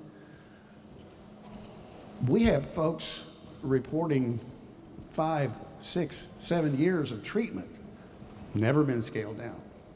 I recall very vividly testimony before this House where a lady told us, and this is 5 years ago, 6 years ago, that she had been on methadone for 15 years. I don't trust the drug industry at all. You know that. I've said that. But I would tell you in this particular case, this is not the last one of these drugs we're going to see. They've got people paid every day to figure out where the money is to be made with substance abuse. They do. But that shouldn't drive us away from trying to achieve that gold standard. That's all this bill does. It's a small movement toward trying to get to the gold standard, something we have totally ignored for way too long. I support the legislation. Gentleman from the 37th, Dahlia Pushkin. Thank you, Mr. Speaker. And I hate to be the one to break the news to the gentleman from the 67th, but yes, there are pharmaceutical lobbyists in this building. And as most of my friends know, I tend not to listen to them. But I can tell you that we have had, what we're currently practicing under right now does favor one manufacturer because there's only one drug on the Medicaid preferred list right now. What this bill does is allows for more. And as the gentleman from the 35th said earlier, Suboxone does they can titrate on that particular drug too. So it doesn't favor one over the other, but I can tell you why we want to open it up is because the drug is abused. And there's another bill coming that's going to deal with the drug testing of the people who get it to make sure they're taking it, not selling it. But I can tell you right now, the drug is being bought and sold on the street, and there are certain brands that you can heat up and run through a cheesecloth, and you get the buprenorphine out and separate the buprenorphine from the naloxone. The naloxone's a blocker. The buprenorphine gets people high. You can separate it and then shoot it. And the drug, the one that is now allowed on the preferred list, if it's Bunabel, it's harder to do that with because there's less buprenorphine in it because of the way that the delivery system is with a subbuccal, whatever, the one you put in your cheek. Physically, there's less buprenorphine in it, so it is harder to abuse that particular drug. But we're not banning one or the other. They're both on the preferred drug list if this passes. This would actually allow for more competition.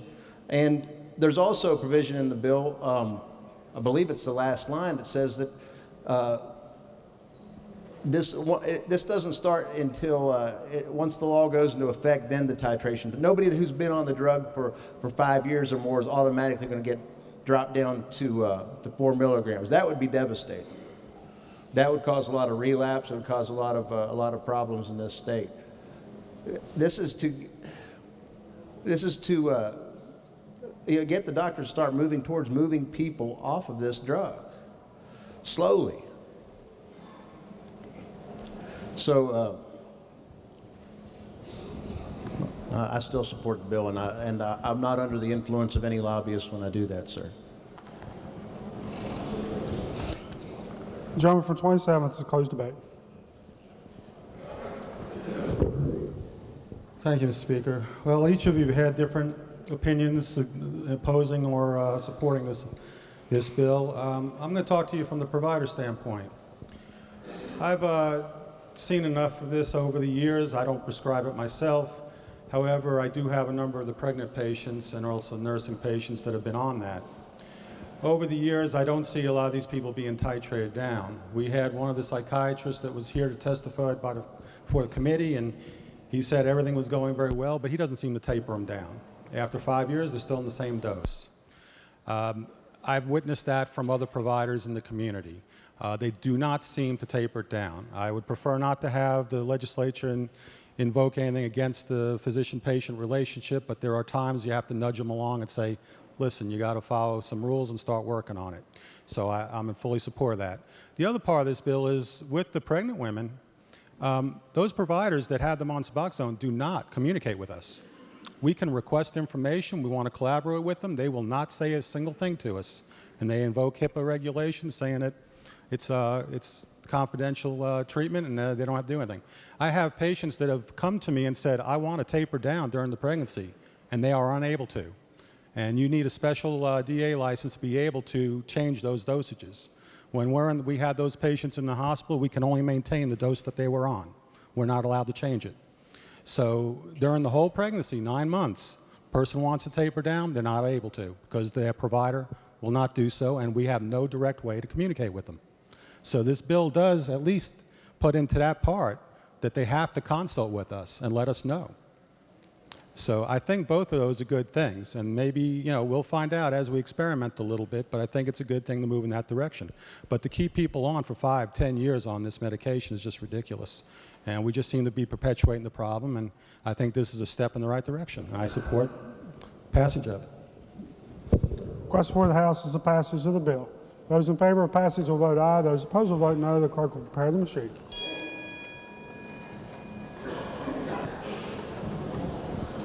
Has each member voted? If so, the clerk will close the machine and ascertain the result. That question, 90 ayes, 10 nays, no members absent not voting. Majority of members present having voted in the affirmative, I declare the bill passed. Clerk, please report the title. Committee substitute for House Bill 4480. Are there amendments to the title? If not, the title is read by the clerk will be and remain the title of the bill. Clerk, please communicate the action of the House to the Senate and request concurrence therein. Further bills. Committee substitute for House Bill 4500, Oil and Gas Royalty Payment and Transparency Act of 2016. To the members, this was another bill that was advanced to third with any amendments pending and the general right to amend. Are there amendments? No.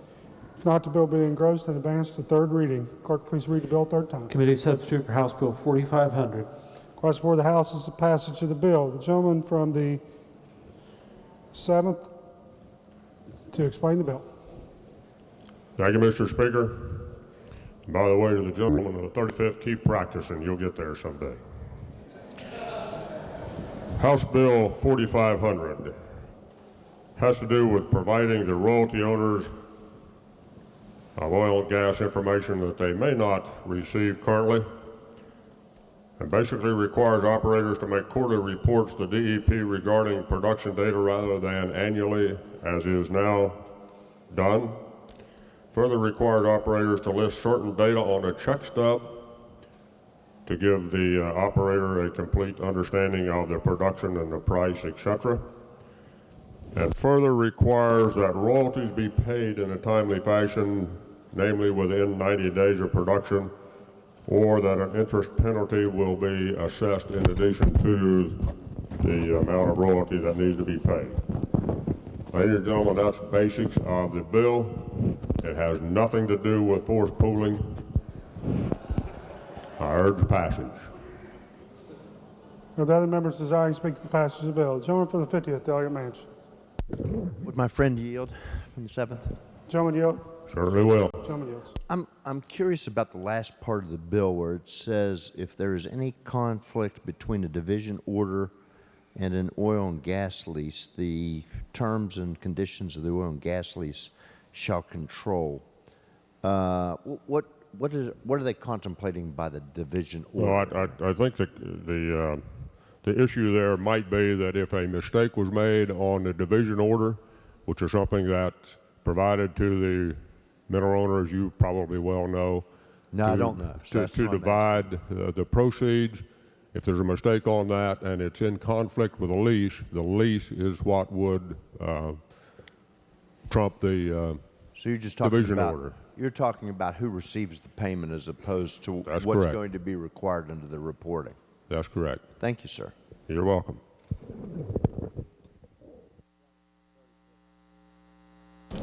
Gentleman from the Continue to 35th, Delegate McCuskey. Gentleman yield. Certainly. Does this bill have anything to do with schnauzers or firearms? Like I say, keep practicing, you'll get there.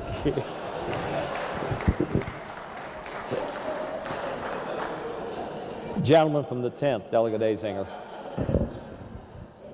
Hard act to follow on that one, like following Bob Hope. Would the chairman continue to yield? Yes, sir. I'm just curious the reasoning behind increasing the reporting to DEP from annually to quarterly. The purpose behind that, didn't you say that was part of the bill? Did I misunderstand? Well, currently, what is required of the producer is that they report their production data on a given well on an annual basis. Right. I believe actually within 14 months of production. That would be reported to DEP, then you could go to that site, any of us could, and look at the production on a given well. What we're requiring here is to at least do that on a quarterly basis so that a mineral owner perhaps has a question about the production off of his well. Oh, I see. He could look at it at least on a quarterly basis without waiting 14 months to look at that data. Okay, thank you. You're welcome. To the gentleman from the 40th, Delegate Armstead. Thank you, Mr. Speaker. I just would ask pursuant to Rule 49 whether I should be excused from voting on this legislation. Although my employer is primarily a natural gas transportation company, also has some interest in royalties and royalty payments, and therefore I would ask if I should be excused from voting. To the gentleman, inasmuch as you might be involved in this, it would be as a member of a class, so I would direct that you vote. Gentleman from the 1st, Delegate McGeehan.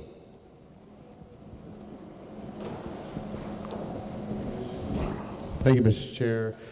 Just briefly, I have to oppose this. You're increasing mandates on the producers, and you're increasing more market intervention, even though it might be slight. I have to oppose the bill. Thank you.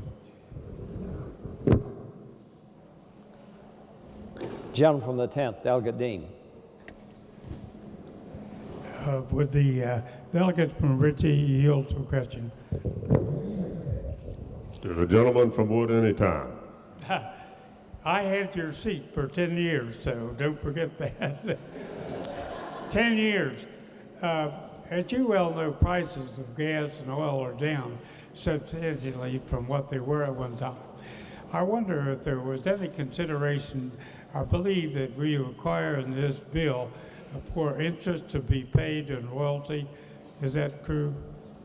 That is true. Within 90 days or prime plus 2% interest would apply. And I don't mean to be critical. I just wonder if there was any consideration given to the fact that oil was $100 a barrel a few months ago. Today it's below $30 a barrel.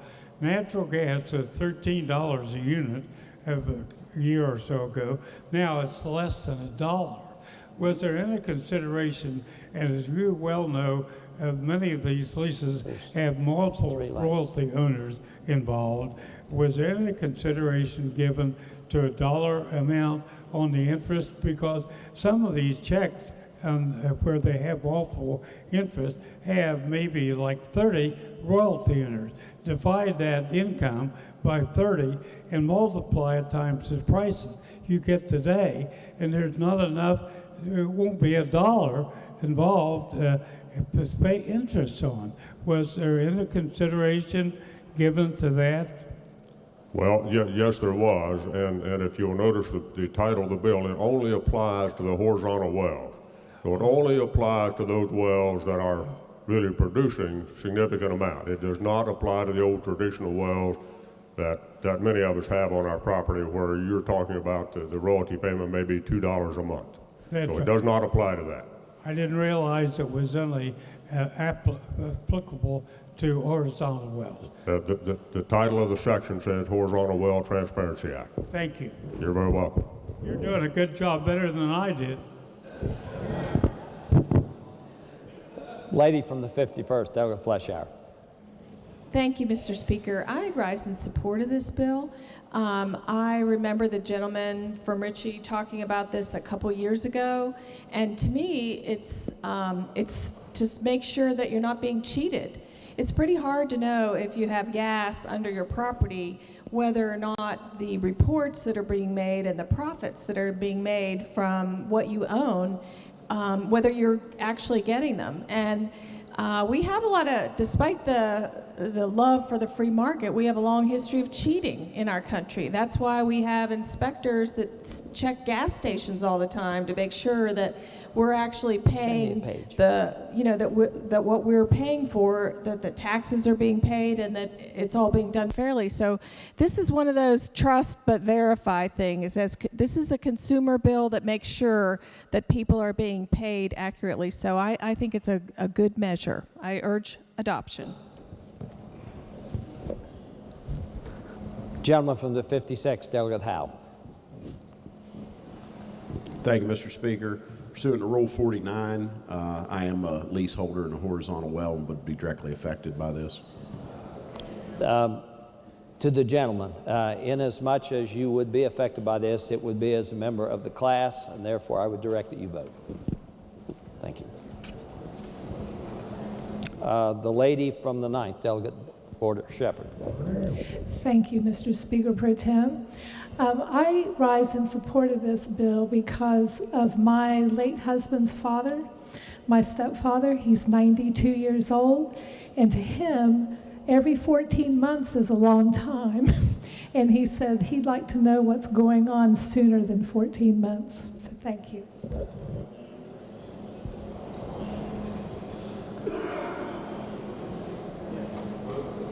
Are there others desiring to address the bill? I recognize the gentleman from the 7th to close debate. Let's just get her done.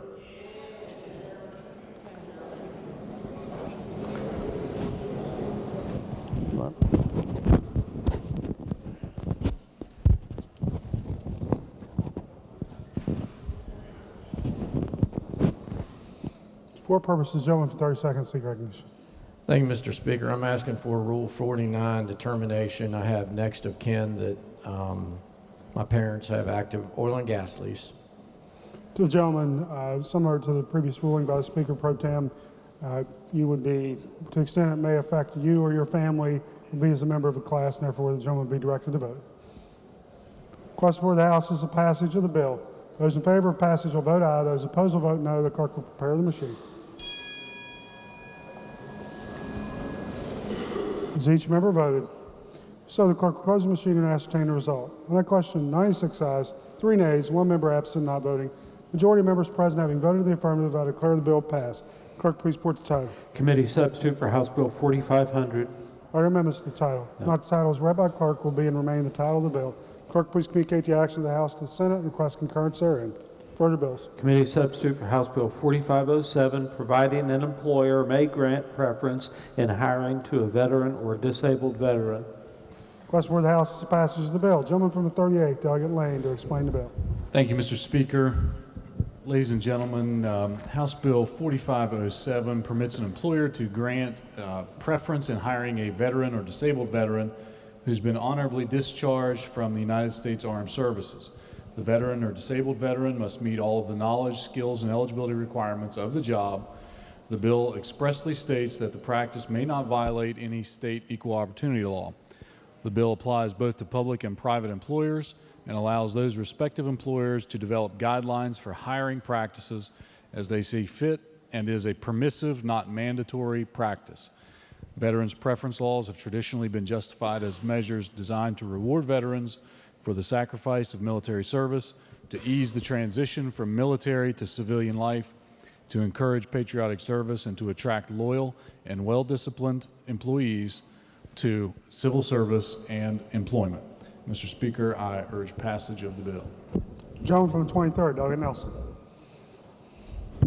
Thank you, Mr. Speaker. I also urge passage of the legislation quickly.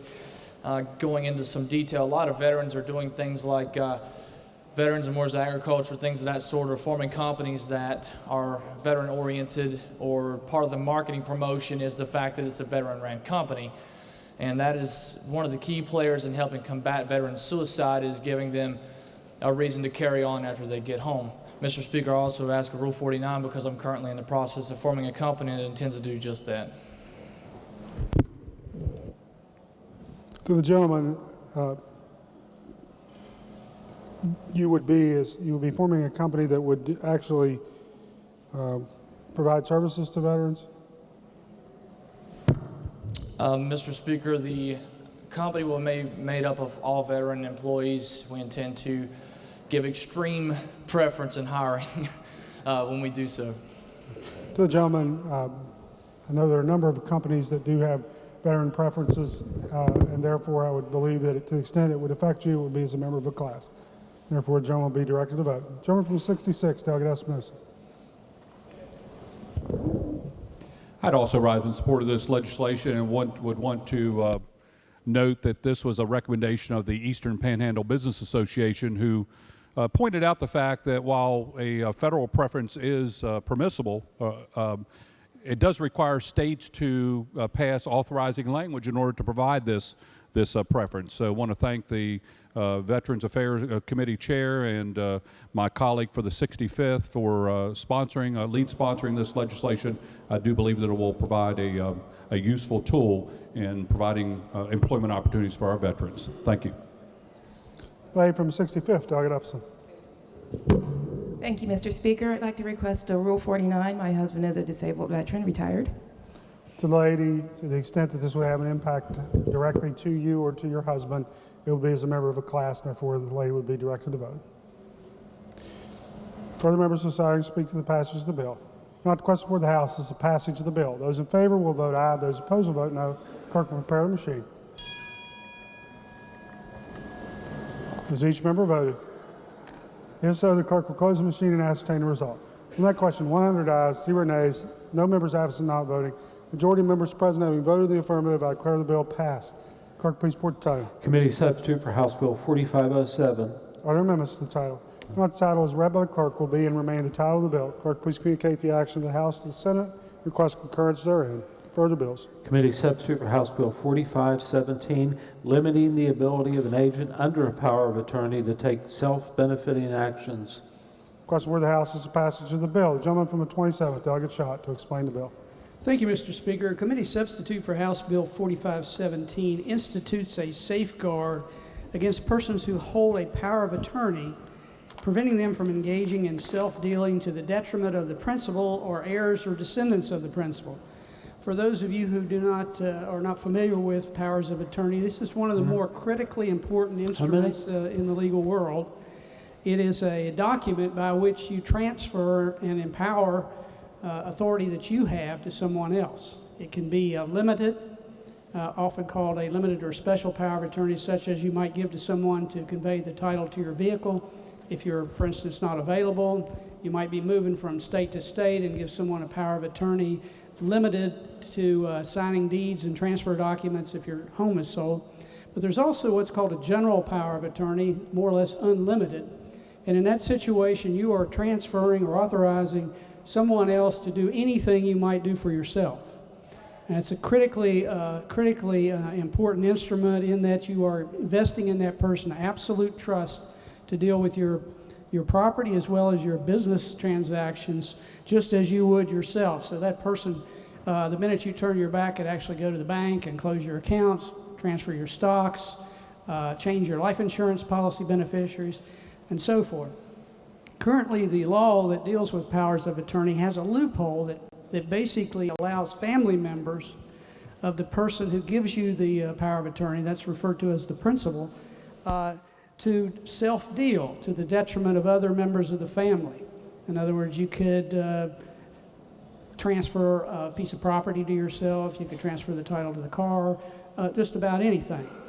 What this bill does is basically create a presumption that if you do self-deal to the detriment of an ancestor, spouse, heir, or descendant of the principal, then there's a presumption that you're acting outside the scope of the authority that that instrument is intended to give you.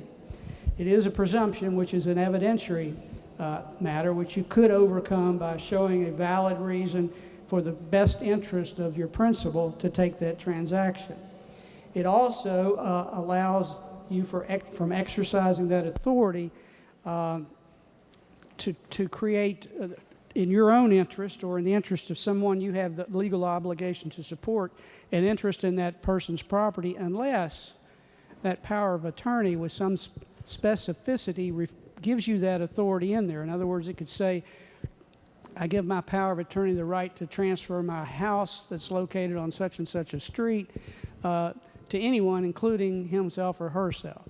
So basically what this does, it's an attempt to protect not only the person that gives the power of attorney, but also the heirs, the descendants and heirs and so forth that might otherwise benefit from the person's estate plan or the life insurance or whatever. It protects them as well from someone abusing the trust and power which you place in that person when you give them the power of attorney.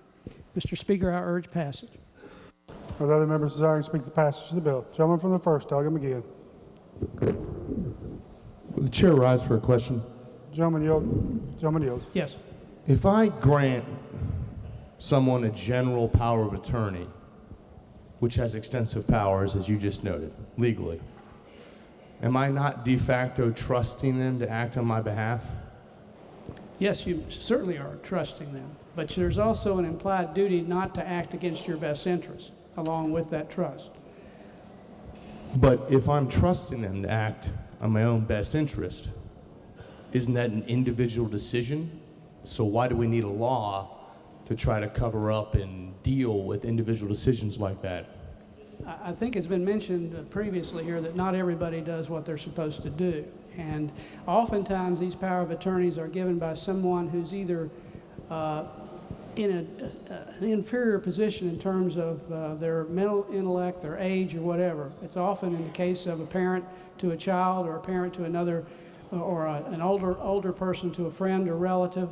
And so there's more than just an issue of trust. There's an issue of vulnerability that this is a policy interest to protect those people in those situations where someone abuses that position of trust.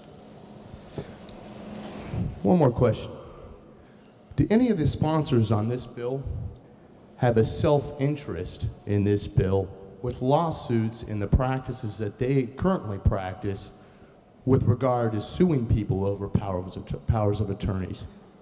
Gentlemen, I believe that would ask you to stay to the content of the bill. I'm not certain where the gentleman's going with that, but I don't believe that's It's just a simple appropriate question within the pertaining to the bill itself. Okay, now I'll answer that. To my knowledge, no one does. My law practice was closed last May, so I certainly don't have any interest in it. I'm not aware of any interest that anyone else has in it. I think it's the focus is on protecting someone from abusive trust situation. Thank you. Gentleman from 24, Doggett Rodriguez. Thank you, Mr. Chairman. Would the gentleman yield, please? Gentleman yield. Somebody else. So you're saying that it lessens the power of attorney?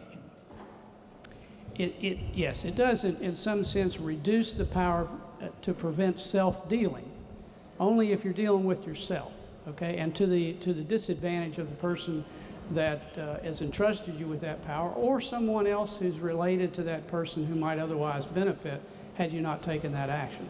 Let me give you a scenario. Okay. Say, take me for instance, my mother or father gives me the power of attorney over their estate.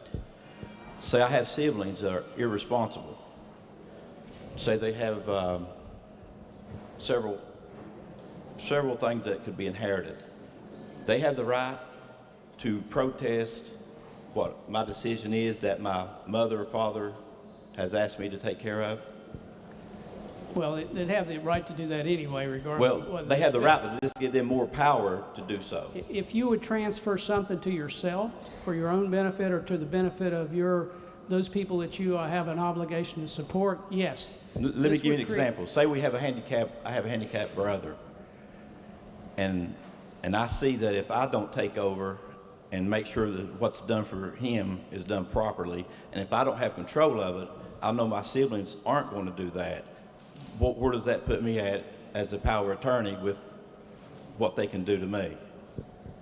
So let me make sure I understand your example. You take money that belongs to your parents, put it in your bank account so you can take care of your disabled brother. Well, I didn't say put it in my bank account, but be the watch over what they wanted me to do, because they knew I was the only responsible one that could do that. They knew the rest of them would waste it on whatever. This is a scenario. I'm not saying that would happen, but say I have a brother that needs taken care of, and they've trusted me to make decisions that's best for him with the money that they left for him.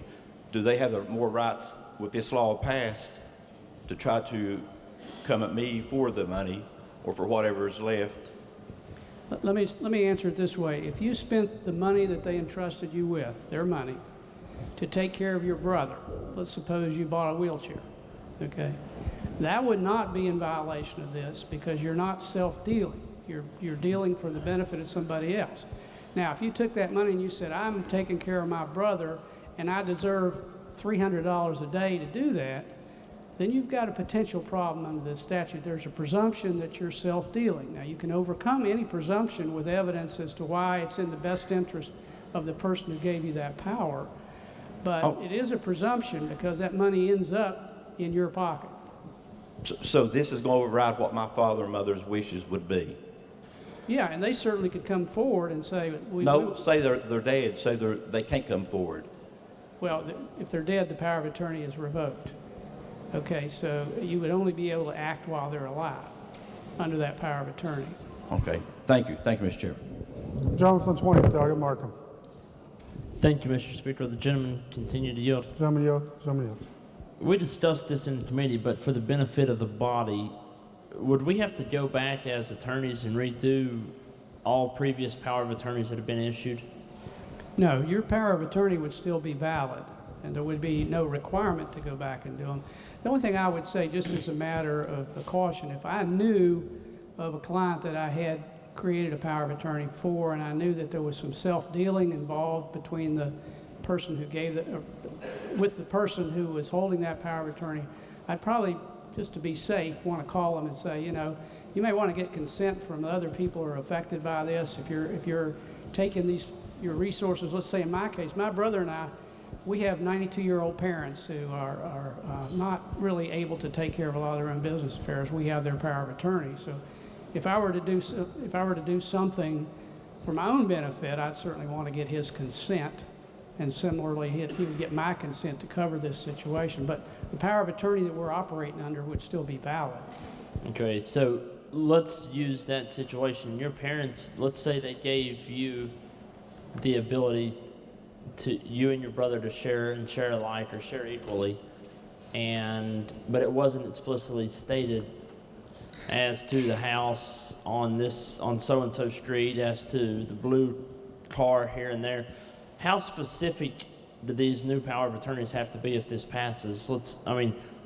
Would the existing power of attorney where you guys share and share alike suffice, or does it have to be specific? Because you'll be the one getting the items. Would it have to be specific to say you get half of the blue car and half the proceeds from the house on so-and-so street, or?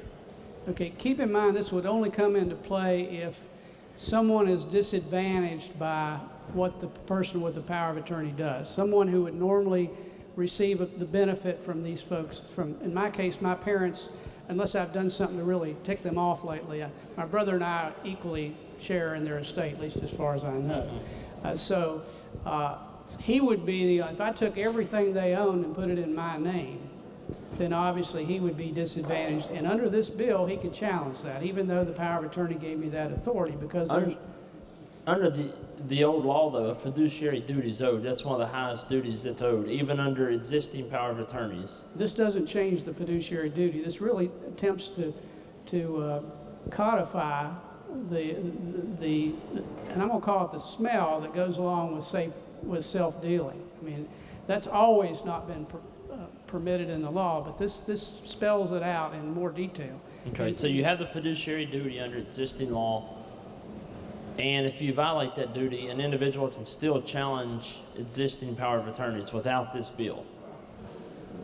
Yes, in fact, keep in mind the loophole that this seeks to change. There was the way the law read, the way the law reads now, if you're not a relative, then you're precluded from self-dealing. Okay, all this does is extend that to a relative, such as, and let me find the exact language that's used.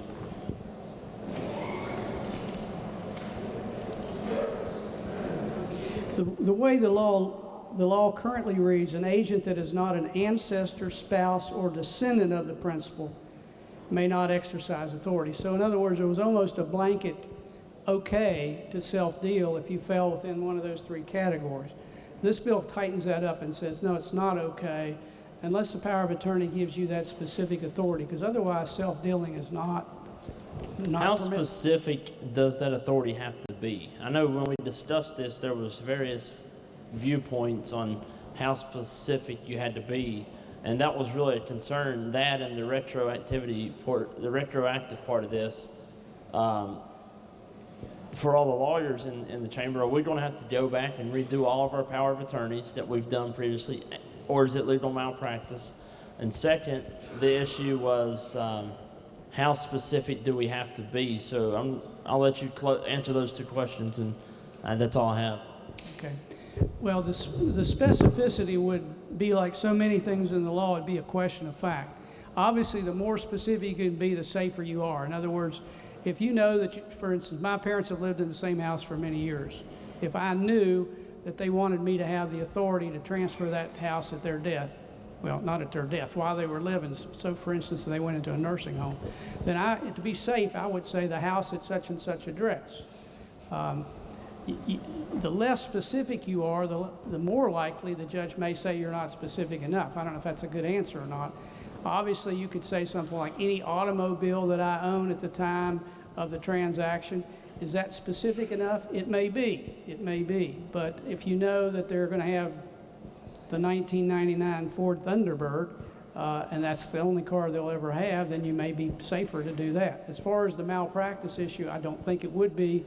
I don't think it's required that you go back and change every power of attorney, because there's no way you will know at the time you do the power of attorney how long that power of attorney is going to be in effect and what kind of change in the nature of their property that might occur during that period of time. Let's say you write a power of attorney for me today, and my property changes throughout the years. So how can I keep my power of attorney up to date and make it valid if something was to happen to me 20 years down the road?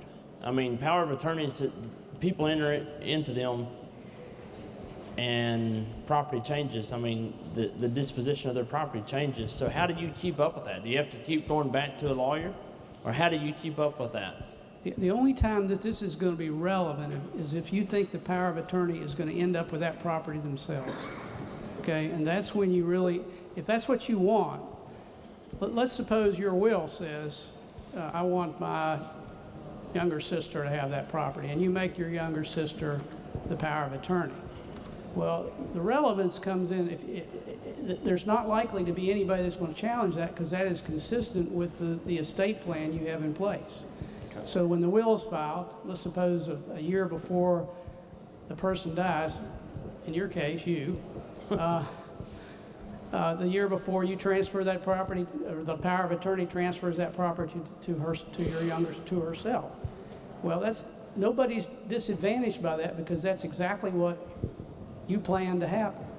Okay, that's my concern. The property's changing throughout the years. You trade a car in, you buy a new house, etc. How do you keep up with that? And I still don't think the question's been exactly answered. I mean, if I say my blue house on one street, and then 5 years later I buy a green house on another street, and I move, I got to do a new power of attorney. So it's no way to really keep up with that. Would you agree with that? And the only problem that would cause is if your power of attorney ended up owning that him or herself. We don't require. If, for instance, they sold it off to try to pay for your fees to go in a nursing home, this would never come into play. Okay. And we don't require wills to be this specific, do we? A last will and testament? Sometimes you do. It just depends on, you can, if you give everything to someone, obviously you don't have to specify everything. But you can say all my real property in a will, or you can say all my automobiles at the time of my death, or all my personal property. You don't have to be as specific. Would you agree with that? No, if you intend all, or if you intend half, or whatever. But if you have, for instance, a specific piece of jewelry, you might have to be specific in there. If you want a certain child to get that, you'd probably have to define it with some specificity. Okay, but under this, power of attorneys are now going to be more specific than wills. They don't have to be. Only if you're concerned that the person you give the power of attorney to may end up with your property. Okay, that's all I have. Thank you, Mr. Speaker. Question for the House is the passage of the bill. Those in favor of passage will vote aye. Those opposed will vote no. The clerk will prepare the machine.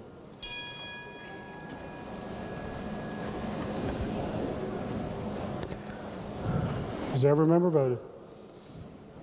If so, the clerk will close the machine. While the House finishes up its third reading bills, we're going to move over to the Senate now. They are taking up an important bill regarding the Kanawha Valley. Let's go to the Senate. Clerk will read the bill a third time. Engrossed Senate Bill 648, allowing local authorities permit flashing traffic signals during low traffic times. Third reading of the bill. Questions on passage of the bill. The senior senator from the 15th. The bill coming up is Senate Bill 656, creating the Upper Kanawha Valley Resiliency and Revitalization Program. Like municipalities and county commissions in areas that experience low traffic patterns between the hours of 11 p.m. and 6 a.m. to be able to request and permit the stoplights to become flashing red and yellow to facilitate the flow of traffic at those times. I urge passage. Questions on passage of the bill? Is there discussion? If not, the question for the Senate, shall the bill pass? All those in favor vote yea. Those opposed vote nay. The clerk prepare the machine. Has every member voted? If so, the clerk close the machine. Ascertain the results on this question. 34 yeas, 0 nays, 0 absent, not voting. More than the majority of those present and voting having voted in the affirmative, declare the bill passed. Clerk will communicate the action of the Senate to the House. Senate Bill 656, creating Upper Kanawha Valley Resiliency and Revitalization Program. Second reading of the bill. Other amendments to the bill? No, sir. If not, the bill being grossly advanced. Third reading. Senator from Jackson. Thank you, Mr. President. I move the constitutional rule requiring a bill be read on 3 separate days be suspended and the bill be read a third time and placed upon its passage. Senator from Jackson moves constitutional rule requiring bills to be read on 3 different days be suspended, the bill be read a third time, be placed upon its passage. All those in favor will vote yea. Those opposed will vote nay. The clerk prepare the machine.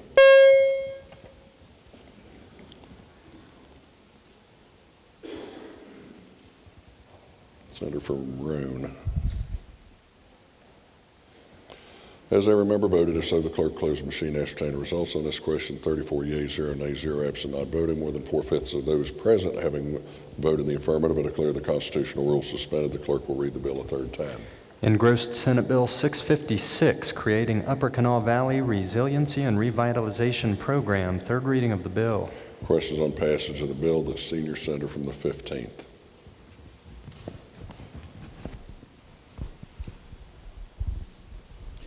Thank you, Mr. President. This Senate Bill 656 creates the Upper Kanawha Valley Resiliency and Revitalization Program. The program's purpose is to identify and prioritize existing resources to support economic development efforts in Pratt, Smithers, Montgomery, and Gully Bridge due to the relocation of the campus of the WVU Institute of Technology from Montgomery to Beckley.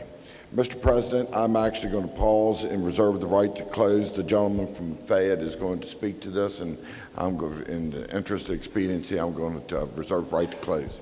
Questions on passing the bill as discussed. Senator from Fayette. Thank you, Mr. President. I rise today to speak briefly in support of Senate Bill 656. As you know, House Bill 4310, which is pending before this body, removes the language requiring that the WVU Tech campus remain in the city of Montgomery. West Virginia Tech was established in 1895 by an act of the legislature and has been an important force in the economy of the Upper Kanawha Valley for over 120 years. It is of great concern to me and others that no economic impact study was done prior to the decision to close the Montgomery campus and transfer the headquarters of Tech to Beckley. However, it is anticipated that the pending closure of this institution of higher education will have a substantial and serious adverse impact on the regional economy of the Upper Kanawha Valley. As has been explained, Senate Bill 656 provides for the creation of the Upper Kanawha Valley Resiliency and Revitalization Program within the Development Office. It provides collaboration among state agencies and other governmental entities in an effort to mitigate the negative effects of the pending departure of Tech from Montgomery. A revitalization council is created, and they shall identify existing state resources that can be prioritized to support economic development in the Upper Kanawha Valley. I am of the strong opinion and belief that much help and assistance will be required as the citizens of the Upper Kanawha Valley struggle to deal with the community decline directly related to perhaps the pending departure of Tech from Montgomery. For these and many other reasons, I would encourage the adoption of this legislation. Further discussion? If not, the question before the Senate, shall the bill pass? All those in favor vote yea. Those opposed will vote nay. The clerk will prepare the machine.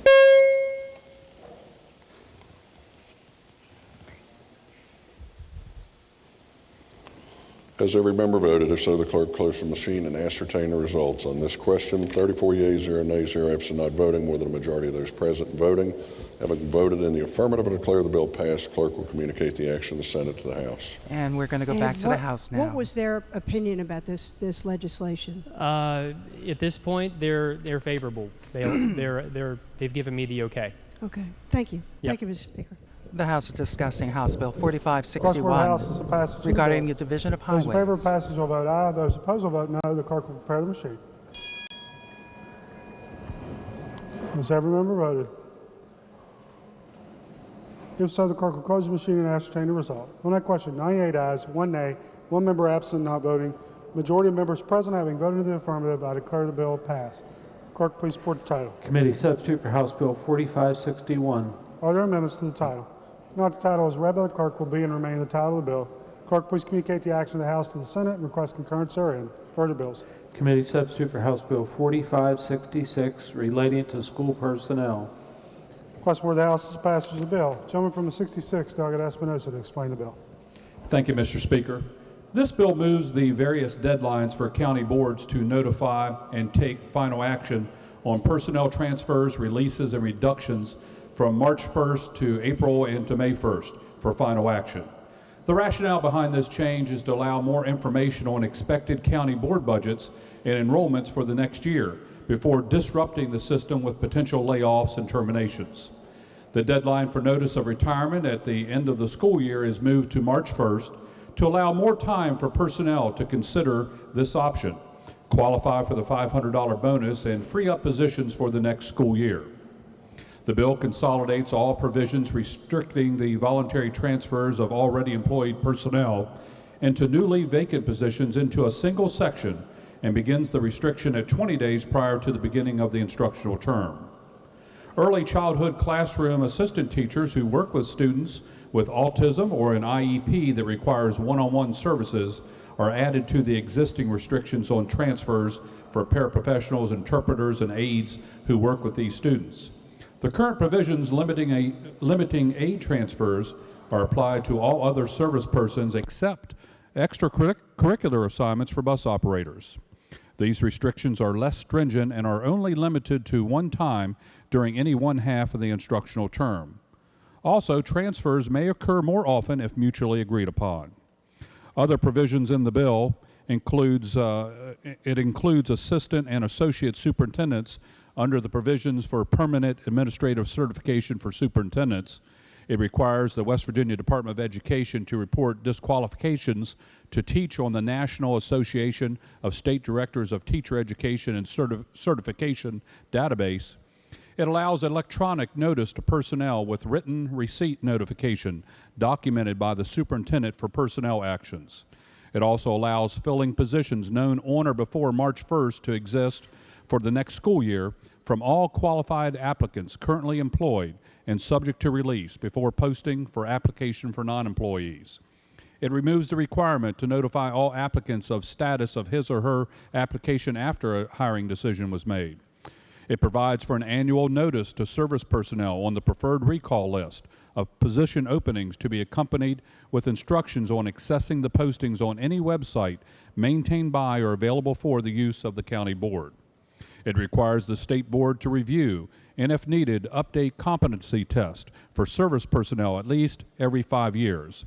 And finally, it removes the requirement to provide a minimum 1 day of in-service training to service employees to assist them in preparing to take the competency test. Mr. Speaker, I urge passage. Will other members desiring to speak to the passage of the bill? Not the question for the House is the passage of the bill. Those in favor will vote aye. Those opposed will vote no. Clerk, prepare the machine. Has each member voted? If so, the clerk will close the machine and ascertain the result. On that question, 99 ayes, 0 nays, 1 member absent not voting. Majority of members present having voted in the affirmative, I declare the bill passed. Clerk, please report the title. Committee substitute for House Bill 4566. Other amendments to the title. Not the titles read by the clerk will be and remain the title of the bill. Gentleman from the 58th. Thank you, Mr. Speaker. I move the bill be made effective from July 1st, 2016. The gentleman from the 58th moves the bill be made effective July 1st, 2016. All those in favor will vote aye. Those opposed will vote no. Clerk, prepare the machine.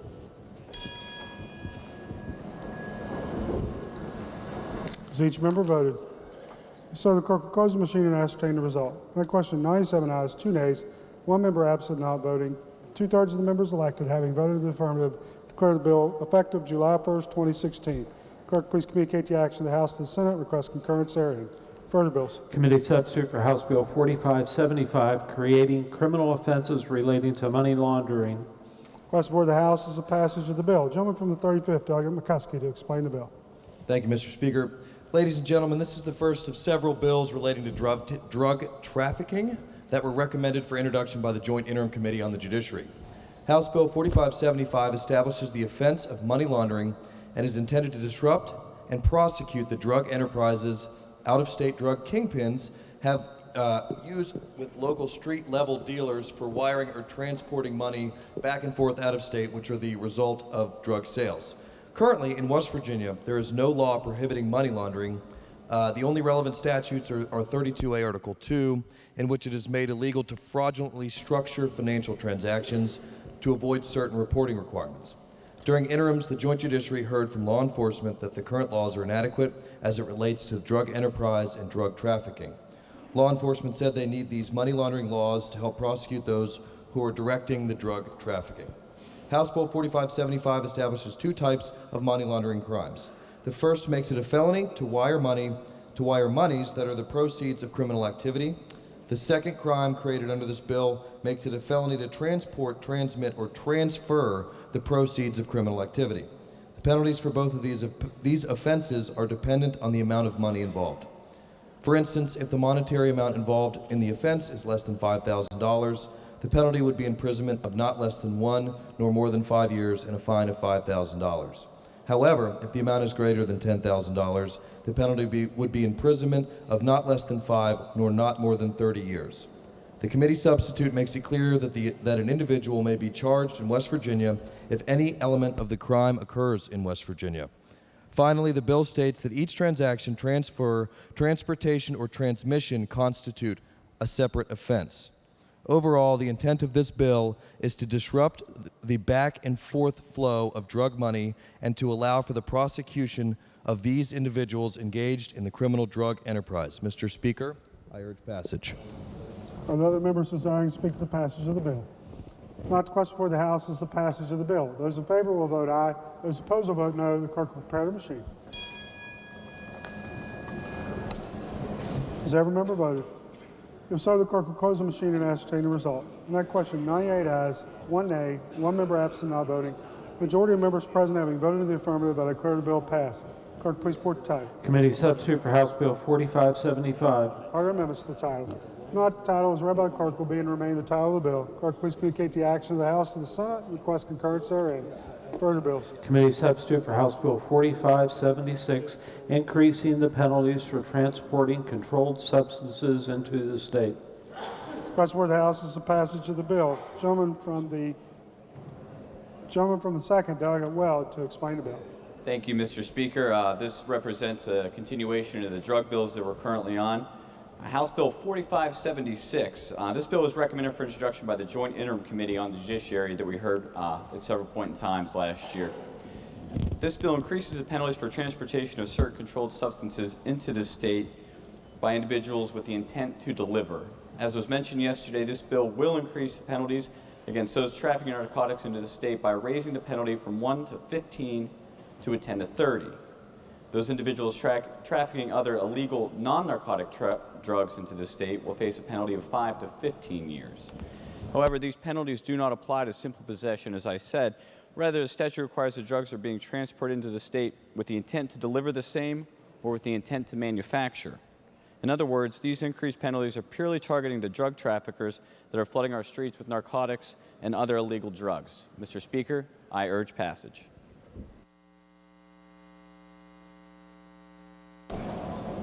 Other members desiring to speak to the passage of the bill. Gentleman from the 55th, Delegate Spinoza.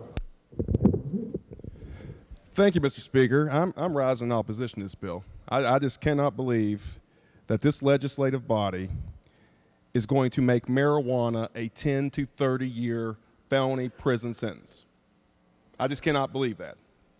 Now, I live on a border area. I live in Pendleton County. Hardy County is right beside me. That's my district. I have Highland County, Virginia, right beside me.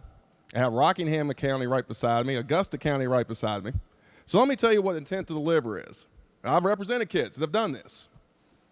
A kid goes to, let's say, Monterey, Virginia, which is right beside Pendleton County, goes and buys a bag of pot and goes back to his friend's place back in Pendleton County and gives that to one of the kids.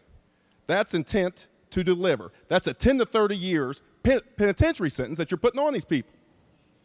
10 to 30 years for marijuana. Throughout the country, people are deregulating marijuana, making it legal, medical and recreational, but come to West Virginia, we'll stick you in the penitentiary for 10 to 30 years. How backwards can we be? I mean, seriously, how backwards can we be? I think originally this bill was introduced that at least eliminated marijuana, but there was a policy decision somewhere along the line to strip that out to include marijuana in here. I just cannot support this bill. I would urge you to reject this just on basis of common sense. John from the 20th, Delegate Markham. Thank you, Mr. Speaker, and I urge you to support this bill. Ladies and gentlemen, we've taken a broad approach to attack the drug trafficking that's going on in our state. This bill is part of the process. This bill will crack down on the out-of-state drug dealers who bring drugs to our state. We can harp on marijuana all we want.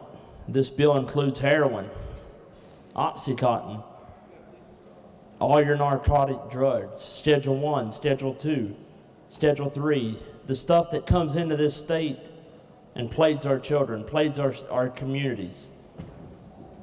Ladies and gentlemen, this bill is what West Virginia needs to set a precedent. If you're going to bring drugs to our state, you will go to jail. You will serve time. Ladies and gentlemen, it's time that we crack down on the problem, and this is another piece to the puzzle to do just that.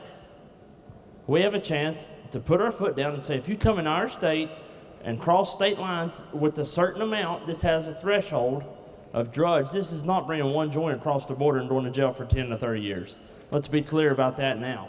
This has a threshold for the out-of-state drug dealers who are bringing in large amount of drugs to our state. So, Mr. Speaker, I urge support of the bill. Thank you. Gentleman from 16th, Doug Hornbuckle. Thank you, Mr. Speaker. It's been noted before, both of my runs for the legislature, I am a proponent of making it harder on out-of-state offenders. I've been on record saying that before. However, as the delegate from Pendleton County stated, why would we water down the bill adding in the marijuana? Just on a fiscal basis, it doesn't make much sense. It just doesn't make much sense for somebody, for some state that is in dire straits financially to try to add to the jail bill. Now I'm going to give you all a couple different things here. 2012, in our state, the WVDOC prison budget was $152.1 million. You know how much it cost us that year?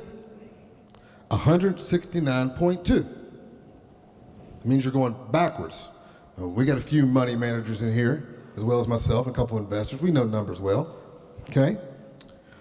Now, what I would say, if on average, about then it was costing about $26,498 a year to incarcerate someone, I would think that we would have the wherewithal to start thinking outside the box and then say, hey, instead of locking up all these people, how about we educate them? How about we educate them? Because it would actually be fiscally conservative to do so. Because at Marshall University for a whole year, it costs $6,526. And then if you add in, books and supplies, transportation, room and board, even miscellaneous expenses, we could say for commissary for those folks, it might be cigarettes, hopefully attached with a tax to go to PIA. That would cost you $19,320. So we would be saving money, taking, again, the low-level offenders, educating them so we could have a better workforce to attract business. I would think that would make sense, and it'd be an innovative approach. I understand that. But let's start to think outside the box here. Also, if we want to take an approach such as that, we can look at California, what they did with their Senate Bill 649. Senate Bill 649. What they did, they left it up to the prosecutors and the judges to decide the sentencing. So if you have these hard criminals who, do not get it confused, the heroin, the crack, the cocaine dealers do not have any love for them. We'll do put them under the jail. Be the first one to do it. But they're also going to take it case-by-case basis. And if you're not a threat to society or the well-being of our children, well, let's figure out a different way for you. Let's not tag you with those felonies. Let's give you a chance, be a productive member of society. Just something to think about. Now, and I have my suspicions up because, again, personally, I'll be honest with you all, I'm at a sort of advantage here. I like to always see things for what they are. Okay, I come from a background, and my family have multiple people. I've got whites, I've got blacks, I've got Pakistani, I've got Hispanic, I've got gays, I've got lesbians, I've got doctors, I've got union workers, I've got a couple of capitalist Republicans in there. I've got a lot of people. So I just like to see the world for what it is. I don't judge anyone. Okay? But one thing, and again, in my city, I well understand that there are some people from Detroit and Columbus and things of that nature.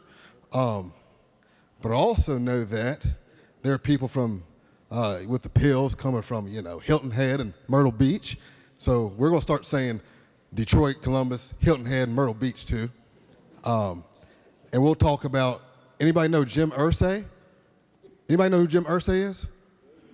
The owner of the Colts. The owner of the Colts who built Lucas Oil Stadium with taxpayer dollars, corporate welfare. $620 million to be exact. March 16, 2014, he was arrested with 400 tablets of Oxycontin. Yeah. 2 weeks before that, his girlfriend, Kimberly Wondrum, was found dead in their home that they share over an overdose. Yeah.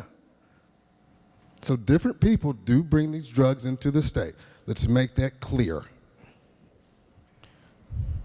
Now, I want to walk through history a little bit. Bring this out one time.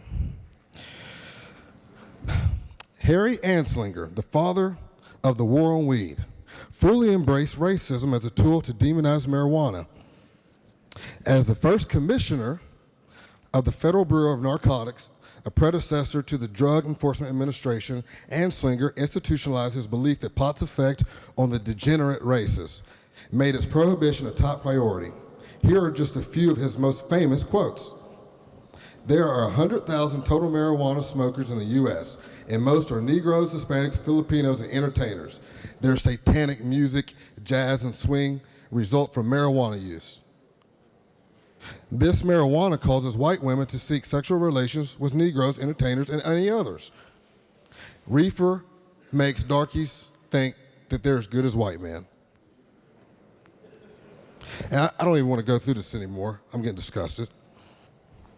1972, starting 2 years after the Controlled Substance Act from Richard Nixon, the National Commission on Marijuana and Drug Abuse issued a series of reports on the state of marijuana in the U.S. The commission acknowledged that marijuana was less a serious threat to public health than a sensitive social issue and recommended changes to federal law that would permit citizens to possess a small amount of it at a time while still maintaining that the drug should not be legalized.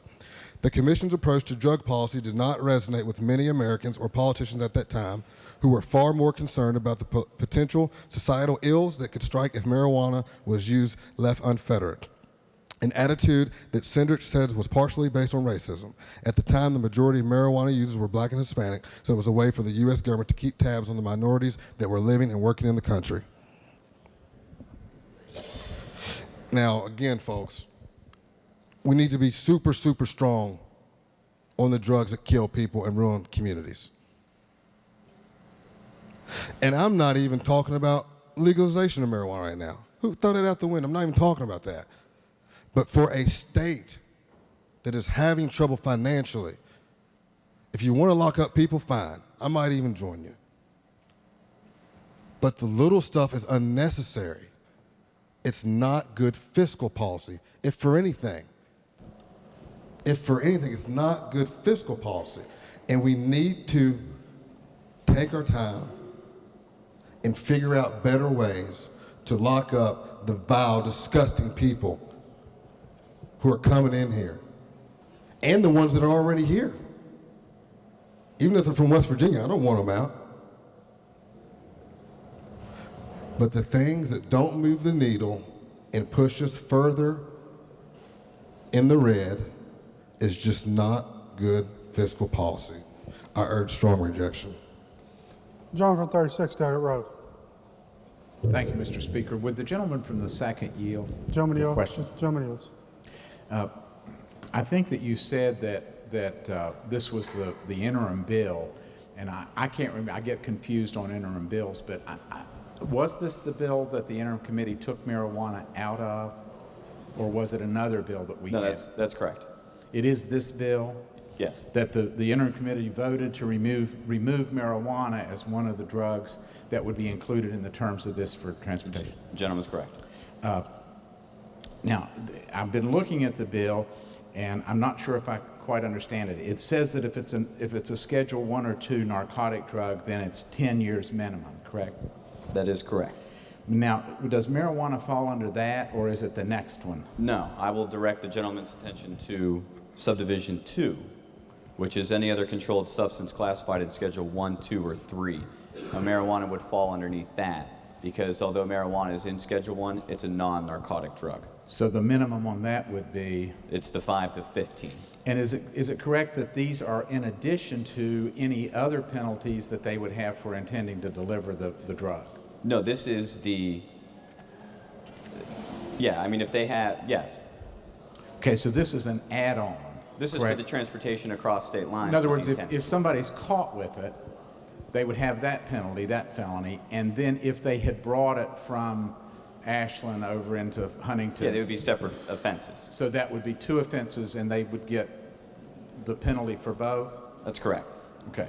Now, if someone decided that they wanted to help out their grandmother and bring medical marijuana from Colorado, one of the states that's legal, and brought that into West Virginia with the intent of delivering it to their grandmother, would they be guilty of the 5-year felony here? Yes, because they brought a Schedule 1 substance across the state line with the intent to deliver it. So all that has to be proven really is that they had the substance, they brought it across the state line, and they intended to give it to their grandmother. Those would be the elements of the offense. That's so correct. They would have a 5-year offense under this provision? They would. Thank you. John from the 19th, Doug Hicks. Speaker, would the gentleman that just spoke please yield? Gentleman yields. I see in 60A-4-409 under offenses and penalties, you refer to transportation of controlled substances, and it talks about with the intent to deliver the same or with the intent to manufacture a controlled substance. However, having looked at this bill, I see nowhere that it talks about a quantity. Is there another part of the statute that's not been included here that refers to the quantity that distinguishes this offense of intent to deliver versus intent to possess? There is no set definition when it comes to something like the amount that would be required to hit the benchmark of intent to deliver. But you would look for certain aspects of the offense to look to see if that person had the intent to deliver. You would look at the amount. You would look to see if they had scales with them, if they had bags with them to be able to distribute, if they had large amounts of cash on them, that kind of thing. So there's prosecutorial discretion when you're looking at an exact amount that someone would have to have for the intent to deliver. And would you agree that there should be some more specificity with regard to those items you just discussed? Because it basically allows a prosecutor with a lot of discretion, subjective discretion. And I think as a result, you may see some prosecutorial misconduct with this bill. I can't agree with that statement. Yeah. I'm sorry. Okay, thank you. No problem. My problem. Gentleman from 37th, Delegate Pushkin. Thank you, Mr. Speaker. Would the gentleman continue to yield? Gentleman yields. Gentleman yields. Of course. Thank you. I keep hearing about that this is aimed at the out-of-state drug dealers. Is there anything in here that limits this to only people from out of state? No, but it is limited to people who transport it across the state line. You live where? I live in Brooke County, which borders Ohio and the How state long? of Pennsylvania. And how long does it take you to get to Pennsylvania or Ohio in either direction? 3 to 4 minutes. So going across state lines is a pretty easy thing to do. Or in the district that you represent, is that correct? Correct. So it doesn't just apply to out-of-state drug dealers. It could apply to anybody driving across the panhandle. Those who transport it into the state with the intent to deliver, yes. And what is, and let's go back, kind of follow up on what the gentleman from the 19th, I believe, was. There's no set amount that would go from a simple possession to a possession with intent to deliver. There's no set amount that makes one cross that threshold? No, there's nothing in statutory code that says amount X. So, would you agree that this could possibly apply to somebody that's not necessarily a drug dealer, somebody who's a drug user, maybe a drug addict, that it might appear to somebody that they had the intent to deliver, but because there's no set amount. There's no set amount that they could go over or below that would make it intent to deliver. They could be in possession of a large amount that was their own personal use and be driving from Ohio back home to Weirton or Wheeling, and then they're considered a drug kingpin. And if it's marijuana, it could be facing a 5 to 15 because a prosecutor decided to charge them with intent to deliver instead of a simple possession. Would you agree that could happen? I will say that it would take a very large amount for someone to be considered a drug kingpin as opposed to someone's just personal use. I mean, unless they're stocking up for the year. But the law, this bill doesn't say anything about drug kingpin. I use that word. It wouldn't take might not necessarily take a large amount to trigger that sort of prosecution. Is that correct? It depends on the drug and other factors of the offense. Okay. And one more question. This would apply to a first offense? Yes, it would. Thank you. At the appropriate time, I'd like to speak to the bill. No, may proceed. I think everybody knows I'm against the bill. Thank you, Mr. Speaker. But I'm not going to. Enough people have addressed the aspect of marijuana. I'm not going to just dwell on that. Although I will say it does trouble me that it's up to a prosecutor now whether how much is simple possession or possession with the intent to deliver, and you could be talking about somebody, who works in Huntington and lives in Kentucky, or works in Wheeling and lives in Ohio with personal amounts of marijuana, could now be facing a 5 to 15, and we West Virginian taxpayers will now have to flip the bill to try these people in our courts and keep them in our prisons for 5 to 15 for marijuana. Like I said, I'm not going to dwell on that part of it. What I will say is we all want to do something about out-of-state drug dealers. We all want to do something to curb the epidemic of drug abuse in this state. But I will tell you this, and I'll tell you this with great certainty. As long as West Virginians are paying large amounts for drugs, as long as there is a demand for illegal drugs in West Virginia, somebody is going to come here and sell it to them. You can lock up as many people as you want. It will continue to go on until we address the demand for illegal drugs. And I'm very sad to hear that earlier we couldn't get a bill out of committee that would have funded drug treatment centers in this state. When we say we want to do something about the drug problem, we can't move a bill that will fund drug treatment centers, but we can lock up everybody and pay for it. Federal criminals. If we don't pass this, the feds deal with it. The feds deal with these sorts of crimes. We're saying that we want to take these federal criminals into our system, and we pay for the federal government's problems. It doesn't seem like very smart legislation to me, and I'll vote against it. Gentleman from the 19th, Doug Purdue. Thank you, Mr. Speaker. Very briefly, the issue of marijuana within an otherwise very well intended and possibly profitable bill. I just came up to see if it was here. And brings me to a dead stop. I visualize that mother. I visualize that mother who goes cross country to get medical marijuana for her child, stopped at the airport, and charged with an incredible charge. For that reason, Mr. Speaker, I move by unanimous consent that the bill be recommitted to the Judiciary Committee so that this can be reviewed. Jackson's been heard. I move. The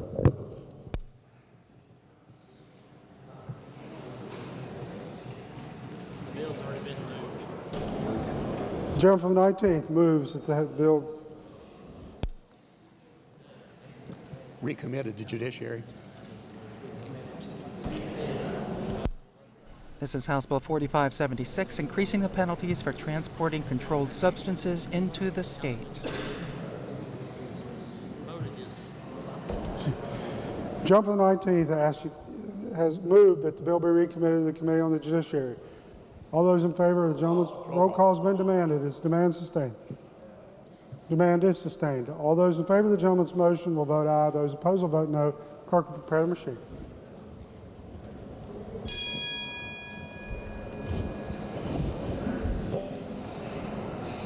Has every member voted? If so, the clerk will close the machine and ascertain the result. On that question, 45 ayes, 55 nays, no members absent, not voting. Less than the majority of members present having voted in the affirmative, I declare the gentleman's motion rejected. Further members desiring to speak to the passage of the bill. Gentleman from the 36th Delhi Road. Thank you, Mr. Speaker. I appreciate it. I'm rising to encourage the members to vote against this bill. You know, one of the things that we've done and we've seen from judiciary is a deluge of bills that raise minimums for drug offenses. And the idea is we are outraged at the drug epidemic, and we want to stop it. And we want to stop the people who are doing it. We heard earlier today, and I don't know where the figures come from, that 4,200 of the drug arrests are for marijuana. And on the number that was used, it was over half are marijuana drug arrests, a drug that's legal in other states. Not only legal, but considered medical for many people. And we heard very clearly that if a person has a wife or a mother or a grandmother who has a terminal illness and who wants to use medical marijuana to ease their pain, that whoever brings them that substance across a state line is subject to 5 years in prison. 5 years in prison. And you say, well, wouldn't the person who gets it also be, because it is illegal in West Virginia? It is illegal in West Virginia. But please know that in the criminal justice system, we treat marijuana very differently. We have a diversion program. And you say, well, why do we have a diversion program for marijuana, particularly for possession? We do that because when you get a felony, a drug felony, you can't work. You can't be in public housing. In some states, you can't vote. You know, if you can't work or vote or get any of the benefits that are regular public benefits, you're in a position to get nothing out of your life. This is a very, very serious bill. And the bill should have been with the deletion of marijuana. It's a good bill if marijuana had been deleted, and that's what the interim committee did. It voted, there were senators and delegates in the committee, and it was passed as an amendment during interims. If that had happened, and there was attempted in judiciary, and it's been turned down several times, this body now has an opportunity to make a clear statement that we do understand the difference between drugs that addict, drugs that kill, drugs that cause people to shoot and murder each other, that those drugs are different from a drug that's considered a medical substance in other states in this country. And that distinction ought to be honored by this body. And you have an opportunity right here in front of you. The red button will give you that opportunity to say, look, there's a difference. And if someone were to say, well, gosh, if we don't pass this bill, then it won't be a law for a year. I think that we can probably survive that if this bill is defeated at this time. We've got to say that there's a difference between marijuana and drugs that are killing, addicting, are causing overdoses and wrecking our communities. And when we do that, we just might have taken one of those first big steps towards solving the drug problem in West Virginia. I strongly urge the members, please look at this bill, understand what it does, and vote against it. Thank you. Gentleman for 32nd, Delegate Fast. Thank you, Mr. Speaker. I think it's very important to understand what this bill is all about. This bill is about drug dealers coming into the state of West Virginia with possession of illegal drugs. You have this term, possession with intent to deliver. Possession with intent to deliver is not defined by a certain quantity in anywhere in the West Virginia Code. When you get caught bringing drugs, and we can use marijuana for example, if you have 10 pounds of marijuana in your car and you're crossing the state line and you get caught, yes, a prosecutor can decide to prosecute for possession with intent to deliver. But that's not a conviction. A jury must hear the facts and the evidence, and they must decide whether or not this person is going to be convicted of possession or possession with intent to deliver. If you have 10 pounds of marijuana, most likely a jury would infer, you know what, that's more than a couple of joints that this person's going to use themselves. That's beyond possession.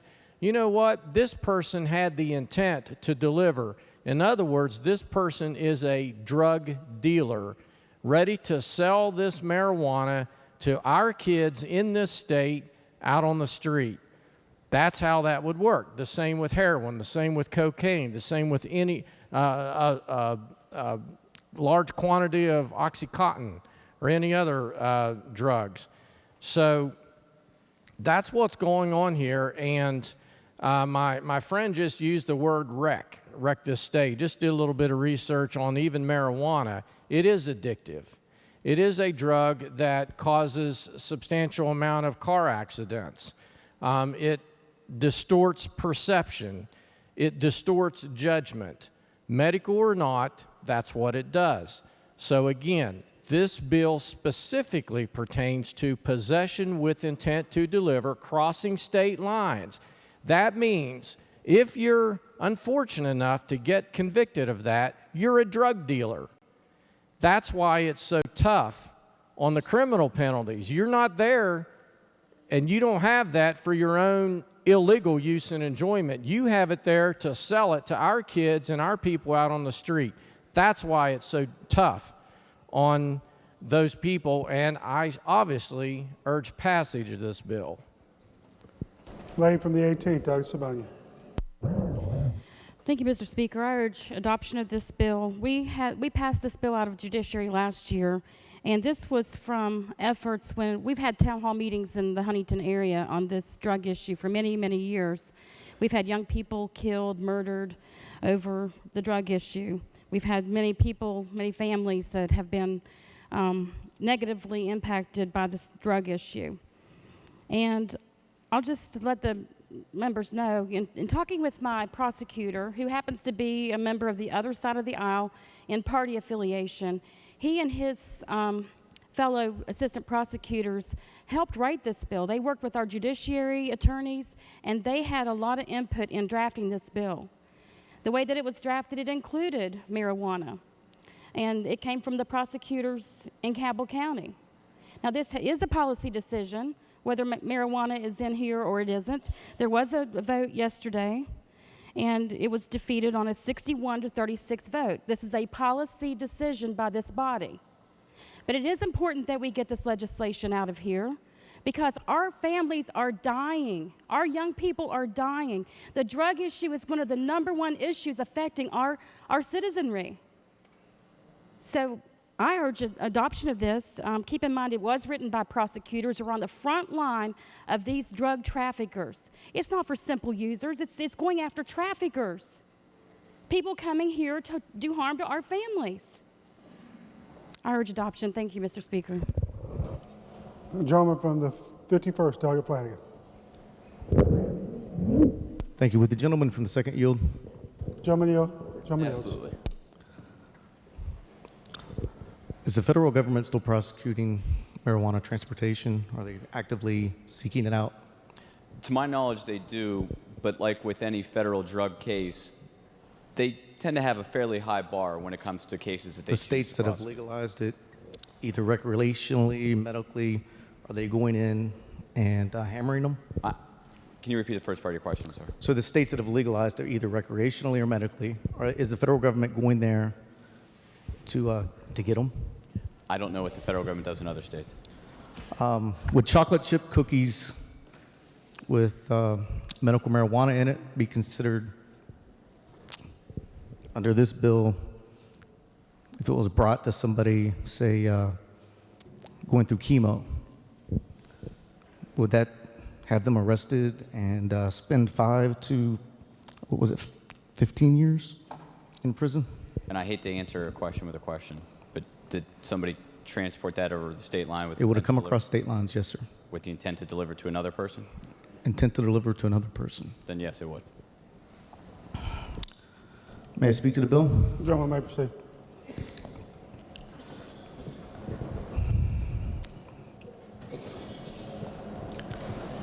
I can fully appreciate and understand why we want to stop people from bringing heroin and cocaine and drugs that can kill you in one shot into our state.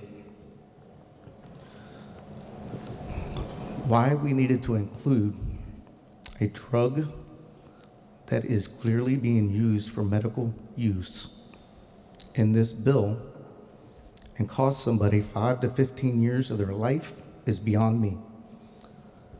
Take away the name of marijuana, remove it from the equation. Call it prescription, whatever you want, 245. I don't care what you call it. It's very helpful. My grandfather, I remember this, he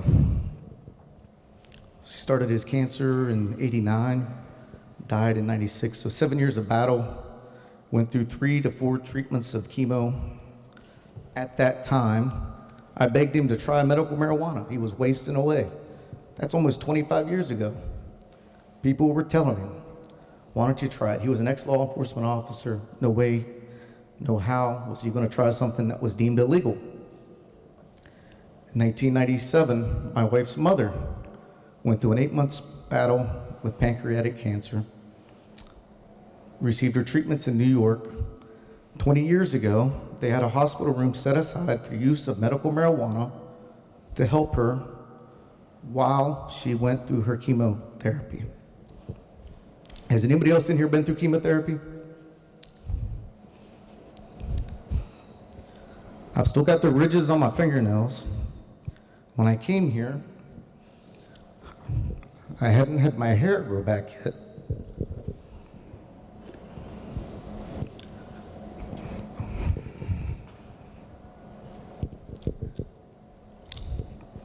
This is something that affects your loved ones, and if it hasn't yet, it might.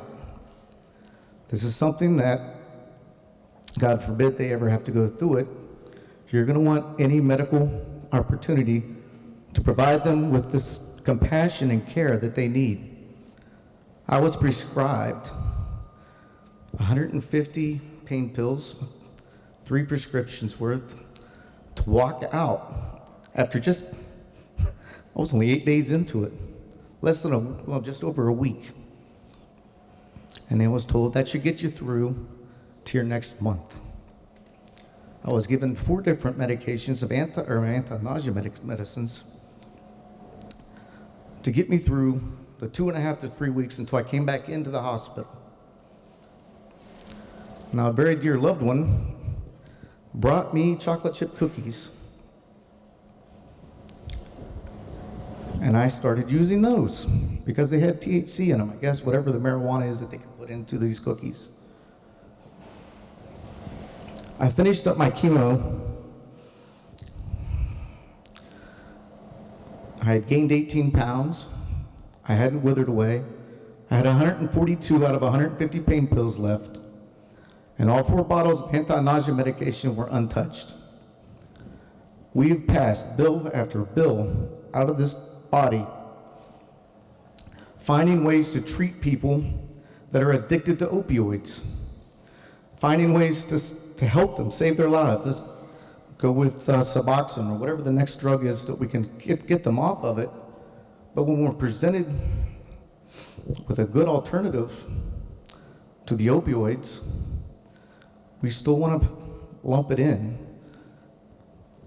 You know, I heard somebody say that it's addicting. I've never once craved it. I've never once had a physical reaction that I needed to have this. You know, jogging, if you jog every day, that's addicting.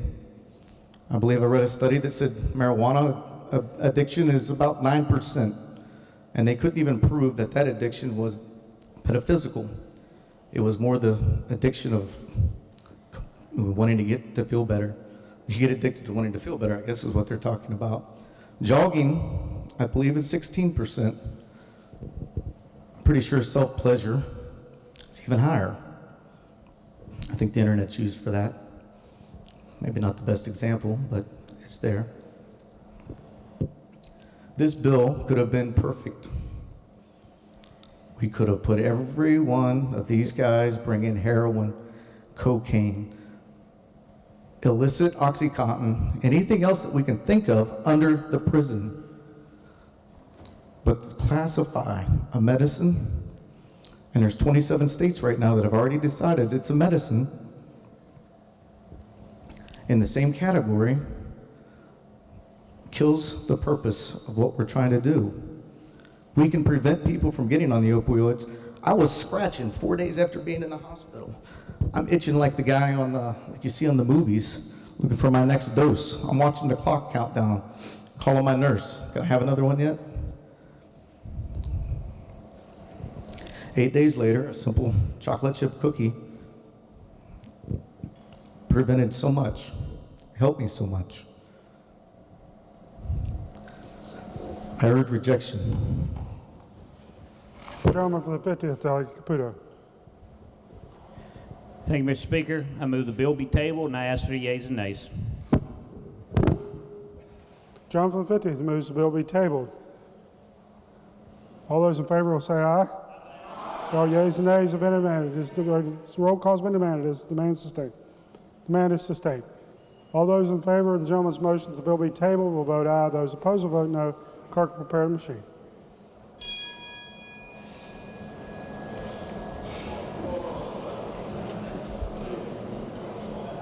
Has every member voted? If so, the clerk will close the machine and ascertain the result. My question, 59 ayes, 40 nays, 1 member absent not voting. The majority of members present having voted in the affirmative, I declare the bill tabled. Further bills. Committee substitute for House Bill 4577, creating an additional penalty for use of a firearm in furtherance of a drug offense. Question for the House is the passage of the bill. Gentleman from the second, Delegate Weld, to explain the bill. Thank you, Mr. Speaker. This is another bill that was recommended for introduction by the Joint Interim Committee on the Judiciary. This bill creates a new felony offense for using or possessing a firearm in furtherance of certain drug offenses. Specifically, if a person uses or carries a firearm during and in relation to any offense under this article, or possesses a firearm in further of any offense under this article, the penalty for a violation is 5 to 20 years. However, if the firearm is discharged by the person with the intent to harm or intimidate, the penalty increases 10 to 40 years. The committee substitute for this bill limited this offense to only those offenses relating to the manufacturing or distribution of narcotics and illegal drugs.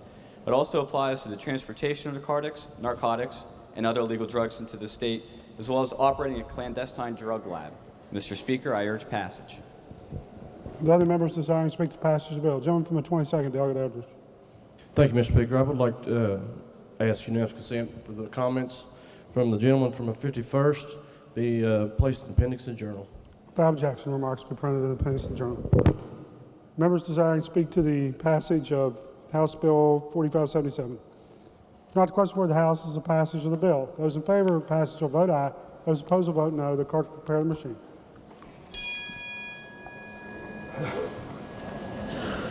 So each member voted. For what purpose does the gentleman from the 10th Delegate Kelly seek recognition? Mr. Speaker, I was out of my seat when we addressed House Bill 4561, 4566, 4575. I'd like for the record to indicate that I would have voted affirmative on all three matters.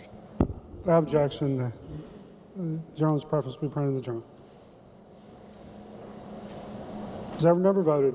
If so, the clerk will close the machine and ascertain the result. My question, 96 ayes, 3 nays, 1 member absent not voting. Majority of members present having voted in the affirmative, I declare the bill passed.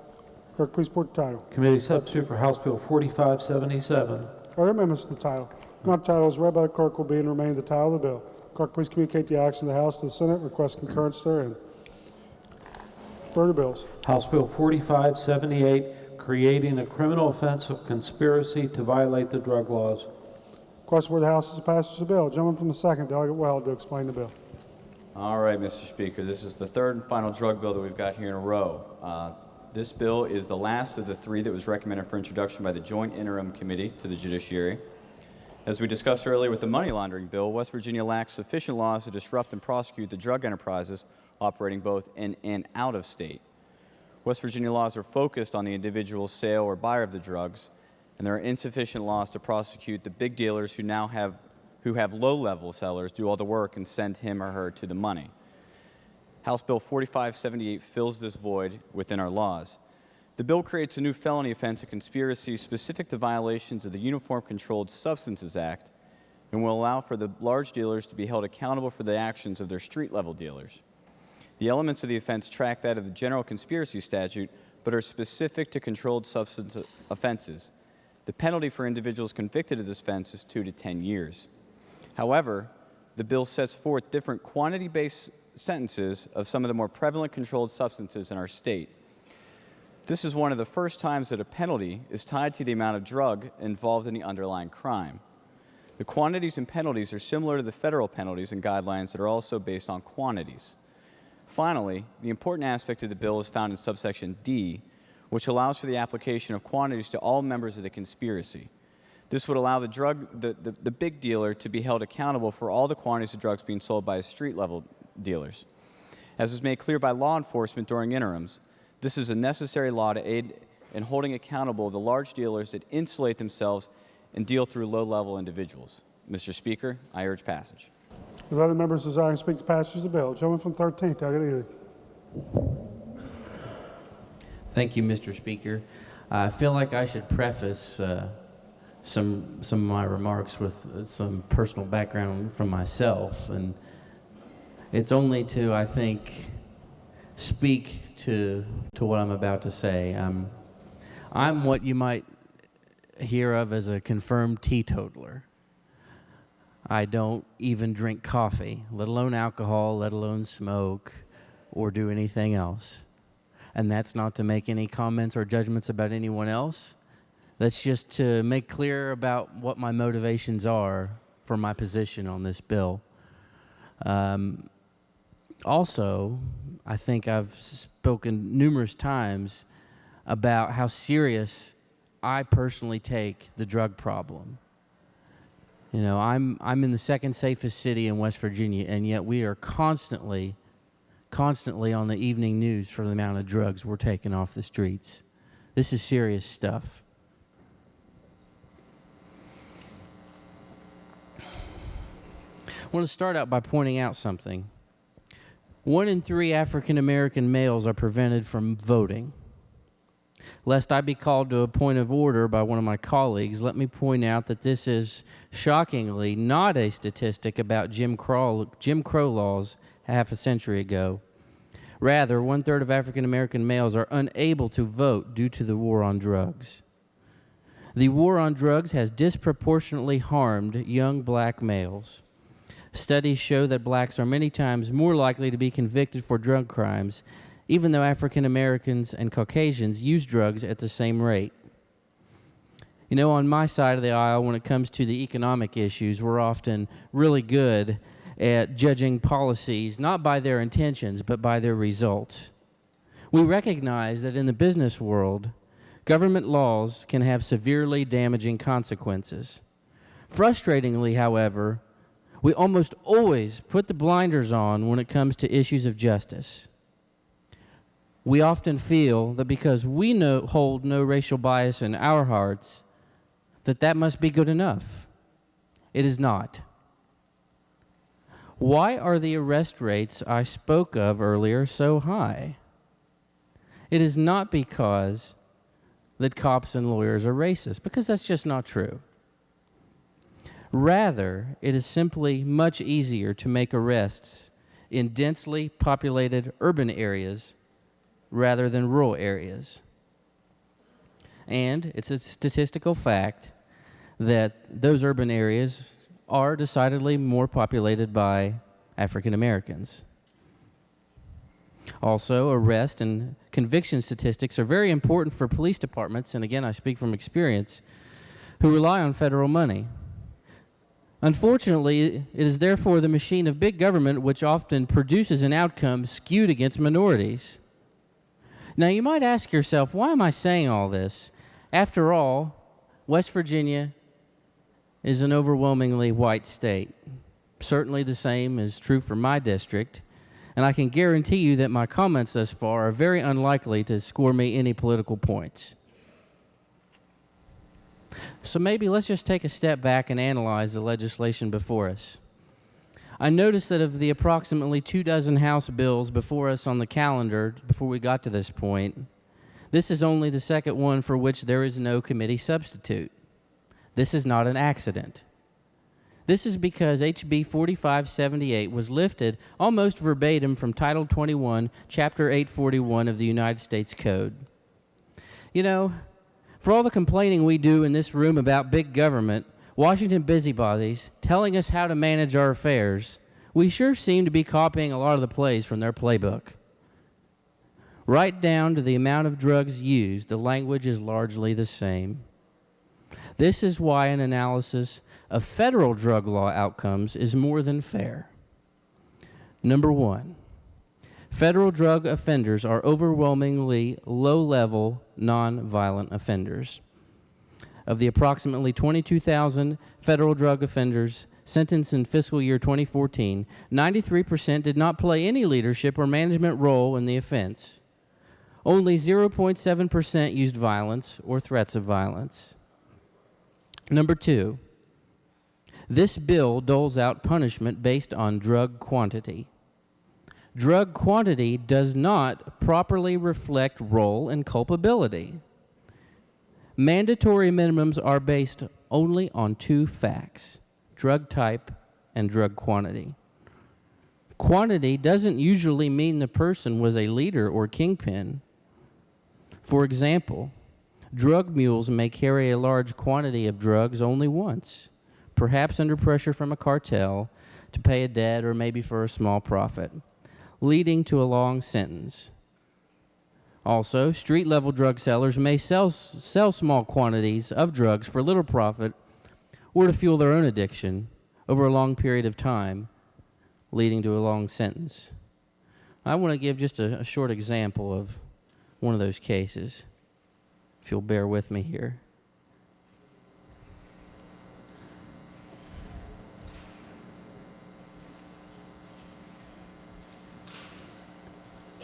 When Talisha Watkins was 33 years old in 2007, she got a 20-year prison sentence for arranging a cocaine deal for an old neighbor who was actually a police informant. Watkins thought the deal she was arranging involved just cocaine, but it turned out there was also crack in the package. She was then given a sentence that was 3 times as severe as it would have been if she'd only arranged a cocaine sale. Watkins also got a severe sentence because she had 3 prior drug convictions. She lived a troubled life. She was addicted to drugs by the age of 14 and dropped out of high school after her freshman year because she was pregnant. Her brother was murdered in 1994, and she appears to have spent most of her life struggling with drug addiction. Her projected release date is 2024. The dealer who actually sold the drugs was released from prison in March 2008.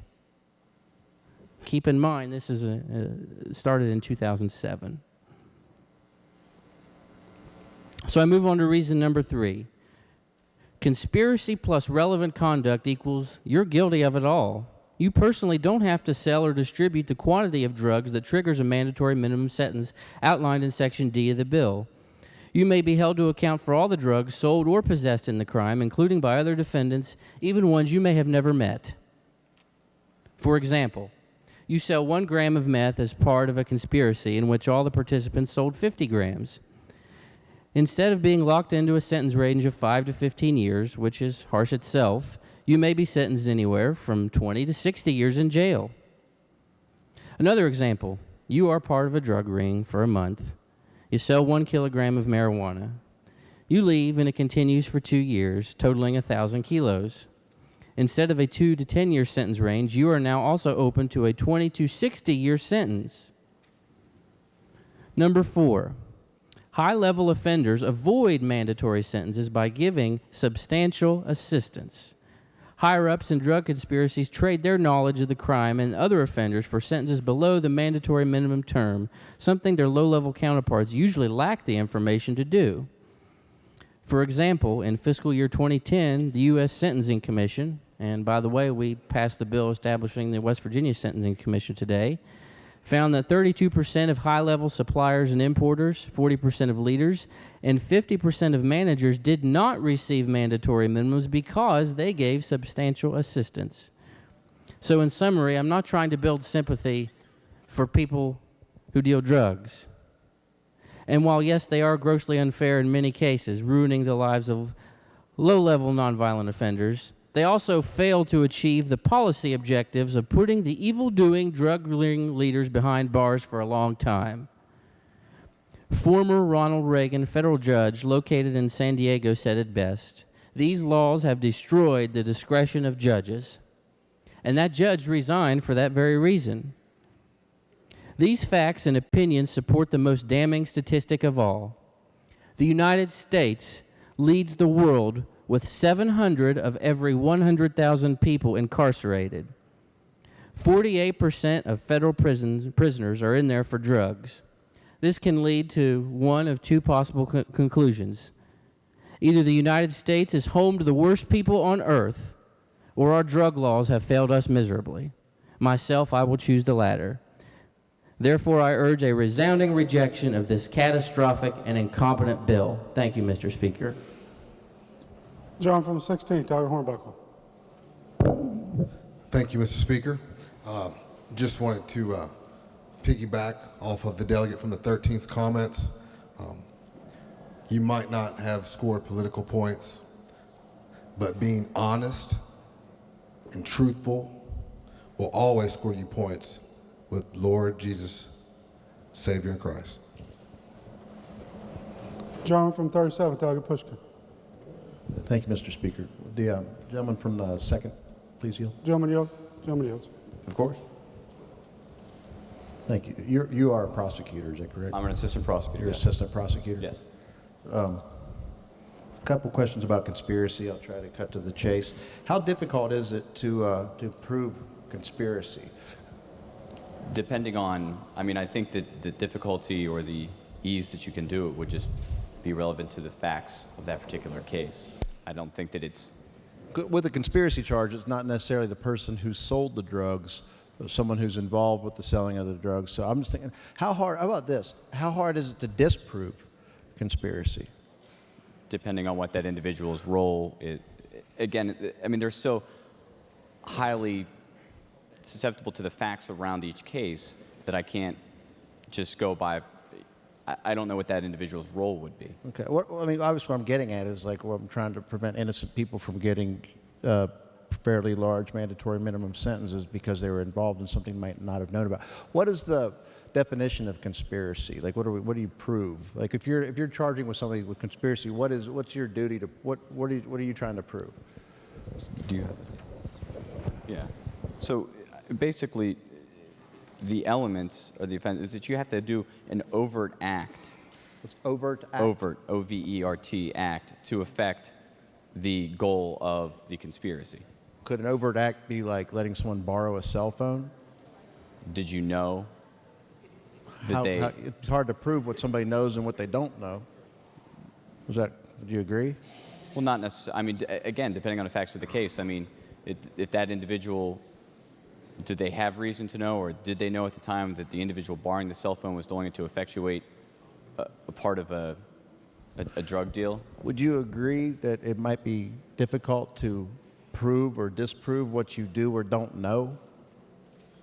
It depends. There are so many facts that could be surrounding that, because you could have outside evidence, that text messages that would prove that that person knew, or text messages that would indicate that that person wouldn't have known.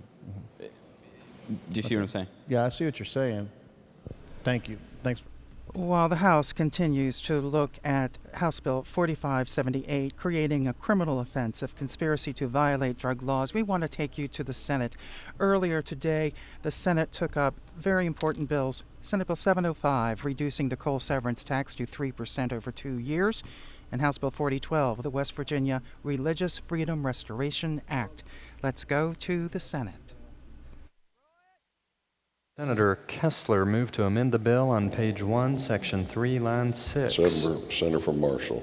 Thank you, Mr. President. I ask unanimous consent to explain the amendment in lieu of having it read. Senator from Marshall requests unanimous consent to explain the amendment in lieu of having it read. Is there objection? Chair is none, so ordered. Senator from Marshall. Thank you, Mr. President. As you know, initially I've been reluctant to this bill and receptive because I'm concerned about it coming out late and not having an opportunity to fully analyze the effect of it. But, you know, it is a bill, I think, that is long on hope and short on a lot of facts. But the hope is that if, in fact, we give this severance tax cut, that 2 years down the road in 2018 and then in 19, it'll create more jobs. So if I'm big on hope, and I got a lot of hope. So if this is going to work, I hope it works sooner than later. So this bill would basically just move that up from 20. My amendment would just move it up from 20, striking out 2019 and move it up to 2017, July 1st. So if we're going to start, if this is going to actually have a positive impact in returning people to work, I would prefer to do it this year, not 2 years from now, because the people that are laid off back home in the Marshall County mine, Ohio County mine, Marion County mine, Mon County mines, 2 years from now they might be living in North Carolina. So if they need hope, they need it now. So I would urge, if we're going to do something like this, let's not delay the inevitable. If you're confident it's going to work, and it passed out here 1816 yesterday, if you think it's going to work, then make it work now. That's my purpose of the amendment. Senior Senator from the 4th. Gentleman, yield to a question. Senator from Marshall yield. The senator yields. You moved the date up to July the 1st of 2017? Or 2016. 2016? Let's see. No, the first part of the amendment is, there's two parts of the amendment. The first part, as you know, is to move, the first 1% comes off on July 1st, 2018. The other percent comes off 1% on July 1st, 2019. This would just move up both those dates 2 years. The first 1% comes off July 1st, 2016. Second 1% would come off July 1st, 2017. Oh, you go 16 to 17. You're going to do July 1st of 16? This July, we've got about 3 July. months, and we'd start getting the effect of it. Actually, before I speak to ask for you to reject the amendment, I will say that we will be doing an amendment because we meant fiscal year 17, which would have been July the 1st of 17. So that's where this will go on the fourth amendment to be made today. But secondly, the reason why we didn't do it for July 1st of 16, as I explained in the committee, we have a fiscal note of $40,000 in our or we have information that we would have received a fiscal note on Senate Bill 655, I think that was its number, for $40 million for this fiscal year. Though I agree with the industry proponents of the bill that says that 1% will actually save several jobs, our revenue estimates do not reflect that because, as you know, or as many would know, our revenue estimates are not that dynamic but static. They look at activity and assume the same level. So the difficulty for budgeting purposes and, you know, for the fact that it would take a while for this to gear up was that we agreed that in preparing our budget and looking, since we're in a stressful year, that it would be better to wait until July 1st of 17 because that would be the next budget year. And to do it in this particular year, and the proponents agree, and I'll explain why it would be nice to go ahead and do it, but we are trying to put together a budget for this year, and we would have to factor in that $40 million, and that activity level may or may not occur at the level that would be necessary to replace the revenue. So we decided to put in place the tax cut from July 1st, 17, and then July 1st, 18. Now, it was meant to say fiscal year, so we're going to do that technical correction later on if the body agrees. I will say, anticipating further debate on this about that's too much or too soon, here's what's been said is that currently many coal companies are operating at a loss. And you say, why would somebody continue to operate at a loss? Well, in this industry, in order to shut the operations down, it's very expensive. What they're saying is even the delay of 1 year gives them light at the end of the tunnel to stay open. Some of them may close without it. If this enactment actually becomes law, they can see that plan down the road, and they understand where we are in the state, and they're willing to keep their activity level where it is, which in a sense would conserve some of the severance tax that you all were talking about yesterday. But if we do not give them this light, even if it's 18 months down the road, you're going to have some of them close down, shutter, and that'll be the end of it, and you won't get that severance tax ever. So this bill, it was an attempt to put a time frame in place that is about a year and a little more than a year and 3/4, a time. And I've spoken to some after the bill went out of here last night of the industry representatives, and I say that's exactly right, that we see that light, we see that relief coming, so we will stay open even as a loss, knowing that down at that point that we can survive it and hope that prices come back and so forth and so on. So the reason to do it now is an effect on our budget of this year. So I'm sorry. I may have asked for the opportunity to ask you questions, and I was inappropriate in speaking to the bill. I'm sorry that I did that, sir. So go ahead.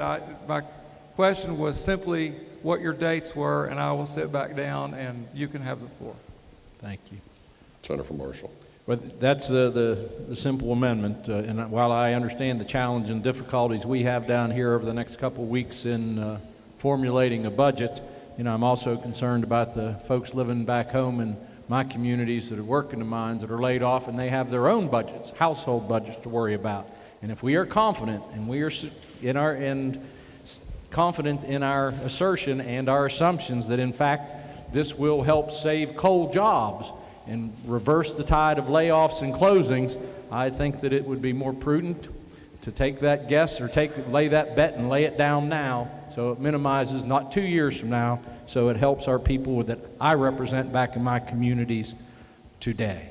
I'm not so sure it's going to work. Matter of fact, I've heard my opponent, Mr. Justice, on the air not the other day just saying that, he's, in his view, he doesn't think this 1% reduction, and he owns coal mines, I don't, that this 1% reduction will not create a single job. It'll make him more money, but won't create any jobs. But if we're proceeding with this, down this path on the basis that it's going to create jobs, then if we're doing it on that assumption, I think we should do it sooner rather than later.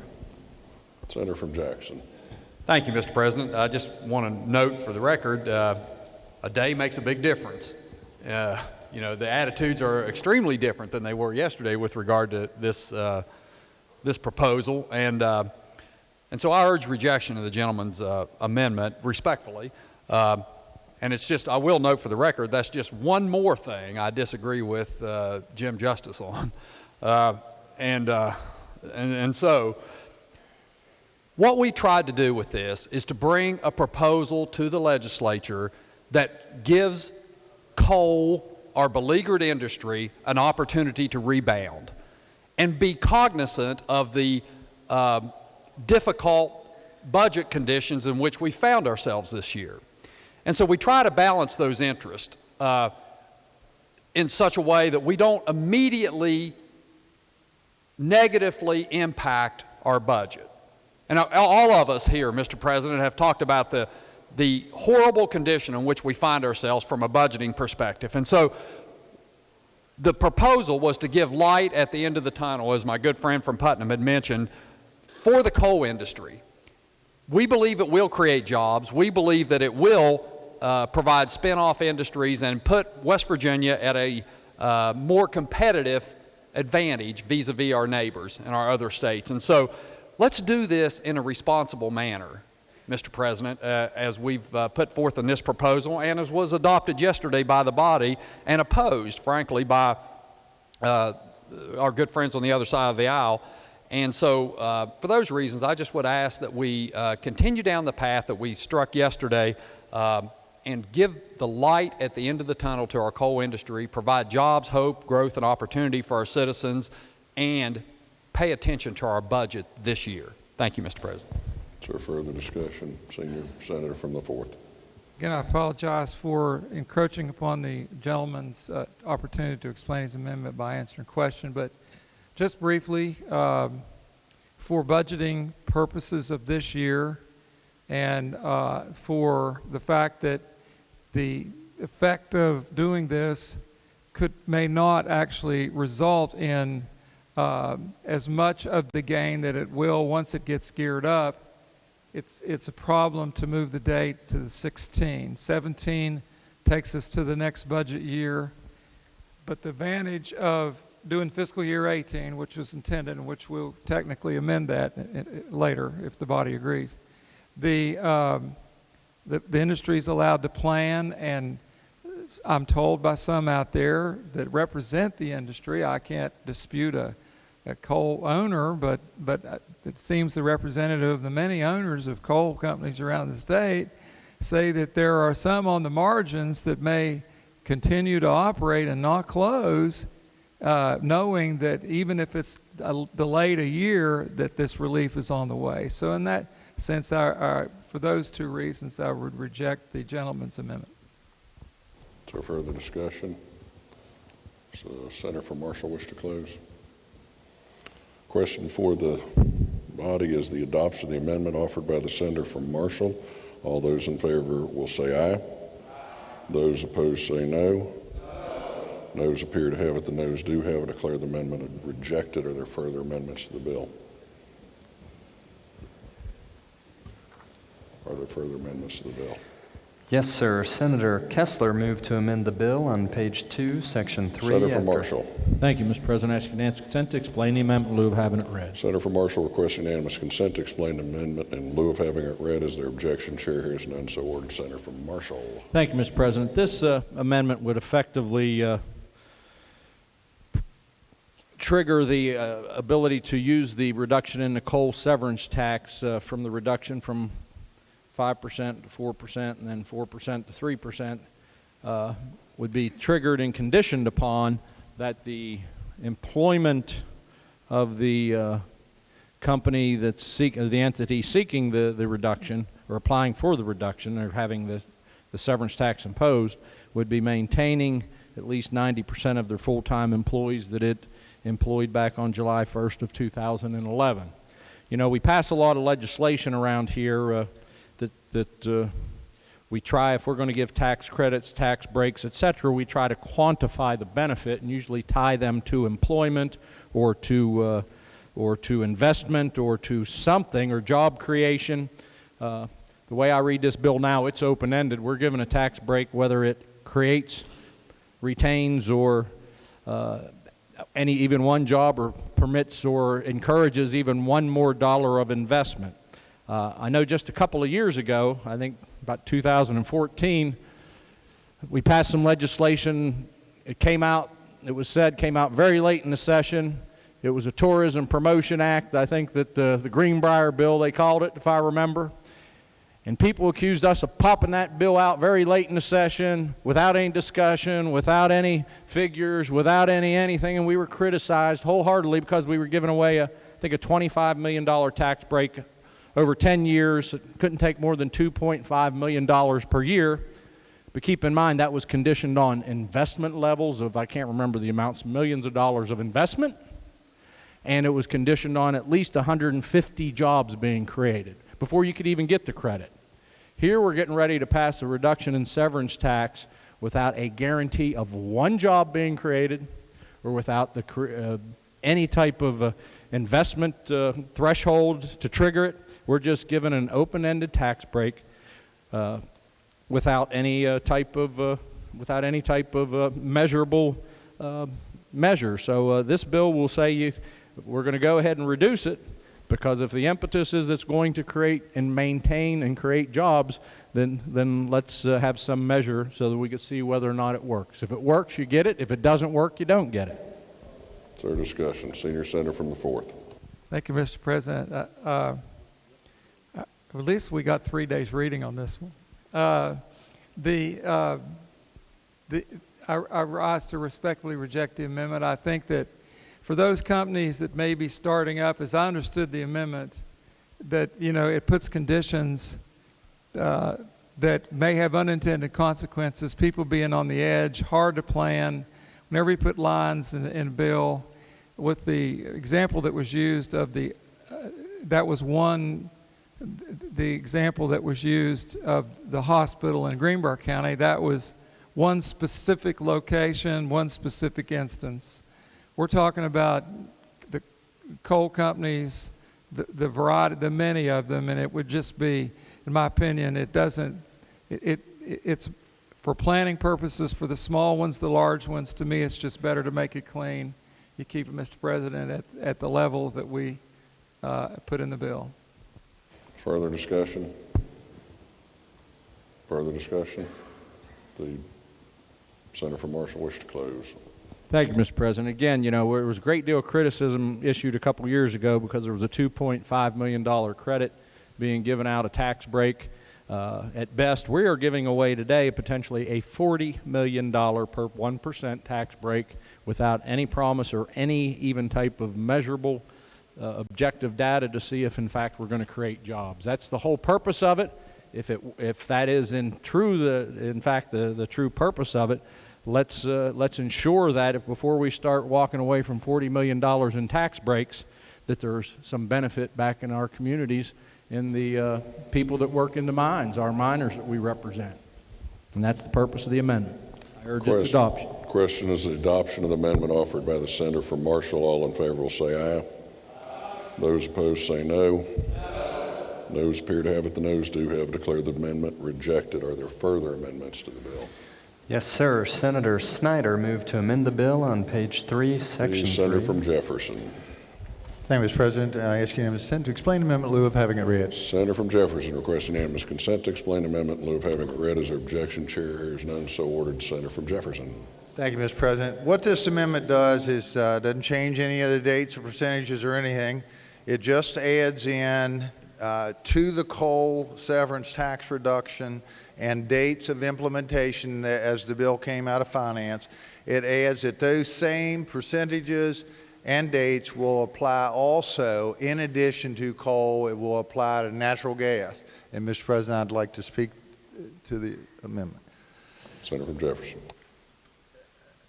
After 7 weeks of hearing the majority leader talk about jobs, and he is a champion for that, this is a jobs amendment. Clearly the bill is aimed at jobs in the coal industry, but this is a jobs in our extremely important natural gas industry. As the esteemed finance chair says, tax them and lose them. And there's some truth in that. If you get too much tax, you're going to lose them. Now, we're not competitive with our states around us. We charge 5% severance tax on natural gas. Pennsylvania is 0 and Ohio is 1%. So we're way out of being competitive with our neighboring states in the Marcellus Shale Basin, which includes those states. In fact, Mr. President, it is so dire, and we're just starting down this path, that we've seen coal. We're starting down the path, and there's little we can do about it. Energy prices worldwide have dropped significantly. It has had a crushing effect on natural gas producers. In fact, $1 an MCF, or $1.72 on the spot market it was last night, most of these producers can barely make 0 on selling gas with the maintenance and contracts on their wells. In fact, Mr. President, some are losing upwards of 20 cents per MCF. Now, you better be a pretty strong producer to be able to hold that for very long, losing 20 cents per CMF or MCF on the gas. This is the reality of what's happening to our extremely important industry that is clearly such a major part of the future of this state. It's major, major jobs that we're dealing with, and it is a major part of the future of our state. This tax relief is light at the end of the tunnel for our gas industry. Maybe they'll make it. At least they know they'll get a break. And this is a substantial break. It's the same percentages, 1% at the first kick-in date, 2% at the second kick-in date, exactly like coal. It's about roughly $16 million per time. So it is less than the coal severance reduction overall.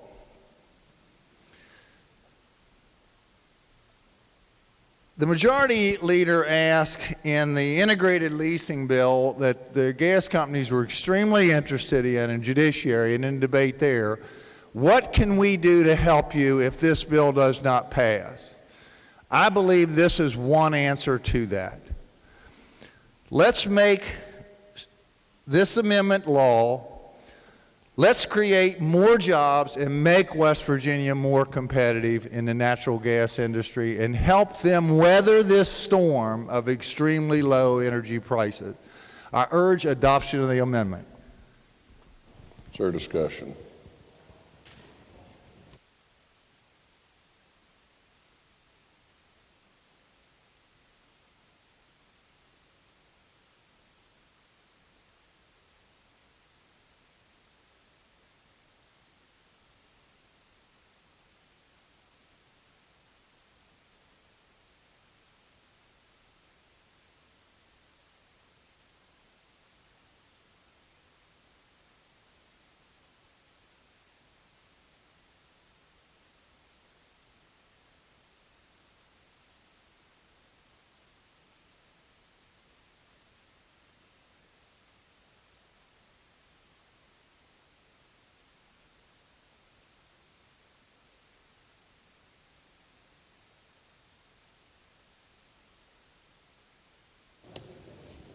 Senator from Jackson.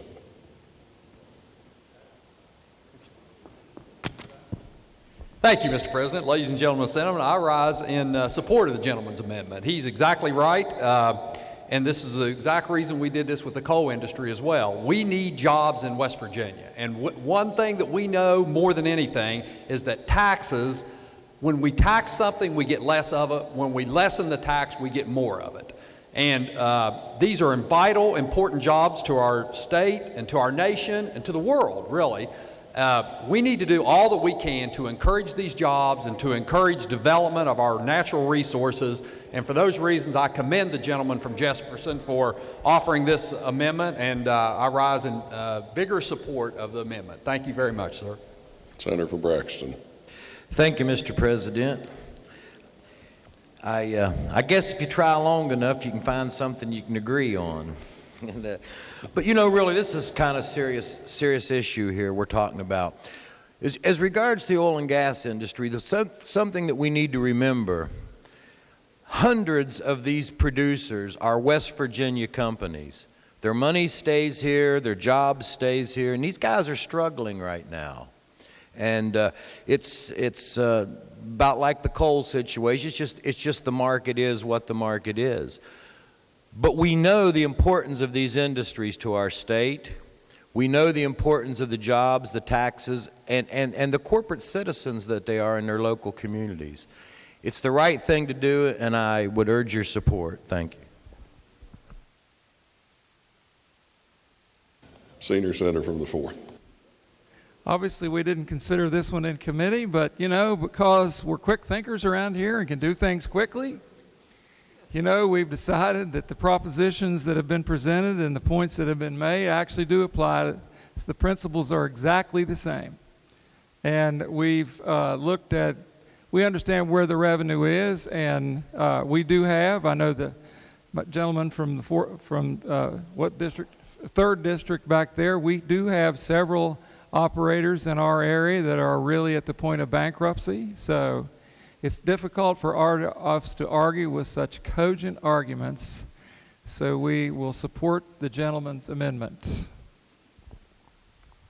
Senator from Roane. Thank you, Mr. President. I also rise in support of this amendment, and I do so for a couple of reasons. Number one, as the gentleman from the 4th said, there are a lot of companies, mom and pop operations, who do a great job in West Virginia developing the oil and gas that are struggling. And for the first time, I've had companies who have employed about 100 people tell me they're down to 30, just a basic amount of employees that they can have to get the job done. I've heard other stories like that, but one thing that I think is so important, and the gentleman from Jackson and the gentleman from Kanawha and the gentleman from Braxton and I met with the pipeline companies a while back and asked those pipeline companies if they would consider letting the people, the oil and gas members, the small producers, shut in their wells and then extend on the end 2 more years so they could try to get through it. They're desperate for help. Well, one of the things that I was asked by the pipeline companies was, what is the state of West Virginia willing to do for the oil and gas industry? And I say right here is a fine example of what we're willing to do. We're willing to roll back some of the severance tax to help. And I hope that the pipeline companies will also meet and help our producers. These producers are so important in our small towns and our cities across the state. And ladies and gentlemen, I hope you will support this amendment. Thank you, Mr. President. Is there further discussion? Senator from Jefferson to close. Thank you, Mr. President. I just want to voice my appreciation and the minority's appreciation for the cooperation of the majority party on this great amendment. And let's vote. Question is on the adoption of the amendment offered by the senator from Jefferson. All those in favor will say aye. Those opposed, no. The ayes appear to have it. The ayes do have it. Declare the amendment adopted. Are there further amendments to the bill? Yes, sir. Senator Hall moved to amend the bill on page 1. Senior Senator from the 3. 4th.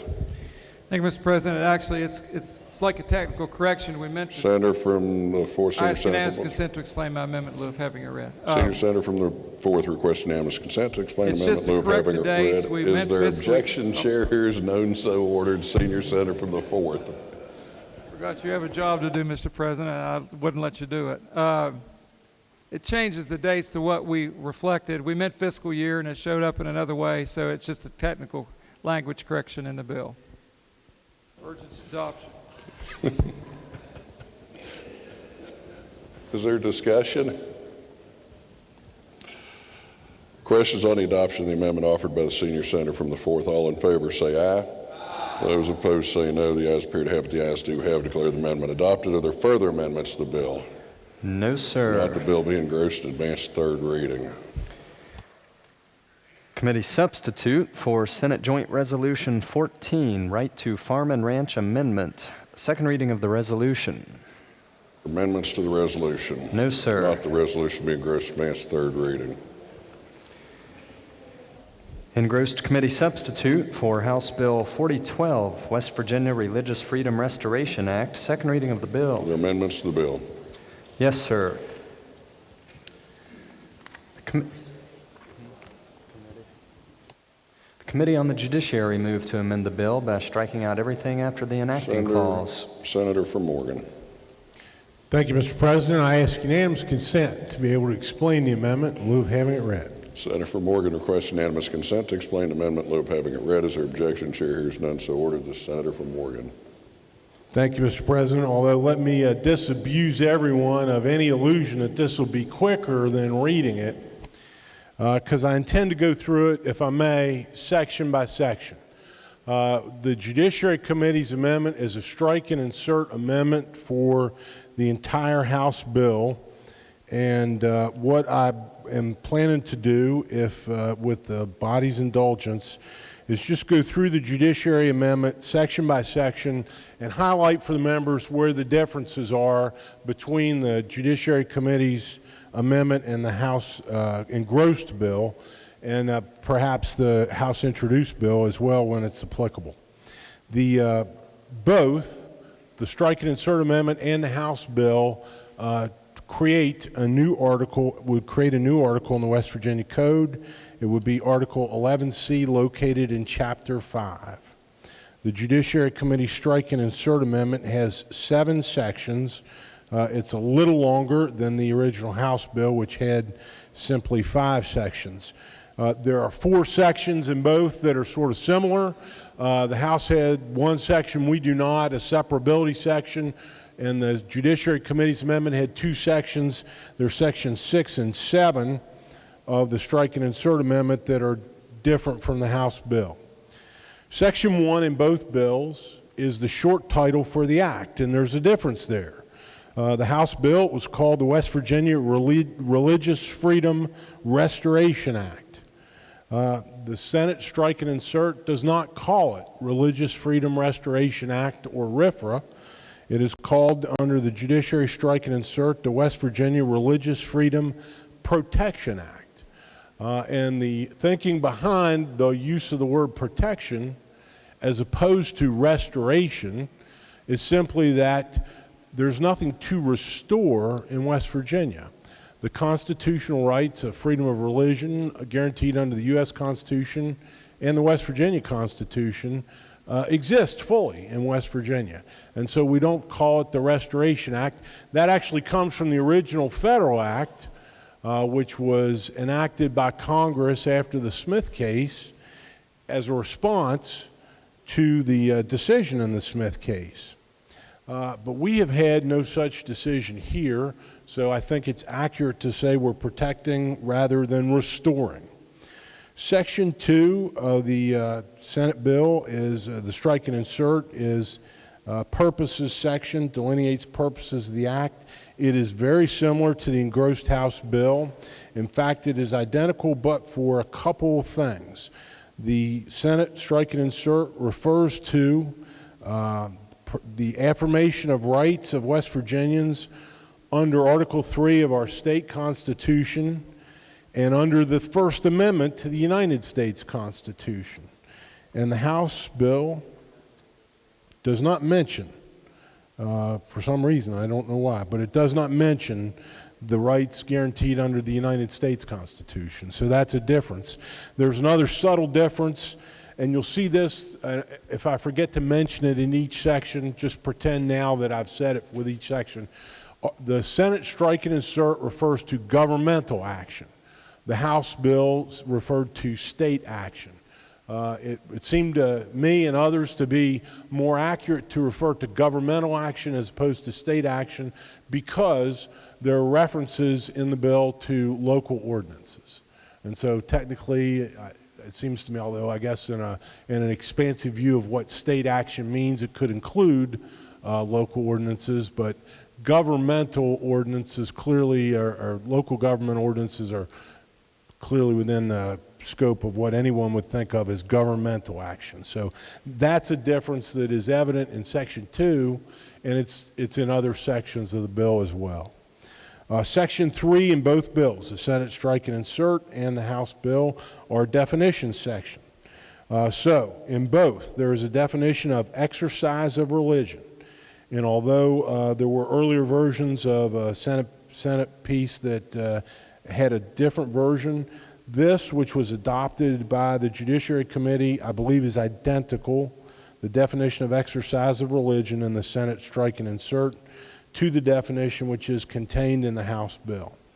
In Section 3 of this, both the Senate strike and insert and the House bill, the engrossed House bill, there is a definition of, again, in the Senate strike and insert, Judiciary strike and insert, it's governmental action.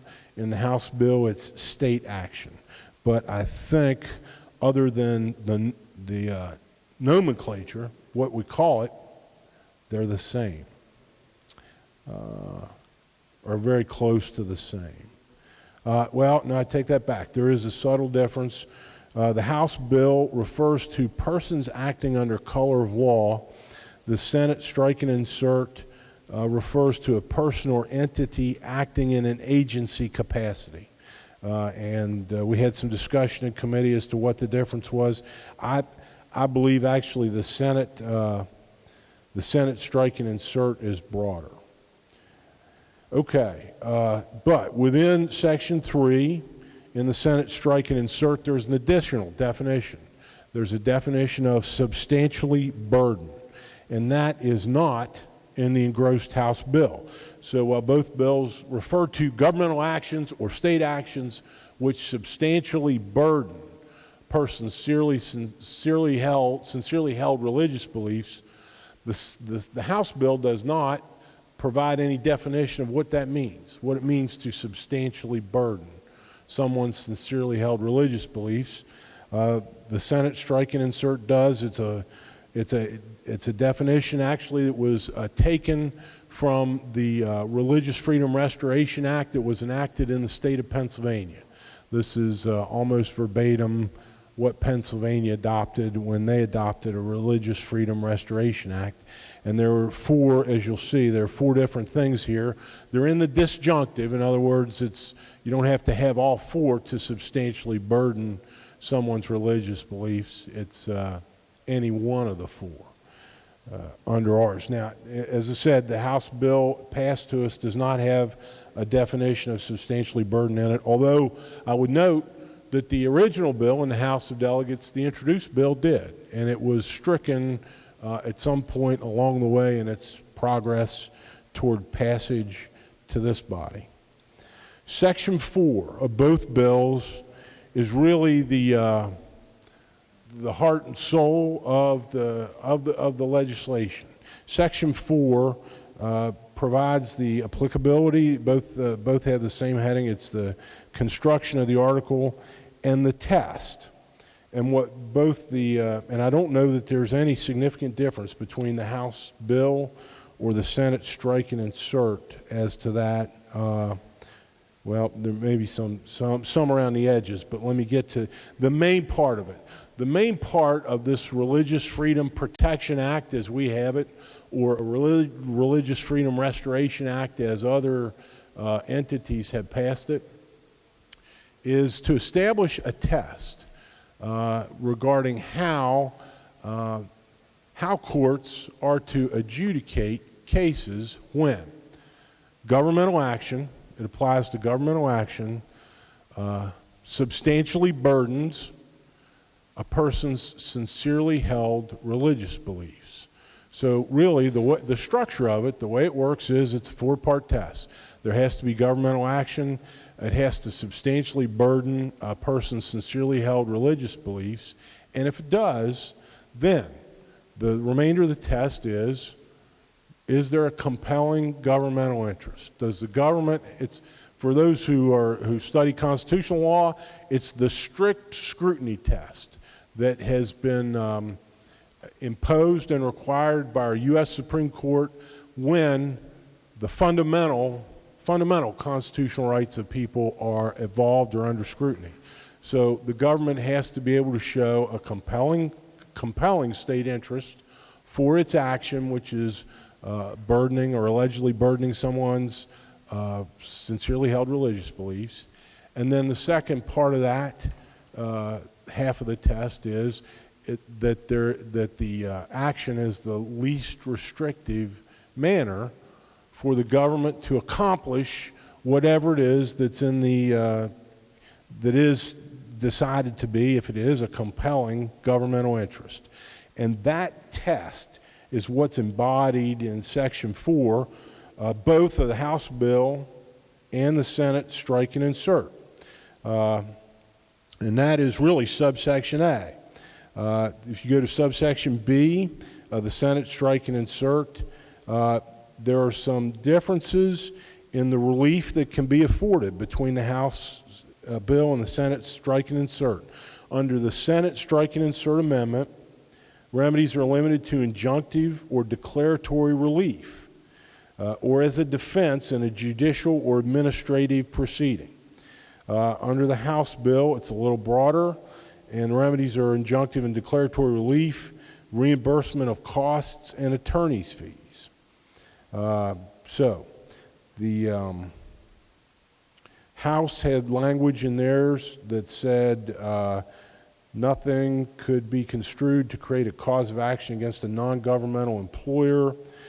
We deal with that in the Senate strike and insert separately, and it's actually in the final section of the bill.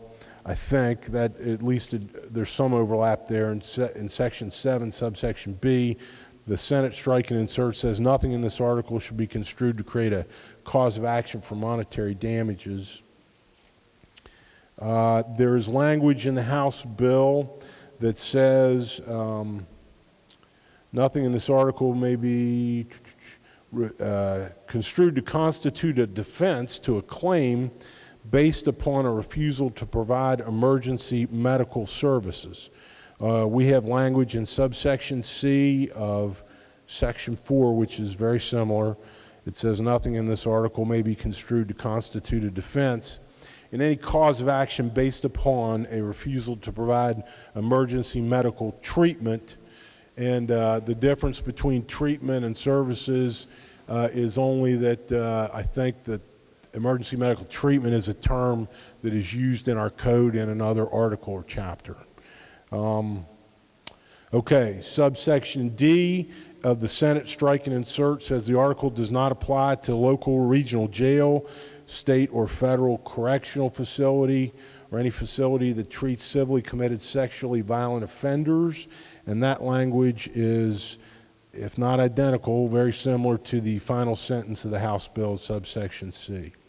As said, Section 5 in the House bill is a severability clause. There's not one in the Senate strike and insert, deemed by me anyway to be unnecessary because there's a general severability clause that exists in Chapter 2 of our code.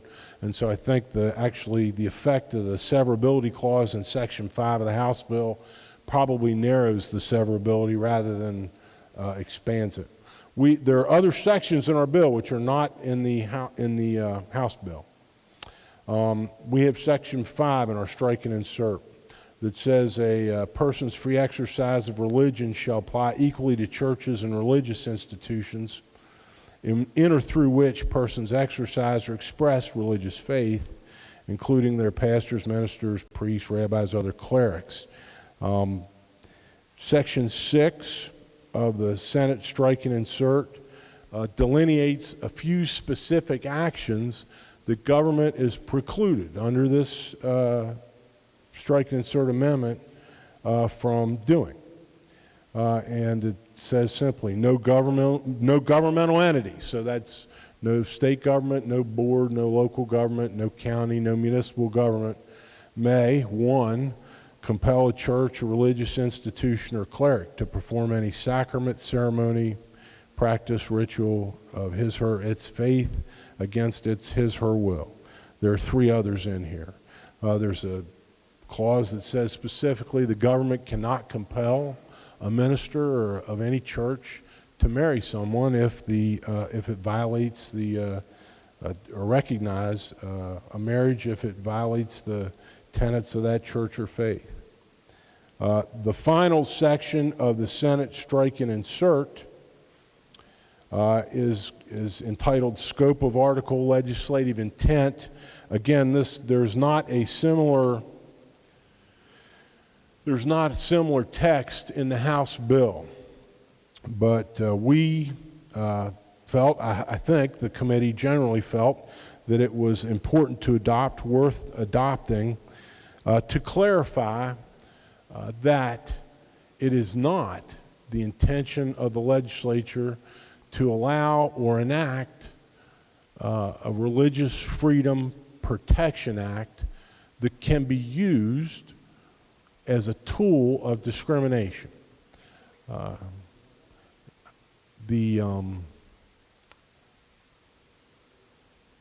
The proponents and opponents of the Religious Freedom Protection Act or Restoration Acts that have been enacted have argued, the proponents, that it does not allow discrimination, the opponents that it does, and you know, it seemed like it would make sense to me to have a section in here that says what this says. And if I may, Mr. President, I'll read it. In subsection A, it says, in enacting this article, it is not the intention of the legislature to expand or diminish the rights of persons under the Constitution of the United States, the Constitution of West Virginia, the laws of the United States, the laws of the state of West Virginia, or ordinances enacted by political subdivisions of the state of West Virginia. Rather, it is the sole intention of the legislature in enacting this article to codify the test and standard of review under which governmental actions are to be judicially reviewed when those actions are alleged to be substantially burdening to one person's sincerely held religious beliefs. And so I don't know that that says it perfectly, but what I hope that section embodies is the idea that what this article is it establishes a test by which the various rights are balanced and under which they must be balanced when they come into conflict. But it's not the intention of this article to declare a winner or a loser preemptively in any case, to expand or diminish anyone's rights, but rather just to provide for the test under which these are balanced. So with that, Mr. President, I'll be happy to answer questions or sit down. I know that there have been filed amendments to the amendment, so however the body wants to handle those. Clerk has an amendment to the amendment. Senator Gonch moved to amend the amendment on page 1, section 1, line 1, by striking out the word junior senator from the 8th. Thank you, Mr. President. I request unanimous consent to explain the amendments in lieu of having them read, and that all the amendments be considered as one.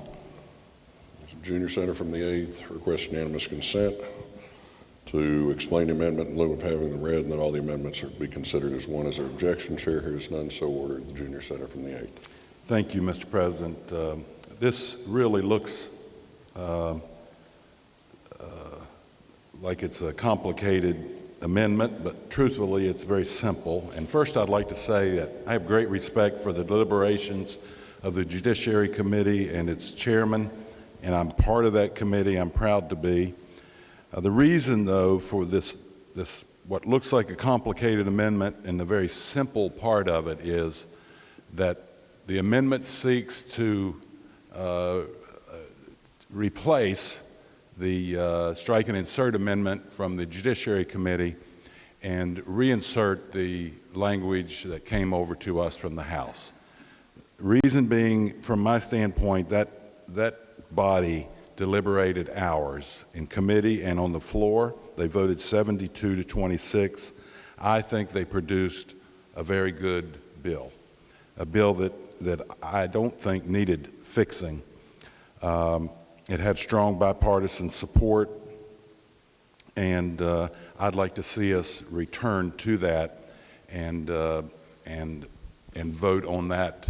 I'd like to reserve the closing, please, and I'd like to demand the yeas and nays. Is there discussion? Senior senator from the 4th.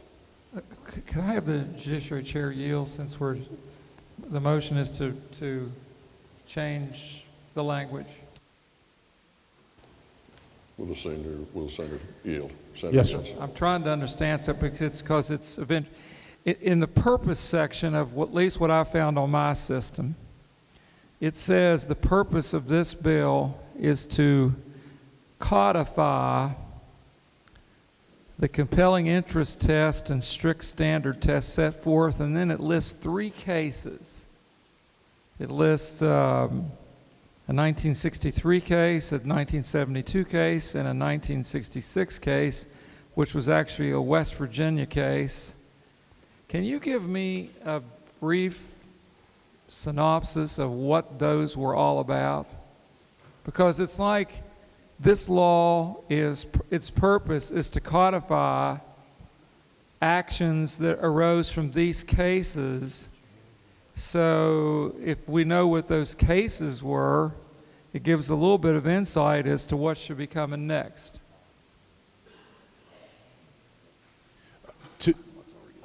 To my good friend, the chairman of finance, I don't know all the facts of these earlier cases. What I do know is that they are cases that challenged, were the religious freedom challenges decided upon the basis of strict scrutiny, the compelling state interest test, and whether or not there's a less restrictive alternative that is codified and set forth in Section 4 of the bill. And they stand opposite the case that the U.S. Supreme Court decided that gave rise to the federal RFRA, because the U.S. Supreme Court in the Smith case did not utilize that standard. If the gentleman remember, it was a case from Oregon, I believe, that arose upon the question of whether or not an Indian tribe, as part of its religious culture, could smoke peyote. And ultimately, the U.S. Supreme Court determined that it was not in violation of their religion. We're now going to take you to the Senate live as they take up another amendment to House Bill 4012. Let's go to the Senate live. That this bill could not be used in any way, shape, or form to try to invalidate or not comply with non-discrimination or child vaccine laws. Ladies and gentlemen of the Senate, I want to make sure you know that adoption of this amendment would not mean that those laws couldn't be challenged, because they still can under Article 3, Section 15 of the West Virginia Constitution. I mean, we have our religious freedom guaranteed by our Constitution. This amendment would just make clear that you could not use this new law, the Religious Freedom Protection Act, to say that a non-discrimination ordinance or a child immunization ordinance violates your deeply held religious belief. You can still do it under the Constitution, but you cannot use this bill as a sword. And that's been a big discussion, whether this bill is a sword or a shield. This will make clear it cannot be used as a sword to try to invalidate those ordinances. But once again, you still will have that right. If you're inclined to want to discriminate in West Virginia, you can still use Article 3, Section 15 of our Constitution to do your discriminating. You just can't use this bill. And I think it's very clear, if we don't put this amendment in this bill, what is going to happen in West Virginia is going to be the exact same thing that happened in Indiana. And there's been some discussion about what happened in Indiana on this floor. My friend, the junior senator from the 8th, pointed out that Indiana had a record year in their convention and tourism business last year. And while that's true, it also should be pointed out that from March, when the law was signed into law, to December, their bookings were down 95,430 room nights versus the same period in 2014. And among out-of-state organizations, they were down 182,437 nights. I mean, prior to March, before the law went into effect, they were way up. But after the law went into effect, they were way down. Overall, it ended up being, they had a decent year, but as their marketing and tourism person said, you could argue that we only achieved 1/3 of what we could have done, because as a nation, tourism was up 2.9% and they were up 1%. So there's no question, and I'll just read this quote too from the president and CEO of Visit Indy. Said there are people who are convinced that there was no impact from RFRA, and there are people who are convinced that the sky fell and that we lost it all. And the truth is neither one of those. He said, we've continued to have convention business, we continue to get convention business, but there absolutely was an impact. There absolutely was an impact, and that impact was decidedly negative. That's not his quote, but that impact for Indiana was decidedly negative. Also, there was a study by a national travel research group that ranked Indianapolis second among 40 major convention cities for receiving bad publicity that may deter event planners from choosing their location. So there's no question what's going to happen in West Virginia if we don't make clear that this bill cannot be used to discriminate against people. The black eye we're going to get from this state is going to be large, it's going to be wide-reaching, and it's going to be well-deserved. We need to stand up in West Virginia and make clear that this bill is not going to be used for discriminatory purposes. I appreciate the efforts of the senator from Oregon, my good friend, and subsection 7 of that bill does that, not in a clear way, but attempts to do that, I believe. And I believe in my heart that the senator from Oregon does not want this bill to be used in a discriminatory manner. But this amendment, adoption of this amendment, will make that crystal clear. And again, as I said, in the Senate Judiciary, the proponents of this bill said they don't want to discriminate. They don't want to use this bill as a tool to discriminate. Well, let's put it in the bill then. Let's put it in there. Let's make it clear that it's not going to be used in that manner. And again, just to wrap up, this amendment will not mean that you have no ability to challenge local non-discrimination ordinances or no ability to challenge child vaccination laws, because you still have that right to do so under our state constitution. It just means you can't hold up this bill and attempt to discriminate in any way, shape, or form. So I urge its adoption. Is there discussion? Senator from Boone. Thank you, Mr. President. I'll rise in support of the amendment as well. Even though we may be one of only 3 states that allows for medical exemption only, there are other states that are wanting to look like us with regard to our good immunization bill. I applaud and again support clearly delineating that you cannot be substantially burdened by the fact that you need to get vaccinated in order to go to school. It's a good public health amendment, and I fully support it. Thank you. Further, Senator from Ohio. Will the gentleman from Kanawha yield? Senior 17th yield. Senator yields. Senator, I have a question for you. As you know, I've struggled a little bit with this legislation, and I think I have a good grasp on what the bill does, but we have your amendment before us now. And what I'm not as familiar with are all of the anti-discrimination ordinances. I know there's a number of them around the state and, of course, around the country, but I'll focus just on West Virginia since that's our concern. And I acknowledge that there's been a lot of misinformation on both sides of this issue, and I'm trying to sift through that as best I can. I believe there's potential for individuals to abuse both of these things that we're talking about. I think there are individuals who will potentially attempt to abuse RFRA for purposes that it's not intended to do, but I think there could be potential that folks would use anti-discrimination ordinances in a way that they're not intended. And so I'm going to throw out a little bit of a hypothetical here. One thing that I heard, and I think the senator knows that I'm sincere in my question. I don't mean to further any of that misinformation. Is it possible for a non-discrimination ordinance to allow someone who claims to be transgender, a male who claims to be transgender, to use a female restroom? To the senator from Ohio, I do not believe so. I mean, I've heard these hypotheticals thrown out over the last couple weeks as we've been considering this, and it's my understanding that in no place in West Virginia has that issue come up, and I'm not aware of that being an issue, anywhere in the country. That's not to say it hasn't, but I'm not familiar with anyone attempting to use a non-discrimination ordinance in that manner. And I would agree with you. I'm not aware of any situation that's occurred as of yet, but I guess I'll rephrase my question. Can you tell me with certainty that it's not possible for an anti-discrimination ordinance to be used in that way?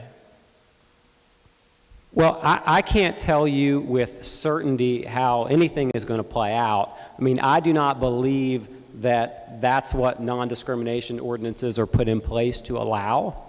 I don't think that's what they're intended to do. And my suspicion is they could not be used in that way. But can I tell you with certainty? No, I cannot tell you that. Okay, thank you, Senator. Further discussion. Senator from Morgan. Thank you, Mr. President. I rise in opposition to the gentleman's amendment, or the amendment by the gentleman from Senators from Kanawha and Boone. And reluctantly, because the senators who've offered this are getting to the point that I'm trying to make. I think only that the amendment goes slightly too far. The amendment says this article does not apply to any state, federal, local law, anti-discrimination laws or ordinances, and this article does not apply to any federal, state, local child health laws or ordinances. The fundamental purpose of the bill, as I understand it, is to establish the test, to codify the test under which religious rights and other rights of others, are balanced when they come into contest, and not to determine in advance winners and losers. I think the amendment by the gentleman from Kanawha, senators from Kanawha and Boone, takes that a step farther. And it does determine winners and losers, because it makes the article inapplicable when it's a question of vaccines or discrimination laws or ordinances at stake. And so it ends, there would be no balancing. There would be no balancing to be done, because it's preemptive. And so for that reason, I oppose the amendment. I think it goes too far in the opposite direction. Now, actually, I should say that the other part of that, where it says anti-discrimination laws are determined to be have a compelling governmental interest, I'm not offended by that, and I think probably that would be the determination, I would hope, that would be the determination of every court that analyzed one of those. You know, a court's gonna, if the state government, if this legislature or a municipality adopts and enacts an ordinance that provides for protection of people against discrimination, I can't imagine that a court would ever say that there's something other than a compelling interest. I think clearly there is compelling governmental interest in that, which under this religious freedom measure we have before us, without the preemptive part of the gentleman's amendment, without the first sentence, would be weighed within that balancing test. But for those reasons, and it seems as if I'm nitpicking, I apologize for that, but I oppose the gentleman's amendment, well intended as I know it is, Further discussion. Senator from Harrison. Thank you, Mr. President. I'll be brief. I know this issue's been heavily belabored. But you know, as I sit here, I think of so many bills we've addressed here in the past 6 weeks, which are solutions looking for problems. I've never heard of a case where somebody's religious freedoms were trampled upon in this state. And I wonder what we're doing. But the gentleman's amendment is an essential part of this bill if you want my support for it. Because I'm not concerned against the groups that have been raised so far, whether a transgender individual can go into a restroom. You know what I'm worried about is when there's nobody left like that and we start looking at each other. When a Catholic refuses to render a service to somebody who's of the Jewish faith. When a Protestant gets upset with an Episcopal. When somebody who wants to practice Sharia law, which is something that strikes fear in the hearts of many Americans, that I got an email today, it's being practiced in 14 states. This law, without this anti-discrimination provision, can be used against all of us. Now, that's not what America's about. America is not about setting up tools for us to stab each other in the back with. America's about all of us being able to come together and live in freedom. And the First Amendment and our Constitution protects our religious freedom. No law shall interfere with our religion, and no religion shall interfere with our government. We've lived by that for more than 200 years. I said before, we're the longest standing national government in world history. Surely that means something to all of us. I strongly urge support of the gentleman's amendment. It's a good amendment. It's what everybody who's supported this bill says it's about. Not about discriminating against people. It's about religious freedom, the same religious freedoms we have now under our Constitution. Let's back up our words. Let's back up our words with our action and vote for this amendment. Senator from Marshall. Thank you, Mr. President. I, too, rise in support of the amendment, and for a couple of reasons. Number one, I've been watching and listening to this debate for some time over the last couple of weeks and across the way and here in Judiciary, and I've yet to hear one example, one concrete example of any kind that this is a problem of any kind in any nature, anywhere, at any time in West Virginia. One example where it's created that our Constitution that has been described as the strongest, even stronger than our own U.S. Constitution, doesn't afford adequate protection for those who want to practice religion. Not one. Not one. So is it a solution looking for a problem? Absolutely. The amendment offered by the senior senator from the 17th, clarifies clearly that this bill cannot be used for discrimination purposes. And folks will say it guts the bill. Well, then that's exactly why we need it. Because the proponents would suggest, without this, we can't discriminate. If his amendment passes, then we can't discriminate. Surely that's not something anybody in this chamber would support. Discrimination of folks of any kind in the name of our Lord and my God. It's wrong, Mr. President. And it does send a horrible message that West Virginia is not open for business. It has grave concerns. The majority leader shared with me yesterday some communications he got from the chamber that has grave concerns and great concerns about the bill as it's written presently, because of the fact that it does not have strong anti-discriminatory language in it.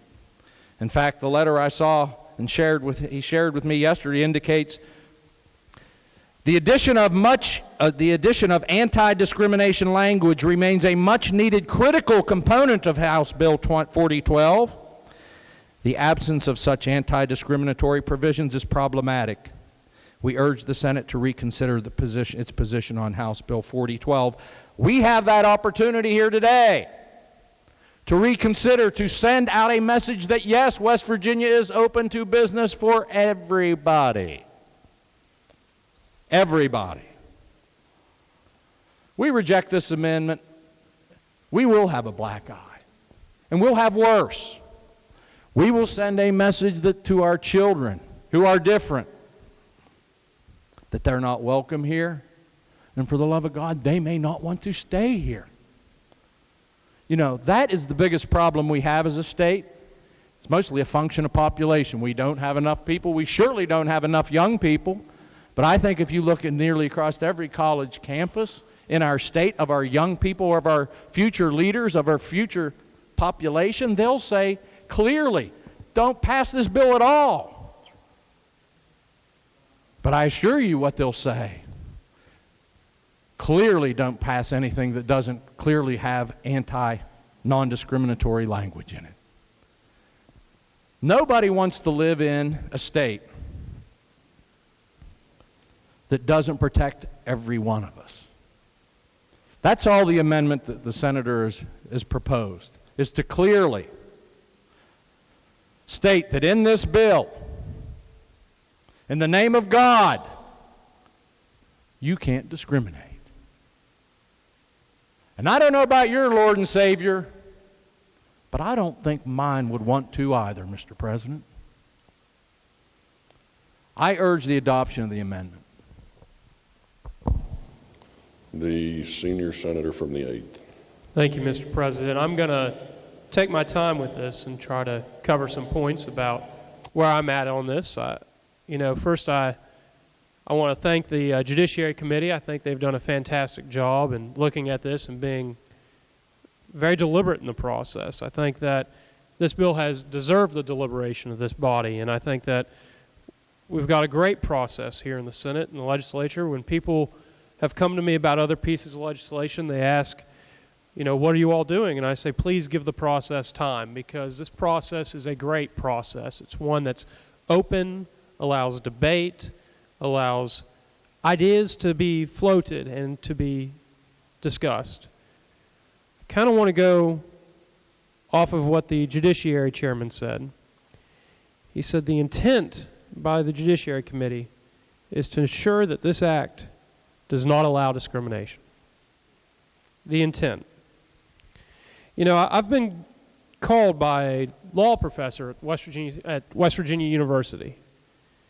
And he called and he said, Senator, I'm trying to figure out the intent of the legislature, because in other states, they record their meetings, they record and write down their notes as to what their actual intent is when dealing with causes of action.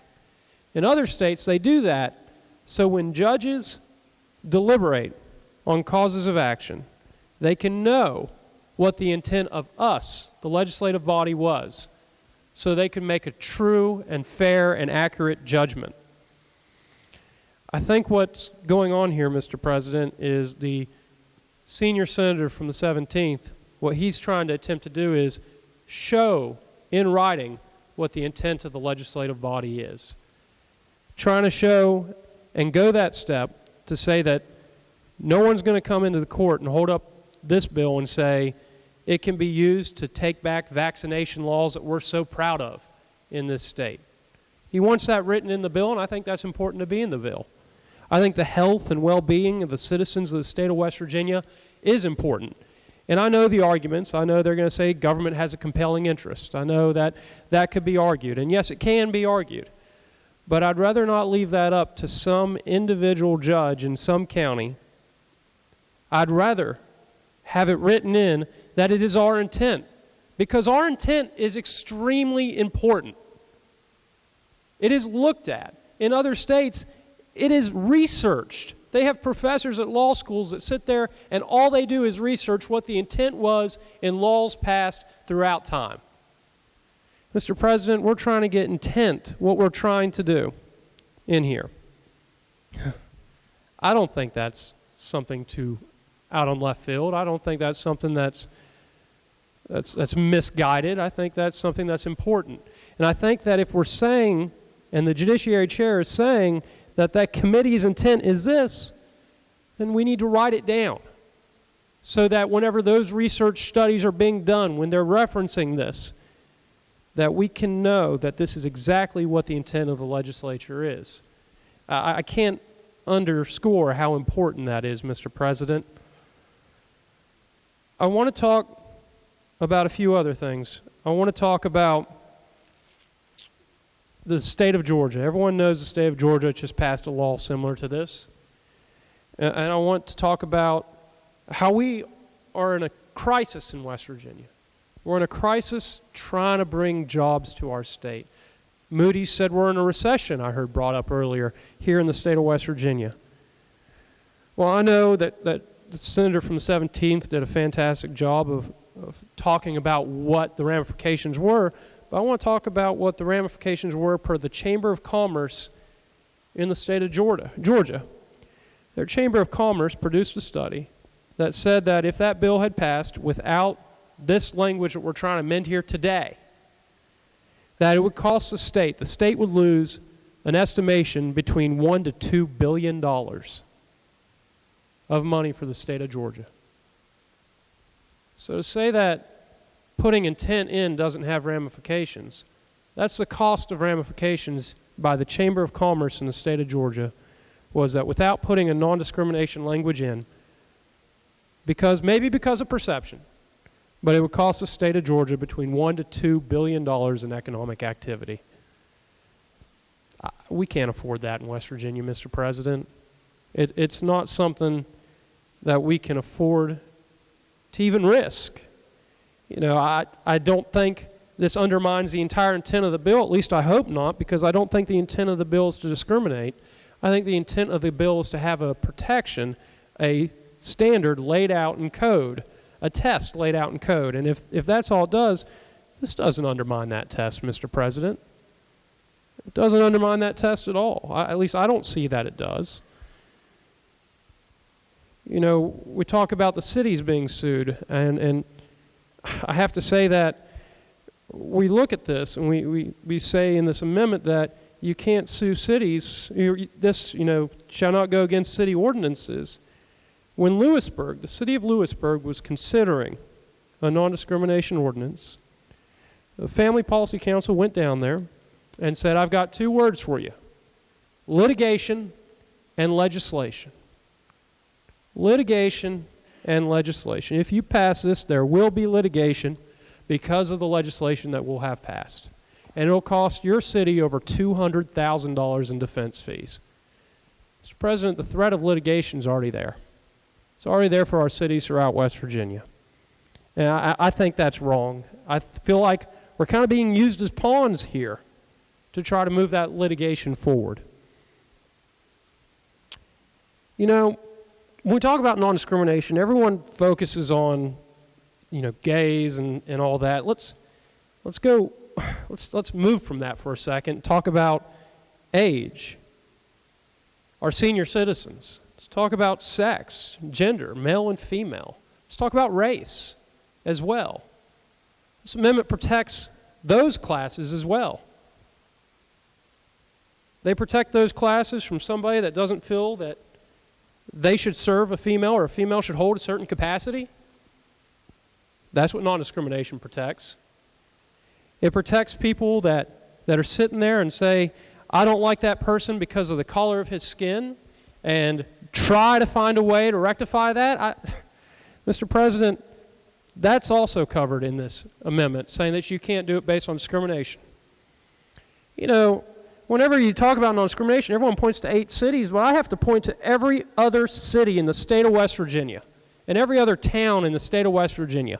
The thousands of those, however many there are, that have age, sex, and race protected, and we're trying to uphold that protection with this amendment as well.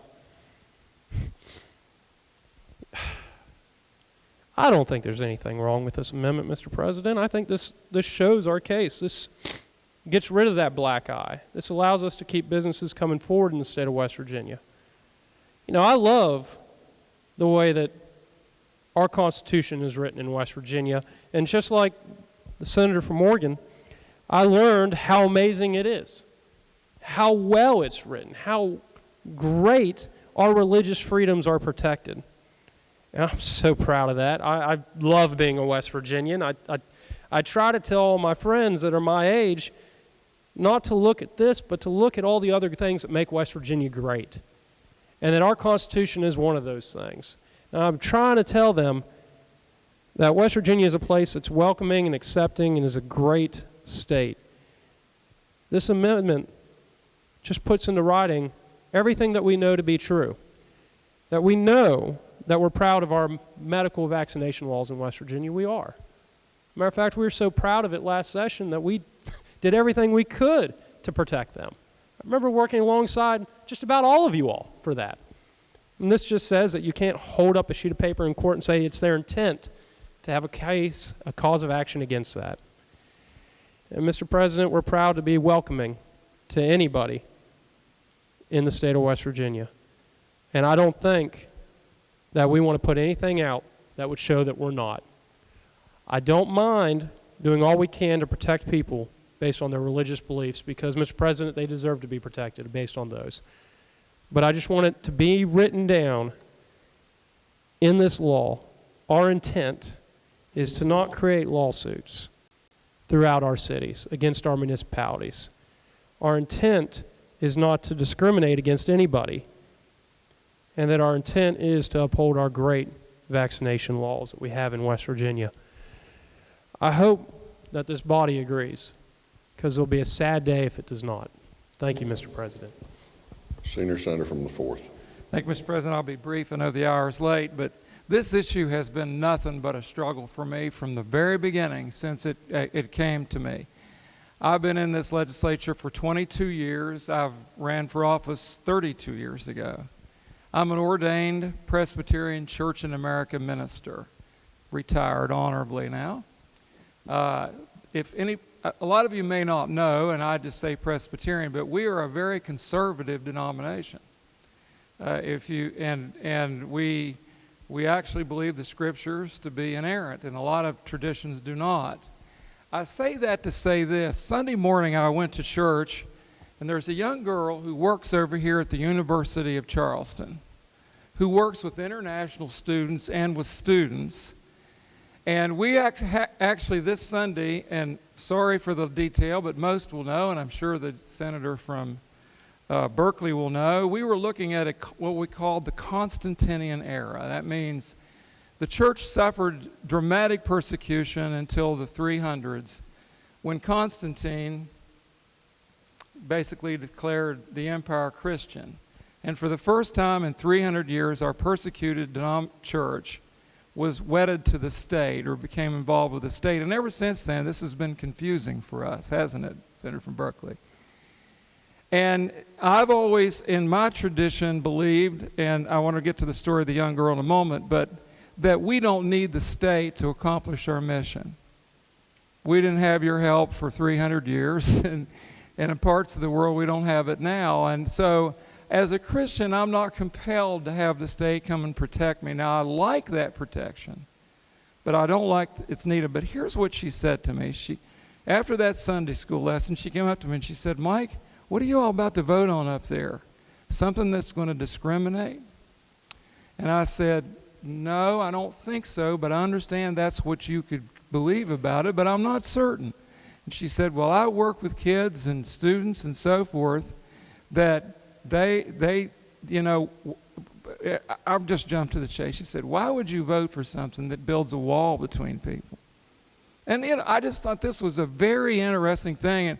And I have said, and I've talked, and I know this is, I have said to people, and I've talked in great detail to some who are advocates of this, and I've basically said, what problem are we trying to fix? Is there something that's happened? And you heard of my line of inquiry. There's been no case. And, my sense would be that, I guess, I don't know what I'm going to do on your amendment because of the vaccination section. I recognize that. But I certainly do understand that, and I don't know if this is about politics or sincerity or what this is about, but my sensitivity to this has always been that, that as a Christian I would communicate that I'm not in a desperate position of needing you to help protect my freedom. I mean, the ultimate freedom of us is internal anyway, and it's not about all the circumstances. It should be. Obviously, I don't want to be taken out of here and put on a rack. I might be after this speech, but at the same time, I just testify that the Lord's with us.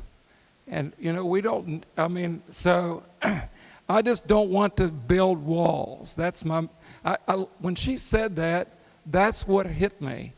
She's over there today working with international students and people of different persuasions, trying to do things to help reach them with the gospel, sorry to say that we believe in our church.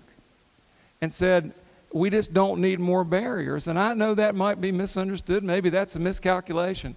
But that's kind of where my heart is on this. So I just had to say that. Further, Senator from Upshur.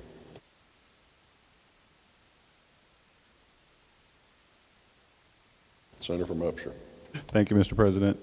I rise in opposition to the amendment. I just want to point out a few things related to this. The first thing I'll touch on is the vaccination argument, and I said I would do that earlier.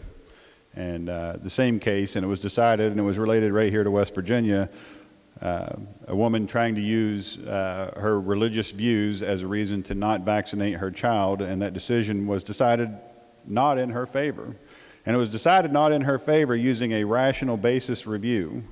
And so that's what establishes that right now in West Virginia, that is the standard. But that same court at the same time said, however, we do not need to decide this issue here because, and the issue was whether or not a rational basis review was the appropriate one, even assuming for the sake of argument that strict scrutiny applies, which is what we're talking about applying, even assuming the argument that strict scrutiny applies, prior decisions from the Supreme Court guide us to conclude that West Virginia's vaccination laws withstand such scrutiny. So the court was saying, even with this law in place, even with strict scrutiny in place, West Virginia's vaccination laws withstand that strict scrutiny. And therefore, the argument related to vaccinations is entirely without any basis whatsoever. This will not have any effect whatsoever on West Virginia's vaccination laws. The idea that this is going to give West Virginia a black eye,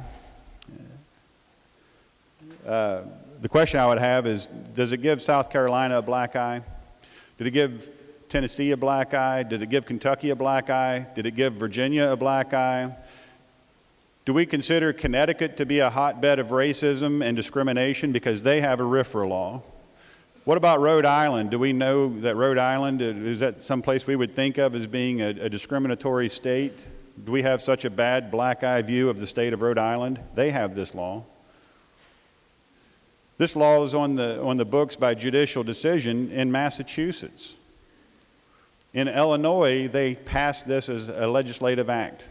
A law very similar to this law, even closer in similarity to the one that came out of the House. So the idea that this is going to give us a black eye, did it give such a black eye to those states? The answer is no. Did it give a black eye to the United States of America? Because we have a RFRA law at the federal level. We're the jewel of the world that everybody admires and envies. Do we have a black eye? Obviously, we don't have a black eye. And the question related to the economic consequences of this. The two fastest growing economies in the United States today are the states of Texas and the state of Florida. And they compete with each other for which one can be the fastest. And they leave behind all the other states. No other states are anywhere near Florida and Texas. They are far beyond the rest of the states. And both of those states have a RFRA law. So has it hurt their economy? Can anybody seriously make the claim that having a RFRA law in the state of Texas and a RFRA law in the state of Florida has hampered their ability to see growth and job creation? It's a silly argument. That's the truth of that. It hurts vaccination not in the least. It cannot be used to prevent vaccination. It is not a tool to discriminate. It's a tool to protect the religious rights. And it does not cause anybody to have a black eye. It doesn't hurt economic growth. Those are the simple facts. We can look around the country and see the facts are available to be seen. Mr. President, I would like to have the yeas and nays on this vote. Is there further discussion?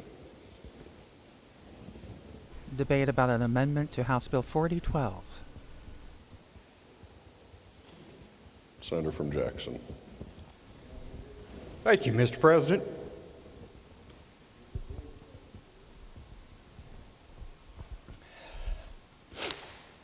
This issue's not easy. And I rise in support of the gentleman's amendment.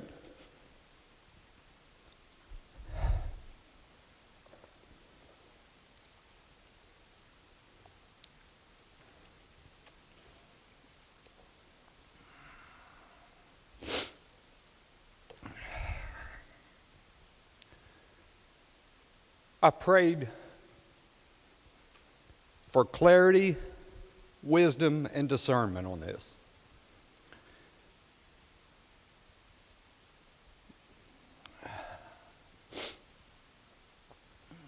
I don't think I've ever mentioned our faith in a debate in this Senate chamber, or in the House chamber for that matter. Even though, as the gentleman from the 8th said the other day, frankly, I heard our clerk say one day, that it colors and influences everything we do. And it should. It does and it should. I believe in the goodness of people. I want the poor to be rich and the weak to be strong. And when we build walls, we diminish that.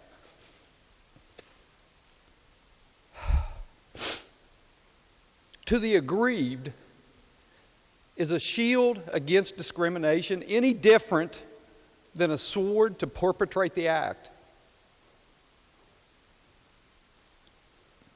I don't know. I've never been, to my knowledge, discriminated against. You know, I come here every day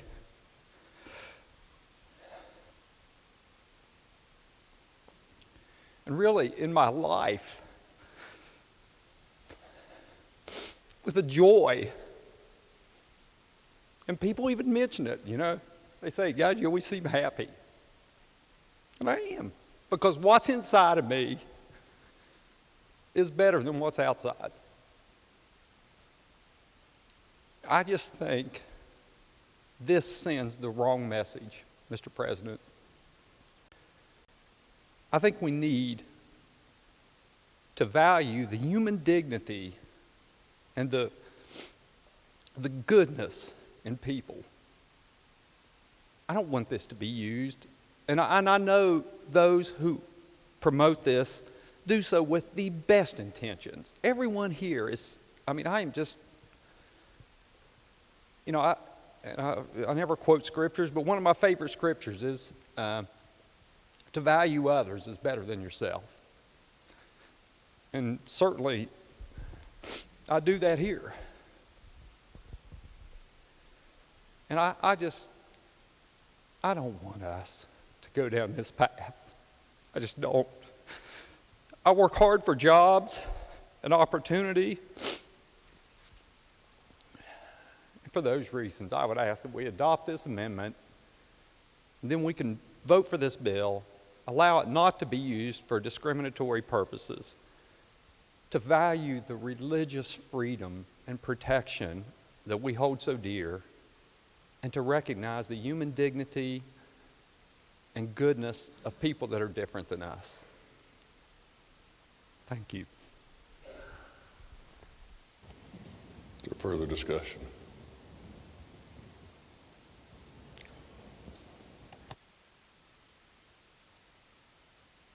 The senator from Upshur requests the ayes and the nays. Is there objection? Chair hears none, so ordered. Question now is the adoption of the amendment to the amendment by the senior senator from the 17th to the amendment by the Committee on the Judiciary. All those in favor will vote yea. Those opposed will vote nay. The clerk will prepare the machine.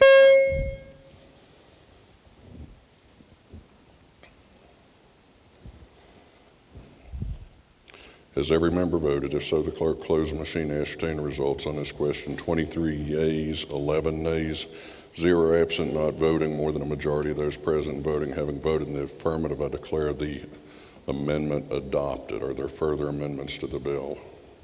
No, sir. Not the bill be advanced. Questions on the amendment. As amended. Yeah, the question now is on the amendment as amended. Yes. All those in favor will say aye. Opposed, no. The ayes appear to have it. The ayes do have it. I declare the amendment as amended adopted.